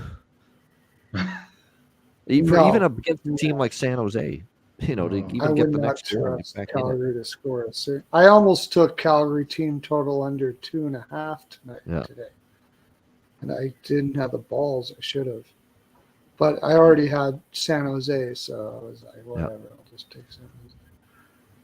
This team is got nothing. Remember, I'm still sitting on Arizona next goal, and it's been 3-0 this whole period.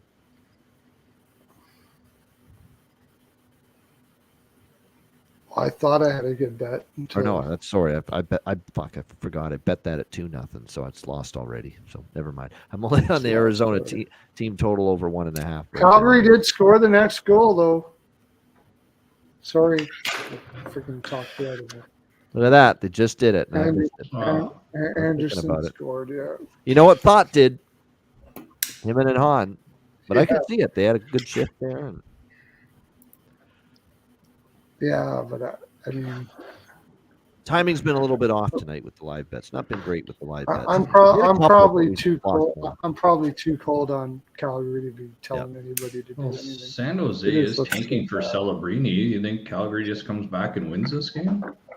I kind of was thinking the same thing. Tank for Celebrini. You showed up a little bit in the first period at home. Dustin Wolf maybe third warming period. up a Let's little take a look at our numbers here for third periods with these Colorado, Minnesota. Colorado's on the third period over list, 10-2. So they're in the mix. L.A. Anaheim. Let me see. L.A. Anaheim. Neither of those teams are third period over trenders at the moment. And that game has all the makings of 2-1, it feels like right now. And Arizona, Seattle. Arizona 12-1, third period over. Seattle's not on the list, so yeah, we'll look at over 1.5 parlayed at some point with the Arizona Seattle third period and the Colorado third period.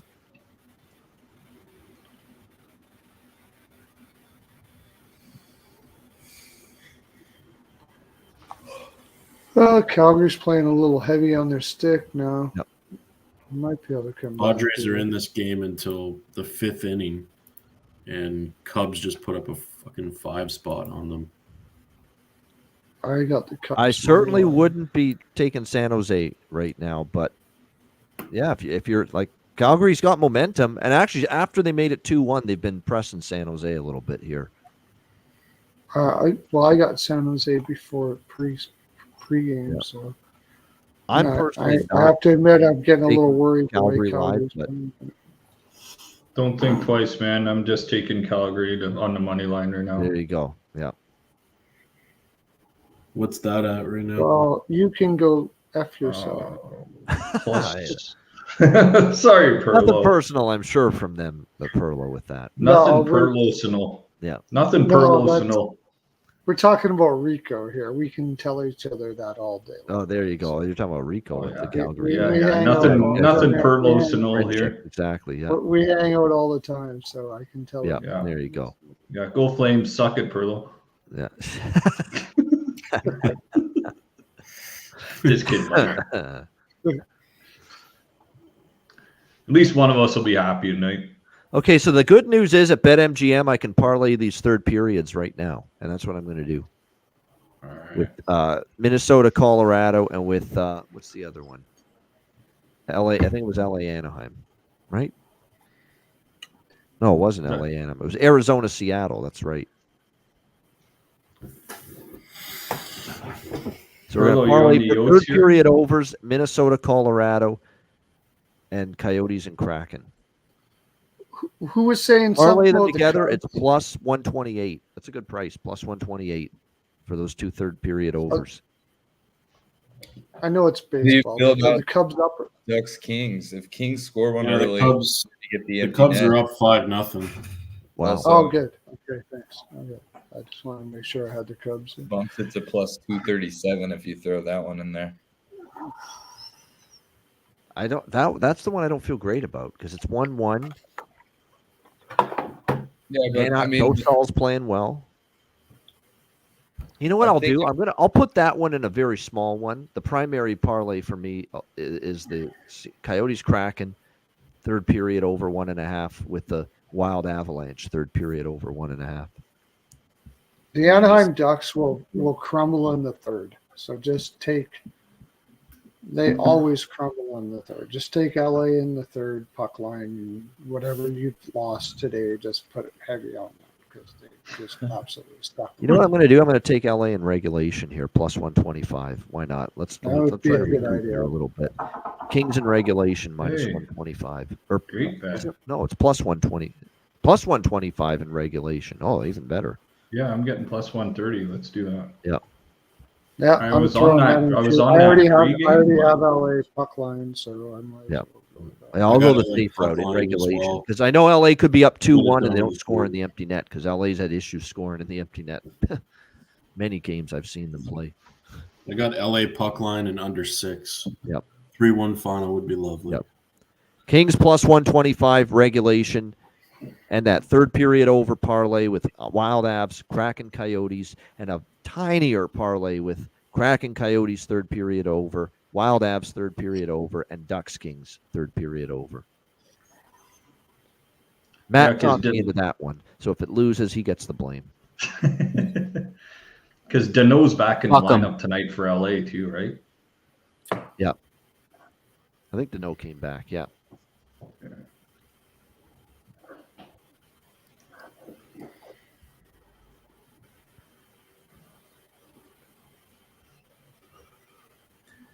Matt also gets the blame for that Stars team total over. What? Am I getting this right? You can take LA team total over 2.5 at plus 105 on Betway. I'll do that. Remember, Anaheim's on the power play too. Plus 110 now. I heard Anaheim that on the power on the play, way I think they're the- before my screen froze. I heard that little shots fired from little brother there. What else is new? Two-thirds of the ice guys cash their best bet. One of them can't pull through. Uh-oh. Wow. I'm just kidding. I would have taken that last week. I would have taken that whether he That's said the to match or- counter is I was 2-0 last week. You didn't say shit. Yeah. Oh man. I mean, Hey, to be Lucas fair, Brothers- Alex also was going to take that as his best bet, but I kind of beat him to it. So Yeah, no, I would have taken that whether you said to or not. Like they scored I 5 think- on the Oilers, 7 on Colorado. They're playing Buffalo at home. You'd think they could get 4. Yeah. Well, I Flames think we power weren't play as sure. Coleman took a high stick. You're the man from Plano. It's not like it mattered or anything, but I wasn't sure that Pekalukin Oh, no, he was took starting elbow, either not a high today. stick. Yep. Yeah, we all thought that the other guy, Comrie, was going to start. Yeah, that's another kind of bad beat too. Like we got bad intel all day. It looked like Eric Comrie was going to be in net. It was UPL. Yeah, but Luukkonen's kind of an ass anyways, like the last little while. Yeah, but assier. Well, that Marchment goal that got called back, Alex thought it should have been a goal. That would have been 2 goals on 3 shots on him, and that would have hit 4. So We're just doing everything to make Matt feel even better about the end result of that team total. We're just reminding him that Eric Comrie didn't start instead of UPL. We're reminding him that Marchment goal got called back with a high stick. Oh, jeez. Yeah. you said earlier in the year though you went on like a double-digit run on missing best bets though. Yeah, it was that bad. Like it was way back in the fall. Yep. Yeah, I remember that. That's crazy. Yeah. Worst run ever I've had, and I couldn't believe it. There's a lot of bad fucking luck with a couple of them. Just ice cold. Just you know what? And that funny is I was really doing well daily though overall, but I was just making the bad decision, bad selection with the best bet for a long It time. wasn't a good overtime. You were betting a lot of overs. That's why. Yeah. Next It thing you know, wasn't after really- you miss about 6 or 7, then you start squeezing the stick a little tighter, and you're like, you That's start right. looking I into know. it It's a like little it's really more goal and stuff. scorer. And Once you're you like, get 9 or 10 without a goal, or 9 or 10 best bet segments without a win, you're like, you're reaching a little bit. You're trying to do too much. Right. yeah. Oh yeah, for sure. I've been nitty all the way to the end of. I'm waiting for the playoffs because I had a bad year in hockey. I like almost pretty much red. Never even come close to that before. But good thing basketball and MLB has been doing well. But So I have a bigger third period over Coyotes, Kraken, and a Wild Avs parlay, and a smaller one with those 2 plus Ducks and Kings, and Kings in regulation. That's what I'm on right now, live. So Jordan, did you say you were at the Montreal game? Are you a Habs fan? No, I'm a diehard Leafs fan, and I had to sit in a room full of les habitants. Who Not enjoyable, but Rico and But, Pearl, you know. Rico and Pearl, who are your guys' favorite teams or teams you watch the most? I guess He's an Oilers guy. I'm a Leaf guy. Canadian boys. Yeah. Yep. Yeah. Yeah. I'm, I live in north of Toronto, so I'm in Leafs Nation here. yeah, Yeah, I'm west, an Oilers northwest. guy. Almost like I'm kind of like an Oilers guy, sort of like what Ian is a Buffalo guy. It's Yeah. like I like them and I want them to win, but it's not the end of the world.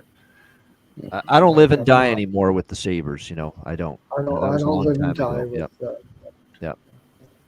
So, yeah, I'm more in the East. I'm a Carolina guy, just simply because, and that won't stay that way.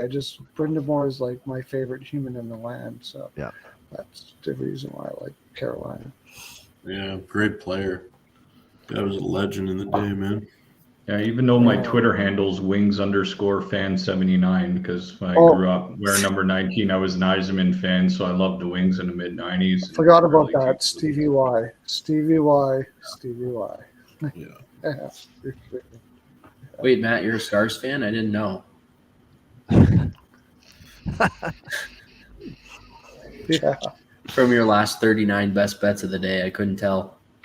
Oh wow, look at this. We got late night chirps here. Yeah. Shots fired. Hey, it's not a chirp. He's hit a lot of them, but He hits them, man. The guy hits them. he does. He He does. knows his team. Like, it's Shit. cool Anaheim when you- scored 2-1 Ducks. Anaheim scored on the power. Nice. Yeah. Fuck man.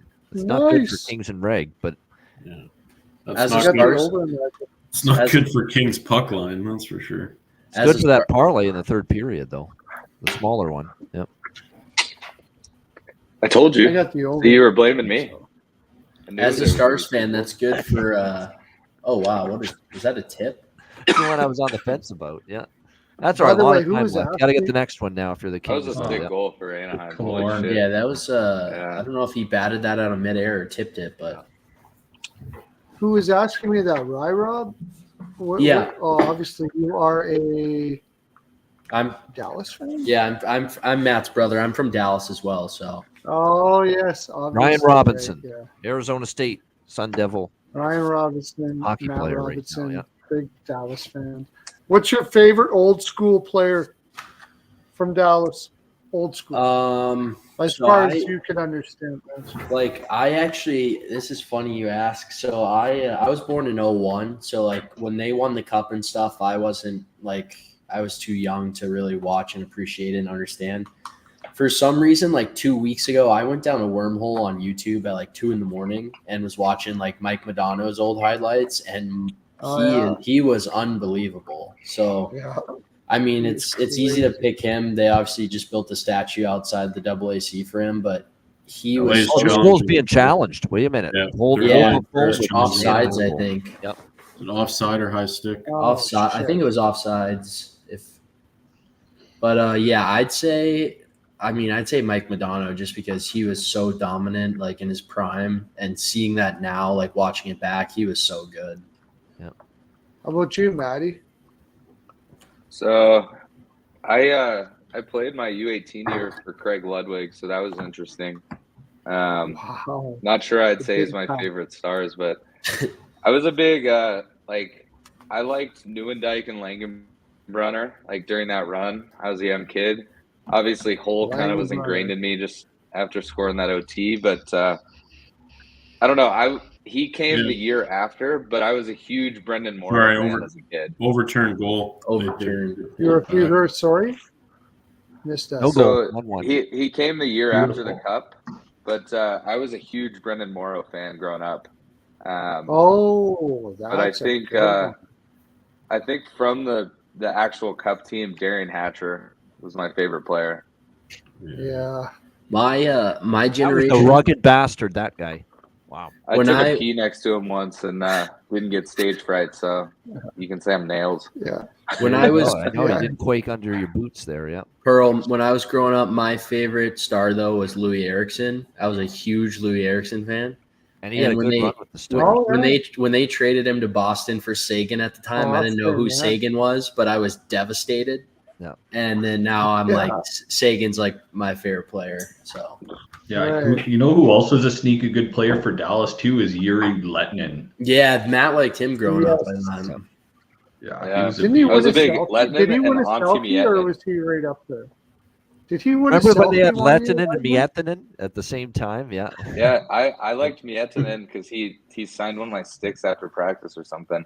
There you But go. yeah, Yuri Lettinen, his numbers retired, so he must have won. Let's see. He won a Selkie. feel like he did. I'm sure he won a Selkie. Yeah, he did. Like one Selkie. Yeah. If the Ice Guys Yeah, was he was a around back great when Marty player. Turco, remember those Tippett teams in 2008? They got to the West Final against Detroit that year in 2008. Yeah, it was at one of those games. Yeah. Morrow was out because he had his hand cut. Good But old that was Mike the year that Ribeiro, Steve Brendan Ott- Morrow. Yeah, I remember those Steve guys. Ott kind of came out for Dallas that year, and then obviously Well, he I had a was short just stint going as to their tell you captain. my favorite player of Dallas of all time. I'm not saying he was the best, but I love these kind of guys with Steve Ott. Yes. Ott was my favorite player. Yeah. Anaheim got it back. Anaheim They scored. just scored yeah. again. Are you shitting me? Killorn again after it was called off. Yeah. Wow. You got it right back for that. Lennon had 3 Selkies, by the way, Perlo. Him, Guy Carbonneau, and Datsuk all won 3. Now it is 2-1, and this one will stand. Yep. That's a goal that Talbot's got to have. I mean, Lettinen won the year they won the why cup. Doing the Selkie that That's year. why I took the over in this game, because I just don't trust Talbot with the shit. I mean, he was screened a bit, but still, I mean, Good he shot, did but it you're right. with Yeah, pace. it can I mean, be. it's It can be had. Yeah. UC Okinen, yeah, I remember those, and then the San tail end of Jose just got Zubov's it. career. Madonna was still playing back then. Yeah. Dude, a great Jason story Arnott's about another guy. Zubov. So even to the We didn't end of even his career mention. in Dallas, We didn't even mention Tenorti. That might have been before all of your time. Trevor Daly, I remember him too. Yeah. Daly. Daly used Oh, to that skate was a with this good one. 18U team. Yeah. But no, Zubov had a walkway from the locker room outside the arena because he would smoke 3 cigarettes after warm-ups and 3 after the first and second. And like they literally built a walkway at Reunion Arena and then at the American Airlines Center because you obviously couldn't smoke in those places. And he would walk out there, rip 3 darts, walk back in, play 28 minutes, never looked like he was tired. Wow. He was built different for sure. Yep. I He was smoked for one of 10 the years. best man. guys If you at rip- holding the puck in the defensive zone. Like, hey, he was amazing. He was such an amazing player. Ripping 3 darts back to back. I mean, I used to smoke. I don't smoke anymore, but like that is so. Oh yeah, it was aggressive. days of smoking and drinking in the dressing room. Doing that in between periods of an NHL game too. That's a And we're boss not, move. we're not talking the 60s either. Like we're talking, he played until like the mid 2000s doing that. I've heard that story about Zubov before as well. He also, after the cup, he hosted one of the parties, like one of the nights after, and AC/DC performed because I know Pantera is the big one that Ludwig and Belfour used to hang out with, but AC/DC played a live set. The cops showed up. It was chaos. It was those guys on the Stars were partiers for sure, and they were like, "This is a story my buddy that's Russian and lives in Dallas told me." The Zubov goes, well, how long do you guys have to work? And they're like, we're off in 2 hours. He goes, come back and have a good time. And so the cops got off their shift, went back and just partied with the Stars. And that was how they kind of got out of getting in trouble. So, wow. Calgary scored. Yeah, 2-2. Calgary's tied it with San Jose power play goal. Nice. That's when the cup got dropped into a pool. Oh, I remember that story. Yeah. Yep. Kadri with Hey, the that's goal. a good way to do it, man. Yep. If the cops show up, they're probably getting a little inquisitive and a little upset at what's going on. They're not involved, so they're like, "All right, take the unis off in a couple hours and come back and join us." Yep. Yeah, and I have a lot of friends that are cops. Like, they will happily get after it, as long as they're not on duty. Like most of them are pretty wild guys, so they're not afraid. Yeah. But yeah, they had like so many. I mean, Ludwig, Belfour, Matt Machuk. They had a lot of old veterans that were known to be pretty wild as is.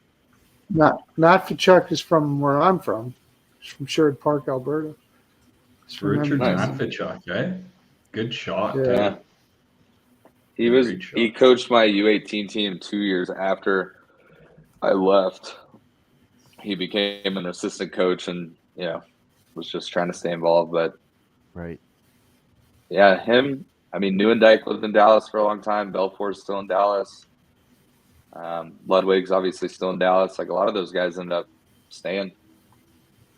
Turco, he's got a beer there. He's involved with the Stars. Moro's still there. It kills me that Madonna works for the Wild now, though. That stinks. Yeah. That's disappointing. You're right. You wouldn't want to see that if you're a Stars fan. Why would you want to go to Minnesota if you can be in Dallas?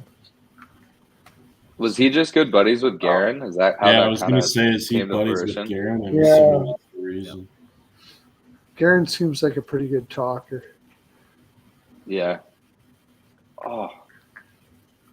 Coyotes almost just I scored. think in Dallas they kind of treated him as a kind of an accessory too.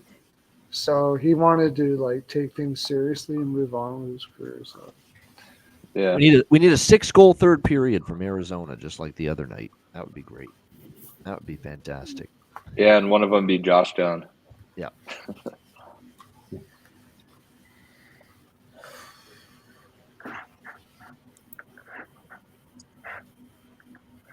Yeah, I mean, Arizona's had some chances here to start the third. Puck ain't. It's like the Detroit game a little bit. Puck's just not going in for them right now.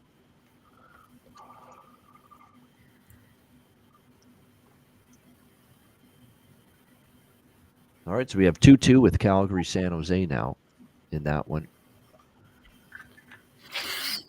San Jose's on the power play. Yep.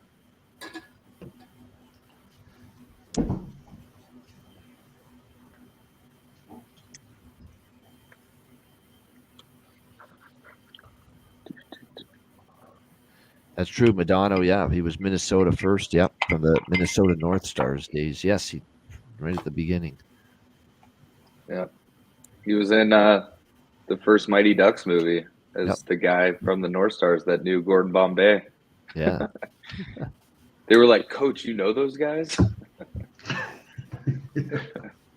If McDonough was around today, he would be comparable to probably McKinnon. Yeah. He was that type of player, somewhere around there.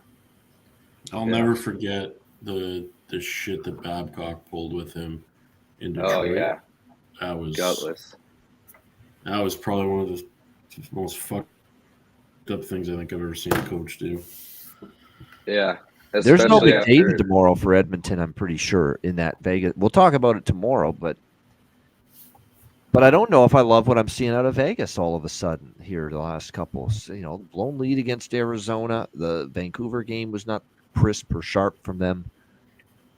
And Edmonton, even without McDavid, Edmonton still has an axe to grind for last year against Vegas, the team that knocked them out. I just think Vegas cares about making the playoffs. They don't care about winning that game. I take the Oilers. Yeah. This Blackhawks I wouldn't be rushing to bet either side, quite honestly, in that game tomorrow. But I'd be a little more reluctant to take Vegas than Edmonton. Yeah. I'd almost take Edmonton on that one. Just with I take the Vegas game in Vancouver, they didn't finish very well. I think that's Vegas's last road game of the year as well, too. I believe. You guys are just biased and you want to start a Vegas series. No, I just kidding. I do want it. I don't think that would be great. Well, I think that'll be a low event game. I don't think it's going to be like too much balls out in that game. Matt, we would actually want. Oh my gosh, 3-1 Anaheim now. Yeah, if I was about to say that, if Anaheim wins this, if it could hold and they could keep this lead, we would actually want Vegas to win to jump LA, because then LA would fall to this. Yeah, that's why I was saying they're all. The only good news about side this with is the over Edmonton. 5.5 now still has a chance, because I did take that pregame. Yeah, I've got the over. And Ian, I talked Zegras. into the third period over.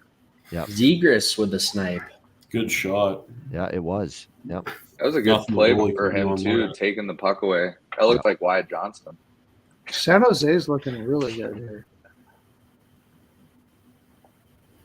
They're on the power play, but I mean, overall, This is still the issue LA has sometimes. They can control a game like they have tonight, and there's just not always enough finish from them. It's just that's the way it is sometimes.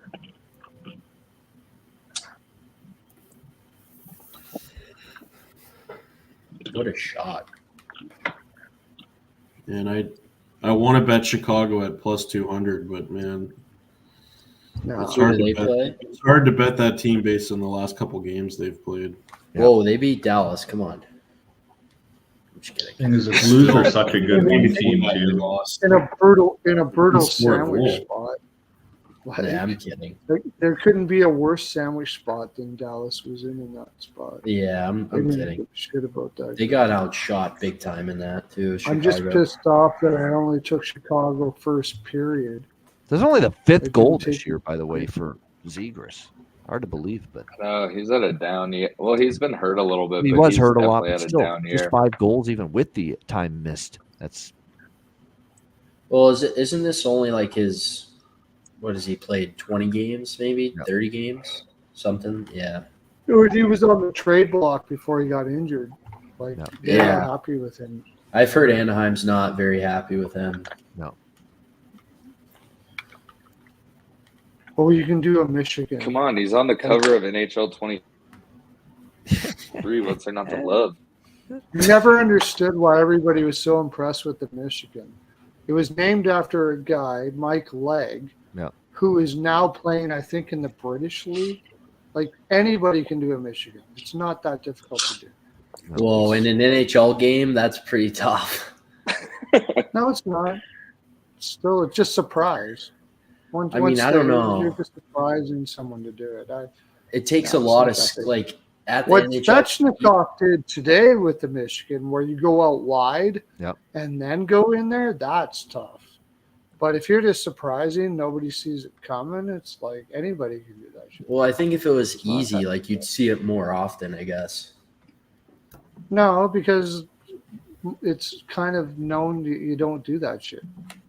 That's why Tortorella says that he would never have it on his team. Because it's just like all you're doing is making the other team pissed off at you that you did some stupid shit. Like, it's really not that skilled, though. Like, don't think for a second it's a very skilled move, because it's not. It's not. Anybody can do it. The guy that was named after, he doesn't even play even close to the NHL. So.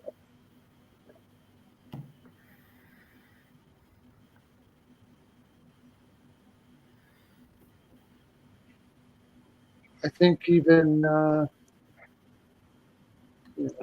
name some players that are in the bottom feeders of the NHL. They could probably do a Michigan if you asked them to. Yeah, I don't know. That's pretty fucking hard to do, like, at high speeds.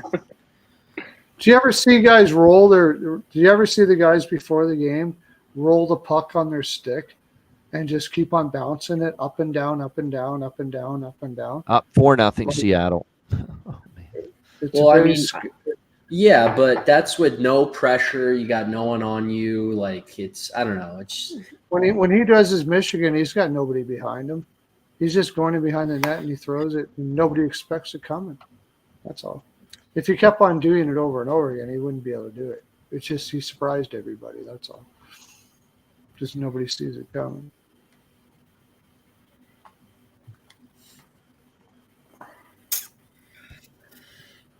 All right, guys. I think I'm heading out. I'm gonna get up and go to work tomorrow. So. All right, Jordan. Good stuff. Yeah, appreciate you joining us from Montreal. Enjoyed the game tonight, I'm sure, even though it was lopsided. Just being at the Bell Center was a great experience. Yeah, it was awesome. It was a great time. Thanks again, guys. Jordan. Good to see you, my friend. We'll see you next time. Cheers. Yeah. Talk to you soon. Take care. I've unfortunately got some work to do, so we're going to wrap this up we're not staying on till the end of Calgary, San Jose, but we will stay on till the end of LA. Okay. Yeah. Unfortunately, you got to start working on the next day, and I actually have an article I got to finish writing. I just remember that. I'm like, holy fuck, that's due for the morning. You're doing articles now? For what? Oh, yeah. Oddspedia. Oddspedia? Yeah. That's right. Yep. I didn't know you were doing that shit. Oddspedia. Let me look that up. Throw me a link. Yeah, it's hold on. Yep. Throw me a link in my. It's just I think it's just Oddspedia. Yeah, it's oddspedia.com. Yep.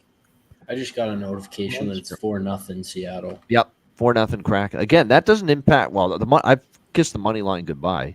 I kissed it goodbye a long time ago, but I was just hoping for 2 goals out of Arizona. It's not like looking like it's happening though.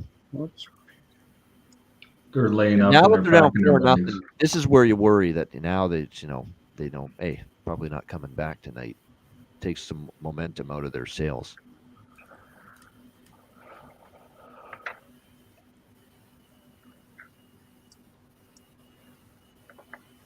LA's pressing, but Bo Stahl, man, he's playing well, which is not surprising. He's capable of playing well. He's playing well tonight. Just get the over in that one. Don't forget, by the way, Thursday, Frozen 4. Don't sleep on that, people. That's good hockey coming up. Michigan, Denver. Who are your Boston picks? College. Yep. Ian, huh? At first glance, who do you pick to be in the finals? Well, I like the two Boston teams. They should get through. They're the most talented teams, but Michigan and Denver can clog it up. They have good goaltending, good enough goaltending. That Barzowski kid for Michigan's pretty good, and the Denver goalie's pretty solid. I predicted when the tournament was announced, BC final, but Michigan's the only team that kind of scares me now. They've also got like a lot of veterans that have been in the Frozen Four, which I think you do have to factor in because it's a totally different the world. goalie's been good. They have Brindley. They have fucking Rutger McGroarty. Yeah. Old Ruts. What a name. That's going to be a great NHL name. Pretty crazy that Michigan didn't win it last year. I mean, that was a superstar. Like York. Like, yeah, that was an amazing team. I'm actually going to make sure I have the Frozen Four on one of my main screens on Thursday. I know there'll be a lot of NHL on Thursday. Year before last. Sorry, not last year. Year before last year. Yeah, the first game is at 5 p.m. Thursday. Yep. With Chicken Farm, John Buchagros calling it. Just he's actually leaving after he does finishes the Colorado-Minnesota game tonight. He's going right to Minnesota for the Frozen Four. Frozen Four is going to be in Vegas in 2 years, and I'm juiced because I'm gonna definitely try and go to that. So what time is that Eastern on Thursday? Is that 7 or 8? It's 5 p.m. Eastern, 2 p.m. Pacific for Denver, Boston, and then 8:30 Eastern, 5:30 Pacific for Michigan, BC. On which channel? In Canada, TSN Plus. You need that TSN Plus app for it. ESPN2 in the U.S. Yeah. Yeah, but that's stupid that IPTV. It's stupid that you have to have TSN2 to watch that. That should be on a main network for sure. It should be on one of the 5 TSNs, but they're too stupid there, and they put poker on 3 channels. Yeah, it's the same. Like USA Canada World Juniors being on NHL Network, which is only on one cable provider in the U.S. Yeah. So nobody could watch the USA Canada game this year unless you were just. I mean, obviously people that are in the younger generation know how to stream it, but it's just wild that a game that exciting with that many young players, or like the women's gold games, US Canada, you've got to find it on a stream. It's ridiculous. That should be played everywhere, man. Yep. Canadian, that's what I love about the United States is they support their colleges so much. Now we have a lower population, but still. Why do we not show Canadian University finals or Canadian University games on some network somewhere ever? Never. It's ridiculous. Actually, even try to get a junior game. Yep. I've been impressed with ESPN Plus has done really well with the college hockey in the US. Most college hockey games are on ESPN Plus. Right. Which has been pretty sweet. Goose was saying no way he's getting ESPN Plus. It's he had 15 ESPN Plus is not even available in tonight. Canada. You have to be in the States to get that shit. Yeah. So that makes sense why. Yeah. Yeah. Because I was like, you have to pay well, actually, you can get ESPN Plus if you have what I have. Yeah. Yeah. But in the US, it's $6.99 a month, and I was like, Goose, you had 15 goal parlay or goal props tonight. You can't throw the $7 out there, but that makes sense that in Canada you can't get it. Well, the thing is, if he knows how to subscribe to an IPTV service like I do, he can get every ESPN, all ESPN Plus and all that. Ian's always 25 seconds ahead of all of us, too. Yeah. You're going to have to show me how to do that. I might be going up north here soon. Yeah, I mean, you want every sport known to man. I've got it. I could even watch with this IPTV third league English soccer or third league Scottish soccer. I wouldn't watch it. They could put Scottish soccer in my backyard. I'd draw the blinds. But I'm just saying, if I wanted to watch it, I could. Yeah. How much are you paying for that, or is it just it's an IP? It's shouldn't even ask you. I guess is a good question. I can email it. Actually, I've got all your emails, I think, or DMs. I can just send you the links to it. Throw it to me, because I I'm still convinced when I was at the Sharks game, Ian was ahead of me and I was at the game. Yeah. Kraken score 5-0. 5-0. Yep. Wow. Ducks on the power play Arizona again. does have a power play, so get me one here, and at least we have a puncher's chance for two. The Ducks are on the power play again too. I don't think they even care though anymore now. 5-0. This is so disappointing from Arizona. I did not expect this from them tonight.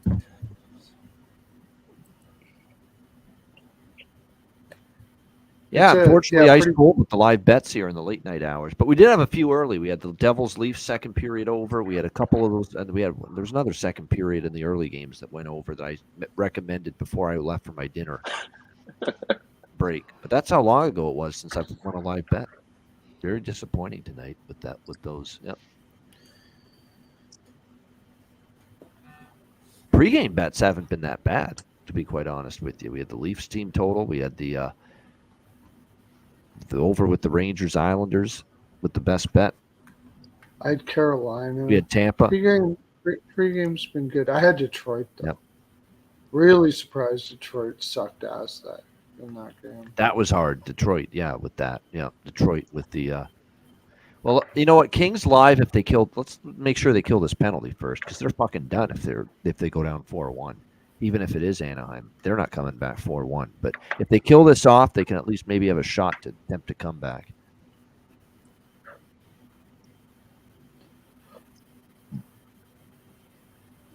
And that's another reason. That's another reason too. I decided we're going to sign off after the Kings game ends because I'm not betting anything live in the third period of Calgary San Jose. I'm just going to ride out my over 6.5. 6? No, it's not 6.5. It's 6 that I have on the full game over for the trifecta. Yeah, I've got the Calgary team total over 3.5 too. So and that I do have a small piece of that too. Calgary team total. Yep, but primarily over 6. Yep. I'm still on the Sharks on the money line. Freaking crazy ass. Still got a chance. I mean, they're tied. I mean, the momentum's on Calgary's side right now, but I've also got them plus 1.5 but I'll take a loss if I'll take a little bit of a loss. This Calgary, I mean, Conroy's got some shit, man. Like, I would not. The good thing he's a very positive dude because, my gosh, that team is an absolute disaster. Well, Colorado game's done. Cashed to Nate McKinnon over 4.5 shots. I double checked it. He had 10. That was a great game for me. Pre-game, everything in that game. Fuck the McKinnon prop over 2.5 points. We swept the pre-game looks over by Fecta and Colorado team total over. So that was a good game. That one. That was a good result. That one. Yeah, I remember you saying take any Nate McKinnon props tonight, even his shot props, and I heard you say that. I looked at it 4.5 plus 135. I'm like, bang, I'm taking it. Yep. He took 10 tonight. So yeah. Wish I would have saw that. Yeah. Never even thought about it.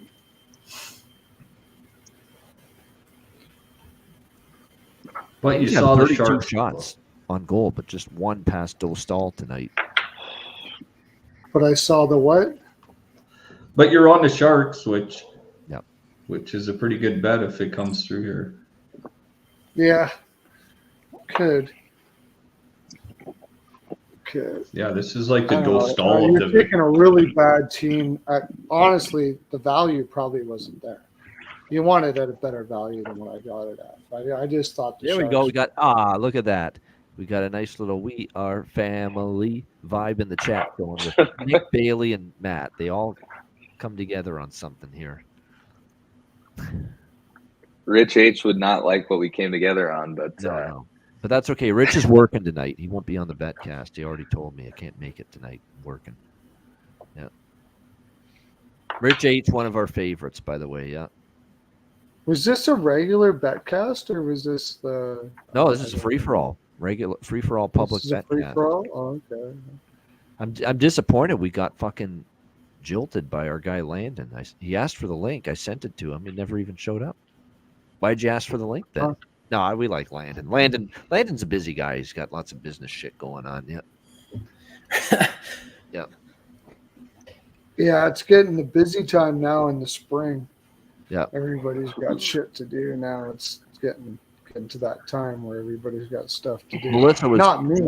I thought we were at Melissa was don't. jumping on, but no, and she wasn't able to make it. And even Zach Phillips, he was supposed to join us, but he said the post game ran long and got to get up early. So we got jilted tonight. I don't know. People are sick of the regular season. I don't know. You're right. I sent the link to 10 people, and it ended up being like 3 people that ended up actually joining on the Betcast tonight. So I'm like, okay, why? Tonight was like the most calm free Betcast as far as people on video. The chat. I think was people live are the just, whole time. it's the end of the regular season, end of the regular season blues. People are just waiting for the playoffs to start. Yeah. Playoff Betcasts, I know last year the people in the house was pretty packed. Yeah. It's also spring, so the honey-do list is going up. Yeah. So I just throw that in the garbage, so it's no big deal for me. But for a lot of people, it's a big deal. It's getting warm, and you got just stuff to do and stuff like that. Oh, a chance to have a nice end of the night in baseball. I have Nationals Giants over 8. Well, that one is 5-3. I can only push worst case scenario. 6-4. I have the Rays against the Angels, and I have the Cubs against the. So I have a chance to sweep those games in baseball. I got the Cubs. Yep. Baseball's off to a solid start.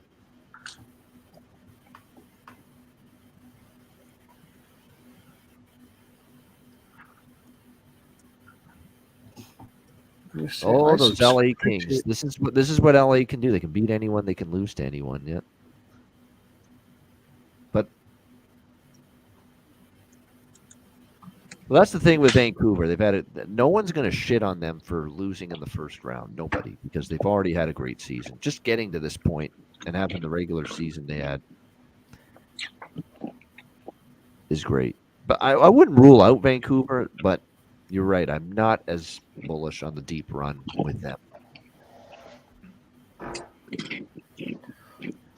Early on, I mean, I noticed you've been betting on the A's. People undervaluing. I picked my spots with the A's. Yeah.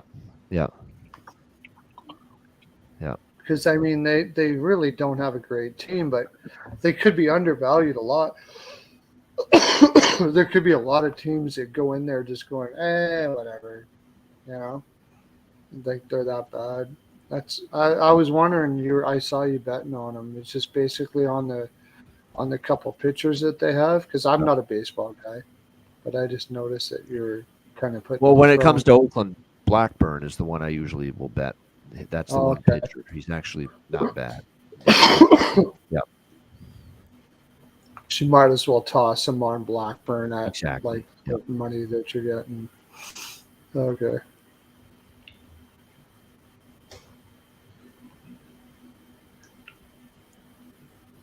Yeah. All right. Sometimes in baseball. 4 minutes left in Kings and Ducks, and essentially 4 minutes and left in the Betcast. And I have to head out here. I got another stream. Well, you might as well stay on till the end of the Kings game because, like I said, we'll be wrapping up. Okay, we got 4 minutes. I'll let it go. I mean, another thing too is, like I said, not only have I got an article I got to finish for tomorrow, but it made the declaration. There's nothing of interest live for me in the third period with Calgary San Jose, other than just riding out what I've already got, which is the Flames team total and the over 6. Well, we might as well talk about some futures for the playoffs. Well, right now, if you look at the board, you should be on Dallas already. I am. Yeah.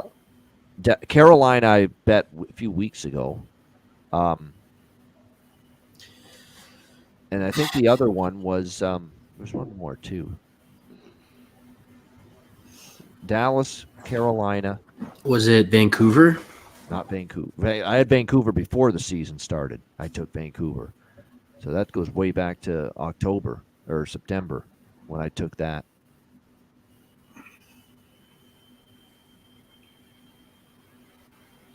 Maybe I didn't. No, I definitely have Dallas and Carolina. Florida, maybe? I had Florida preseason. Yeah, that's the one. Yeah, that's the one, Ryan. Florida. I remember Florida you when they were talking starting about to go on that red hot fucking crazy run. It was way back in January when they caught absolute fire. They went into Colorado and they destroyed the Avs. They laid waste to them. I remember you talking about that. And that's when it was. So those are the futures. So really the main futures I've got going into the playoffs. I had Vancouver preseason. Let me bring up that email because Matt, you wouldn't have seen this because I didn't know you existed, quite honestly, back in September and October. Yeah. So you wouldn't have been on the email I was just list. an afterthought. Yeah, you were just a nobody to me, an absolute zero. Yeah. Ducks goalie just tried to go for a goalie goal. Oh yeah, there you go. He's getting frisky here. Yeah. I mean, they are on the kill, so I mean, it wasn't even an icing. Worth it. At least I think it was the goalie. I didn't really see. Okay, here we go. Preseason. Stanley Cup futures. Oh, New Jersey. Oh, bad one there. Bad call there, New Jersey.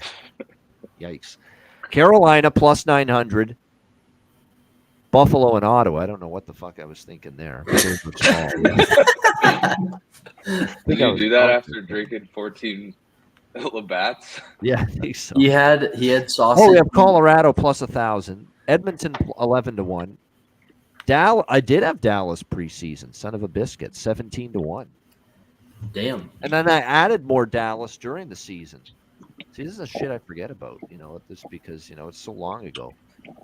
And because I bet high volume every day, the fucking bets I placed in September like buried in the account, like way back down the page. I got to scroll and scroll and scroll and scroll to find that shit.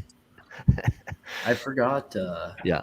Nick said I forgot Dostal scored in the AHL, so it wouldn't be crazy if he. Yeah. The Seattle shot was bad, and I really liked Seattle at that price coming into the season, and they just disappointed. And I actually have LA as well. LA 22-1, but don't feel good about that. Dallas 17-1 is looking pretty hot. Yeah.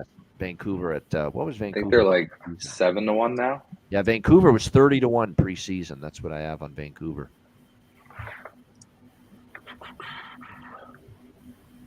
Looks like you can get Dallas at plus 800. So yeah, plus 1,700 is great. And then Vancouver plus 1,500, so plus 3,100 is great as well. So Carolina 9, Colorado 10, Edmonton 11, Dallas 17, LA 22. And then I added more to Dallas later on. And then I added Florida and Carolina as well. Added more to Florida. Oh, I added Florida. I didn't have Florida preseason. I only added Florida in January.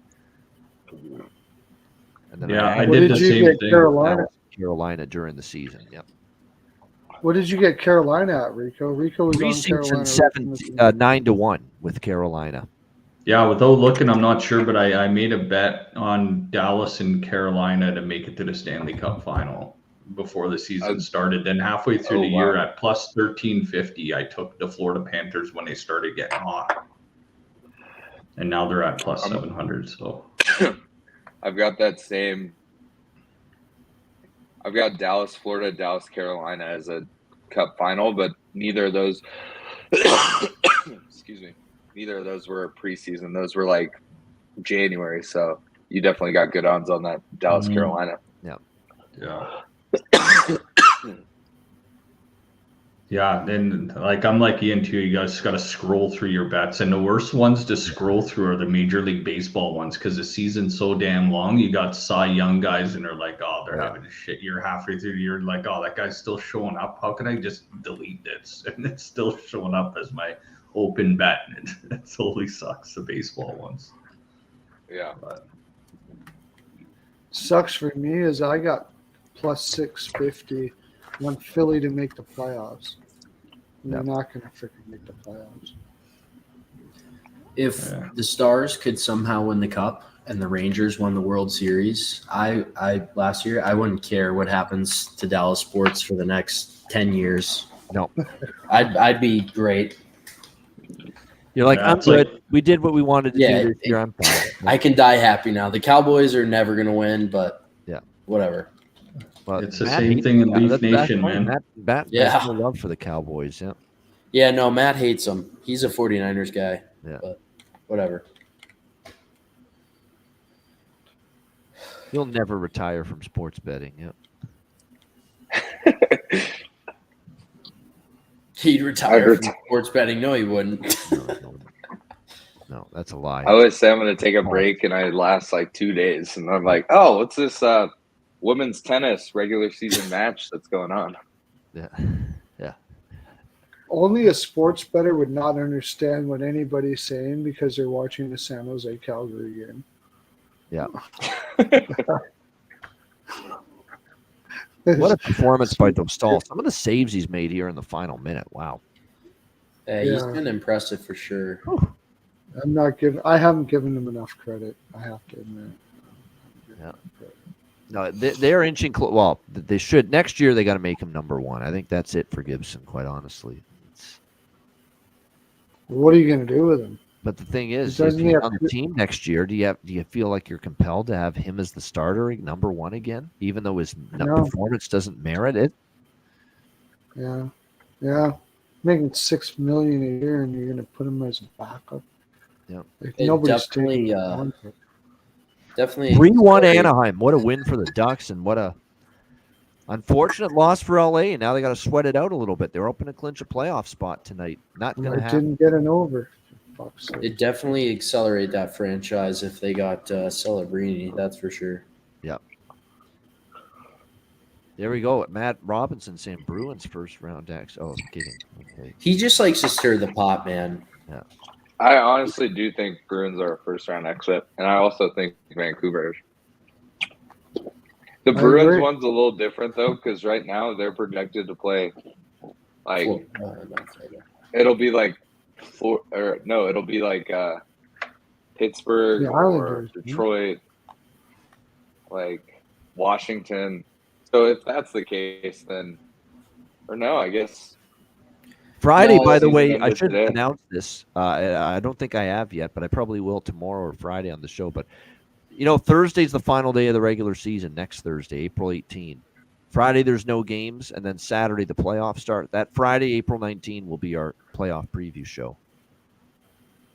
So Friday, April 19. So even though that's typically not Matt Robinson's day to be on the show, he's invited if he wants to join us for the playoff preview, Friday, April 19. Down. There we go.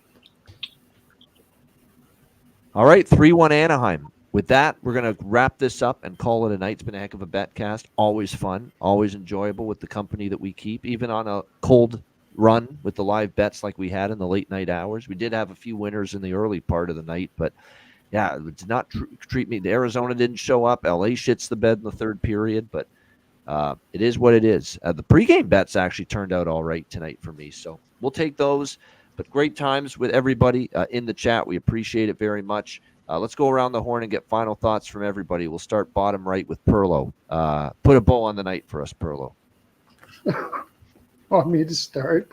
Yeah. All I got to say is this is great stuff. And anybody who's listening out there, Ian and Alex, they do great work. They give you free picks like constantly, all the time.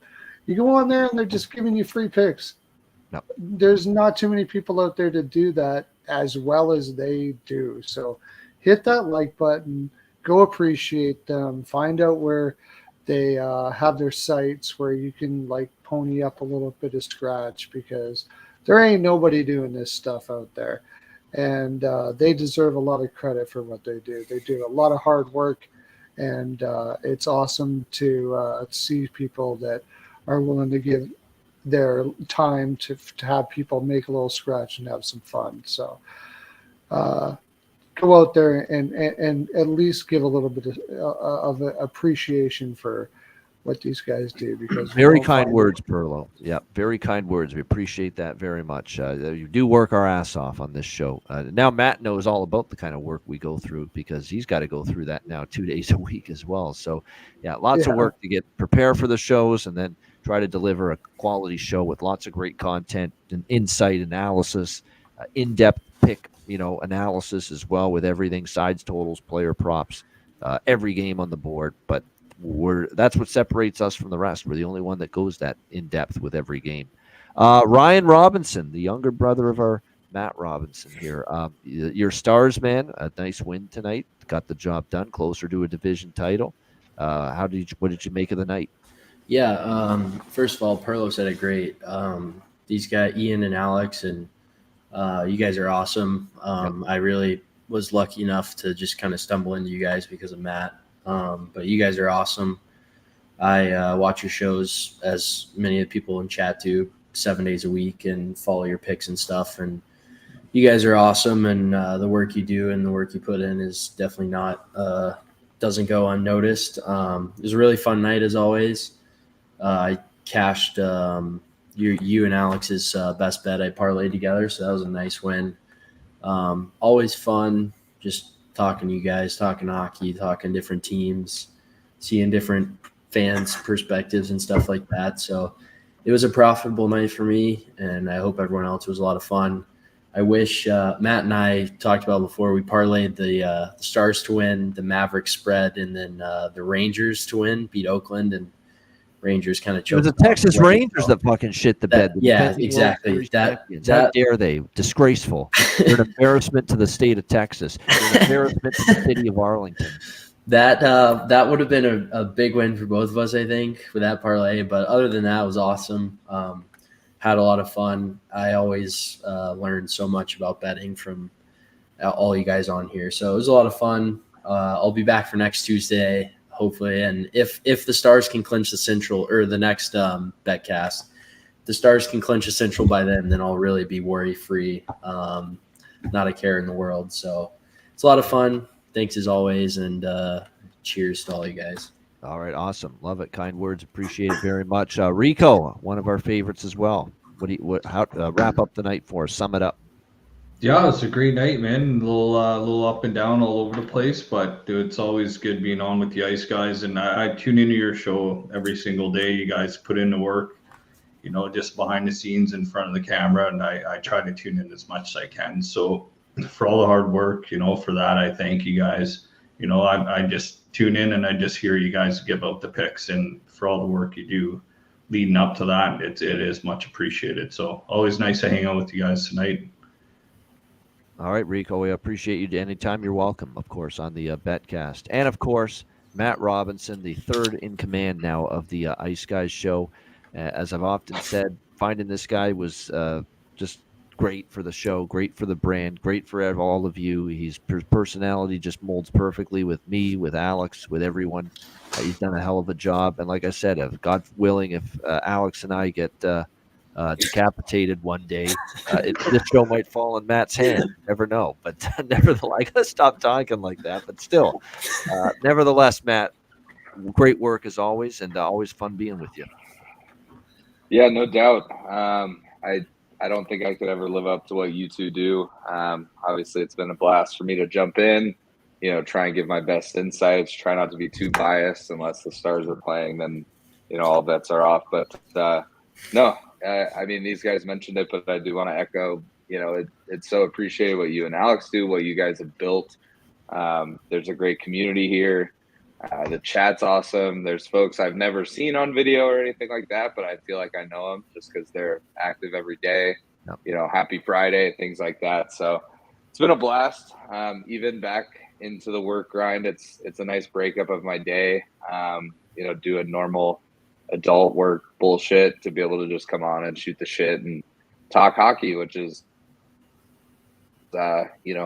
I know you guys bet on multiple sports, and I obviously do as well, but hockey's obviously the game that I love to follow. So another great Betcast.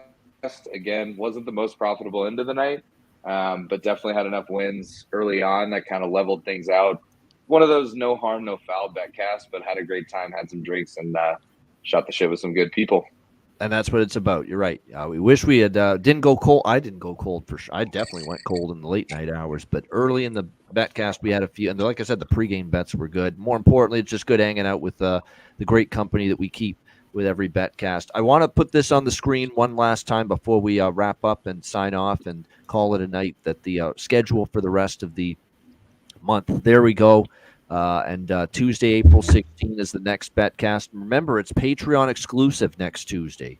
Very important to point that out. So if you want to join us for that next Betcast there, Tuesday, April 16, next Tuesday, which is the third to last night of the regular season. It's Patreon exclusive. So in order to tune in and or join us on the stream, make sure you go there and sign up. Just $10 per month. Patreon.com/Ice Guys.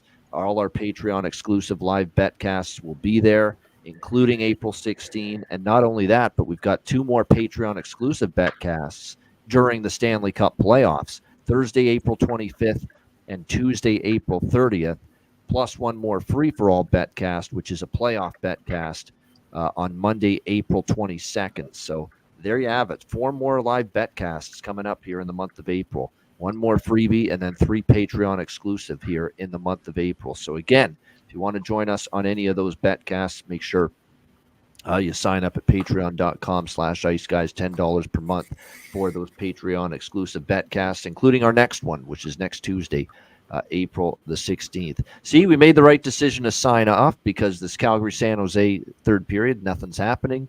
It's 2-2 halfway through the third period, so we're ready Calgary to call just it took a a night penalty, here. though. Yep. See, if we had bet something live in this third period, we'd be spinning our hands and saying, what the hell did we put money on that for? So we made the right decision there with that. But nevertheless, great betcast, lots of fun. Shout out to everyone in the chat, too, that's been in the chat pretty much the whole night. IceX especially. This guy, every show, every night, every betcast pretty much. Appreciate it very much. Hit the like button on the way out.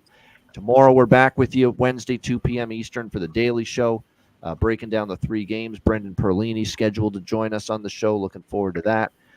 And the Wednesday show coming up tomorrow. So make sure you join us for that. For Matt, Rico, Ryan, Perlo, everyone in the chat, everyone that joined us earlier tonight on the Betcast as well. Thanks for joining in. I'm Ian Cameron. Enjoy the rest of the night. We're back tomorrow on Wednesday for another edition of the Ice Guys.